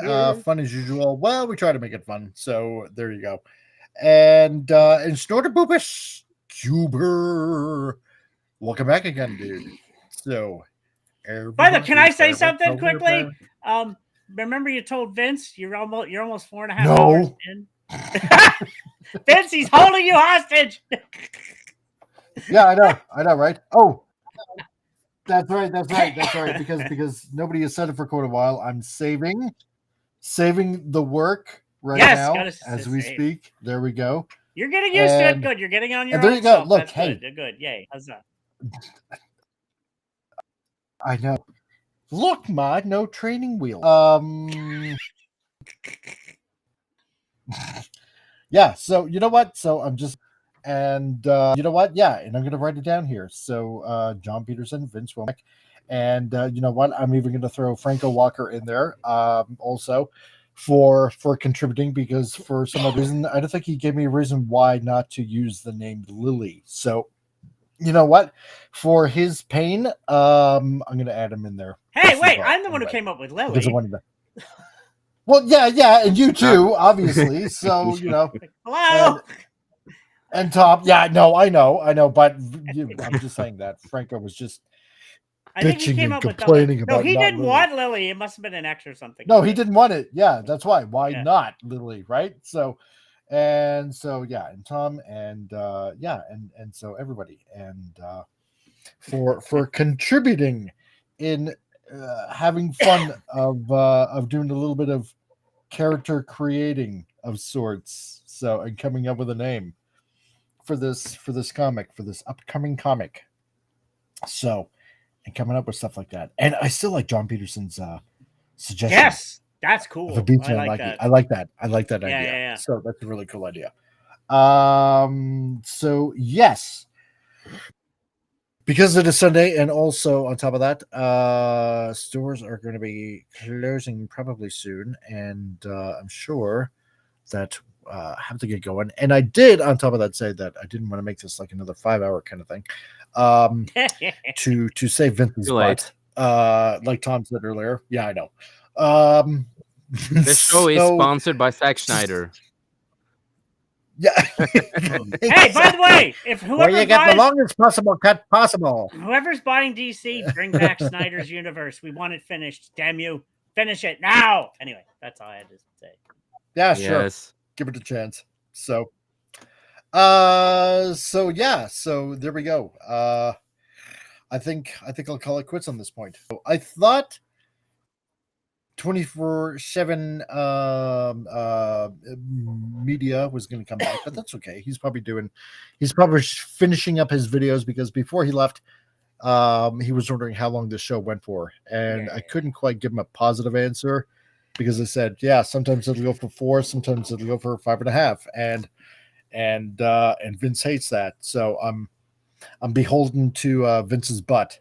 So on how long to make this show. Exactly. So, yes, exactly, Vince. Huge Circles presented by Preparation H. So for extra relief of awesome. A possible hemorrhoid growth. So I love that. Other than that, I guess. Yeah. So this is Preparation H. Oh my god. So anyway, so yeah, it's the only show where we pretty much talk about and touch upon everything possibly going on, of what's going on. So I mean, man, we talked about astrophysics and the origins of life and comics and politics and oh right, and of course the biggest thing on everybody's mind, hiding beer cans and pretzel cans, and Pringles pretzel cans on top of that. So you can't kind of information that is acquired knowledge at this point. You will be tested later. And you know what? For some odd reason, I want to write that into the story. I don't know how. Wow. That's just funny. Yeah. And hey, look, and like we tell everybody out there, whether you're watching on Rumble or watching on X and looking at X, yeah. All you 47 viewers that are watching on X, 47. Hi, we're still, yeah, we still see you. Don't worry. We know you're still out there. You know what? First of all, the one thing that I like to say on this channel, if whether you like something or not, if you like it, you win, right? So don't let anybody tell you differently what you should like or dislike, because I know there's a lot of YouTube media telling you why you should like or not like a certain thing. You know what? If you like it, that's entirely up to you, and don't let anybody spoil your fun. You know what? Hey, on this channel, yeah, we might have disagreements on things, but you know what? At the end of it, I did say Vince, but at the end of it, we're still friends and we're still getting along, because the art of conversation, bouncing ideas and thoughts and whatnot off of each other. And it's trust not me, like I'm the we're black gonna sheep of bash everybody, each other 'cause over I the like- head. I'm not have things. Well, no, I was going to say, No, it's not like everybody Al's gets going along to and bash stuff. me over the head and say your doctrine is wrong, or yeah, exactly. No, exactly. Well, that's because I live in America. You live too far away from me. Yeah, exactly. But like I said, I take the brunt because I like everything that most people hate. People hated Halo TV show. I liked it. People don't like Alien Earth. I like it. Oh, so gosh. I like a lot of things that most people don't like. So I just, yeah. I'm with you, Jason. As Jason quietly moaned. I know. I'm weird that way. I like things I don't people need to don't see like. a moonwalking xenomorph. Oh, you got to be kidding me. Man. No, it doesn't really moonwalk. No, it doesn't. No. But anyway, you know what? Hey, it's this is the channel where we like to have fun, where we're just talking about stuff, and on top of that, like especially on Sundays, where we're just drawing, shooting the breeze, and exactly, and just getting ideas from, like, for example, from the chat, because doing a character creation and stuff like that. And look what we did. We got together and hey, we came up with a really cool name for an antagonist. So there you go. Yes, exactly, Vince. So in other words, he's damn right. Yes, so. I am, and I'm proud of it. No. No, he's not. Oh my god. Yeah, so we talk about anything and everything, and look, you guys have hung on for about 4.5 hours and watching us and just yap and talk, and while I'm drawing and prepping for a comic book to eventually come out. So there you go. That's the way it is. So that being said, let's see who was first. Well, technically it was 24/7 Media. So you know what? Hey, that's right. And thank you, Renz, for putting that up. I'm just going to scroll up a little bit here. Yeah, because I was talking to him earlier before Al showed up before the show. And so if you want to go ahead and check out 24/7 Fusion Media on the YouTubes, go ahead and check his channel. So dude really knows his comic book stuff. So he's a really fantastic guy. And yeah, he's been a little bit of on hiatus, but he's coming back and he's planning on coming back strong. So go ahead and check out his channel, 24 Fusion Media, and tell him if you happen to go over there, tell him Comic Relief Crusader over his way. So plans that I want to do with him and a few others, and we got the comic book plans in the works. So also on top of that, yeah, for me, if you are looking for a graphic designer and you happen to be on a budget, then I am the guy to talk to. So if you want to go ahead and check out the website, which, you know what, I should actually update a little bit more. But anyway, go ahead and see some of the sample of my works that I did on Freelance Graphics. That's with a KS at the end instead of a C, .com. Or you can reach me here on X if you care to send a message. So, and even though I don't, you know what, I'm going to have to bring Kitty on at some point from Flip City Magazine. So I really should, because they would just be a blast to have on again, man. Oh, yeah. So also down below, there's a few links, and Flip City Magazine happens to be one of them. The Mad Magazine of today, and if you want to go ahead and check them out over at Flip City Mag, like Vince, the good wrench that he is, has put down. Go ahead and check out, and you can download a free issue. And if you like what you see and want to get yourself a subscription, then go and put in CRC for the discount code and get 10% off of a yearly subscription to Flip City Magazine. And that being said, Al, yes, do you have anything that you want to plug? Yes. So if you're interested in superhero comics that are fun and have very strong Christian themes to them and aren't crazy and woke, thesortofeden.com, where you could purchase the first two graphic novels. Also, I'm mostly on Facebook. So if you look for Al Nickerson 3, I am on Facebook. Yeah, so check out thesortofeden.com. I'm also talking to a distributor because I'm trying to get the graphic novels into Christian bookstores. So we're supposed to have another conference call next week and see how that goes. Nice. Yes, sir. Awesome. So, yeah, well, God, I hope something quick happens with that. Oh, we'll see. So, looks good. Fingers crossed. Yeah. Because that'll be totally exciting. Yeah. So, oh, yes, that's right. I forgot to mention. Okay. Let's see. Jason. Yes. Remember when Al was in the chat and we were talking about Paramount and the buying of Warner Brothers? Oh, yeah. Yeah. Right. And remember, Al said he's going to contact his contacts. Yeah, I remember. Over Skydance and stuff like that. We thought, well, okay, there's a possibility of him joking around or something like that. You know, just thought, haha, you know, that's he was serious. Oh yeah, I was dead serious. Yeah. So I emailed I emailed a bunch of guys at Skydance and Paramount. I mean, I don't think they're going to get back to me, but yeah, I mean, I didn't even know what that was going on until I was watching you guys. I'm like, hey, I got to send an email, so I did. So here's that's nice. Yeah, I hope so. It gives him a real job. Yeah, nothing's going to happen, but it can't hurt to ask. Right? You'd never know. The good Lord works in mysterious ways. So, and Tom, what do you have in the works? Well, right now I'm going to get breaking news. Oh gosh, I don't believe I just read this. Anybody know who Simu Liu is? You all probably watched. I don't know how to pronounce his name. Simu Liu. Simu Liu. A Canadian. Remember, he was in the stupid Marvel film. You know who I'm talking about. Yeah. Well, one of my favorite games in my top 5 is a game called Sleeping Dogs. I love it. Brilliant. No. He's going to play the lead role.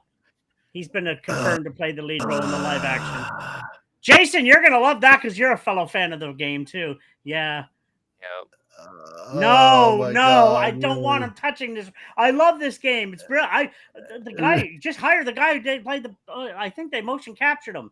No, I don't want this idiot playing a great. I don't know. I don't want this. Man. Sleeping Dogs is such a brilliant game. I love it. Great story. It's like GTA, but not. And he's going to be playing Wei Shen. With Sleeping Dogs, originally it was going to be Donnie Yen who was going to make it with his team, and he was going to play the main character originally. I would have been okay with that, totally, 100%. But that project died, so now we got idiots playing Wei Shen. I'm like, no, you're going to ruin it. But anyway, what's going on with me? Nothing. Just letting I've been lazy the last few weeks, ever since my eye. Just letting my eyes heal. I've just been kind of playing Conan Exiles. I remember why I haven't downloaded it in a while. It was under $10 too on Steam. I'm addicted to it again. Yeah. It's such an addictive game. I got like 50 hours in a week of playing it.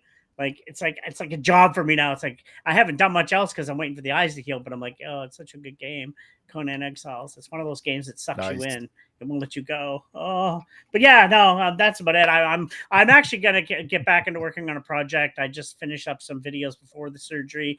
I got a few other things I'm going to maybe get. I don't know. It's probably too late to get calendars out now, so I might just finally get the book published. Me and my buddy are going to do the manga next year, but I want to get my photo book done, and I need to make money, so that should help. Yeah, no, exactly. So that's about it, really. Just working my ass off. I also have a side business now too, where I don't just sell my own stuff for Facebook Marketplace. I sell for other people now. I've made it a side hustle because you have to survive nowadays in the world. You can have side hustles. Oh yes, you do. I get a percentage from other people's products that I sell for them. So it's like, okay, cool. So that's about it, really. Yeah. Awesome. Yeah. Okay. And but definitely not least is Jason Fox. Not the youngest. What do you have the happenings? Yes. Well, yeah, for me, yeah, I am the youngest. Yeah, I'm just 30, so you're a kid. No, I am. That's 30, right. And happy birthday a few days ago. Thank you. I had happy birthday. Yeah, thank you. Young but old-fashioned in my heart, as they say. But no, for me, of course, we are going to do a Skullcast again, as long as I don't fall asleep again. But I was really tired. I'm sorry, Tom. I had stuff ready and everything, but I slept through it. It happens. But other than that, you can find me on 540 Studio. That's our channel and my company. And we are going to do streams on Tuesday, early Tuesday, long before, of course, Comic Relief Crusader stream. So it's going to be an early Beyond, because we are going to try to do 2 Beyonds a week. So an early Beyond on Tuesday, and then on Thursday we're also doing the Beyond. Have a lot of great topics right now. There's a lot of stuff, coming out and stuff like that. So it's going to be interesting to talk about. I think Tom is going to be pissed on some of them, but I love you, Tom. But also, other than that, if you ever are in the need of a film/video editor, I'm always up for hire. You can always find me on X. You can find me on Facebook. Yes, I do have Facebook. I'm not a biggest fan of Facebook, but you can find me there. And you can find me on Truth Social, and also you can find me on Discord. But then you have to follow 540's Discord server, because I do have a different name on Discord, so you have to be there to find me. And no, also working on music with my wife. We do have a band together, so we have a lot of music that we are gonna try to create through the winter. So I'm really excited for that. And I'm doing something fun with this album. It's going to be more intense, more cool, and a lot of lyrics is freestyled when I scream. So I'm trying to find the texts while I'm listening to the music and trying to do something different with this. Again, my book is going to proofreading right now of Comic Relief Crusader is one of them. And just excited for that to get 100% finished and get released next year. So first book that I've ever done, short story that I've ever done, and it might extend. I have I have a lot of ideas what I wanted to do. And other than that, as I always say, just remember life's too short, make the most of it. And we in this panel, we love you and appreciate you. None of us could have been here today if it wasn't for all of you guys out there. So thank you for the love and support. And with that, also remember, God bless you all. Every one of us. Sorry, Tiny Tim. Hey, Tiny Tim. One of us. Yeah, that's right. So yeah, I want to thank everybody that happened to be watching on Rumble, all of you guys on Rumble, and everybody on the YouTubes. So wow, and so last looking, 47 of you guys on X watching. So it's almost kind of hard to believe that I got more people watching on X than come over to the YouTube. All the other two. Subscribe to watch over here. So yeah, that's right. So you know what? Hey, guys, next. Not that I'm sneezing at that whatsoever. I'm grateful. So if you want to go come on over and check out the channel on YouTube as well. I got a merch store where I sell some stuff. And also, yeah, there's a lot of other videos and stuff like that going on. So because on Tuesday, we got Titillating Tuesday. So we're talking about, whatever just happens to be happening in the news world of entertainment, whether it happens to be movies or comic books or television shows or games or manga or anything like that. So we try to report on some good news because we don't want to constantly focus on bad news all the time. It's just... Yeah, trying to find some positive news all the time. It's soul draining. Exactly, right? You gotta have some good news out there. So, that's what we try to do. Or, if there isn't any good news, then hey, we'll take whatever news that there is out there and we mock it for the stupidity that it is. Because that's what we should be doing, mocking these bad decisions. So yeah, we're currently working on something for Thursdays. That's why we're giving a little bit of a plug to 24/7 Fusion Media, because talking with him, and we got an interesting comic book idea that we want to bring to this channel on Thursdays. Ooh. So guaranteed to hopefully be fun for all of you guys. Again, where other people do, reviews of comic books, we want to take it and do it one step further. Let's just put it that way. Cool. Saturdays on Mike's Movie Matinee. That's where we go ahead and show you people a classic movie from days gone by, from over 100 years ago, or pretty close to 100 years ago. And this past Saturday, we did Underworld, so the Hollywood's really premier kind of gangster movie.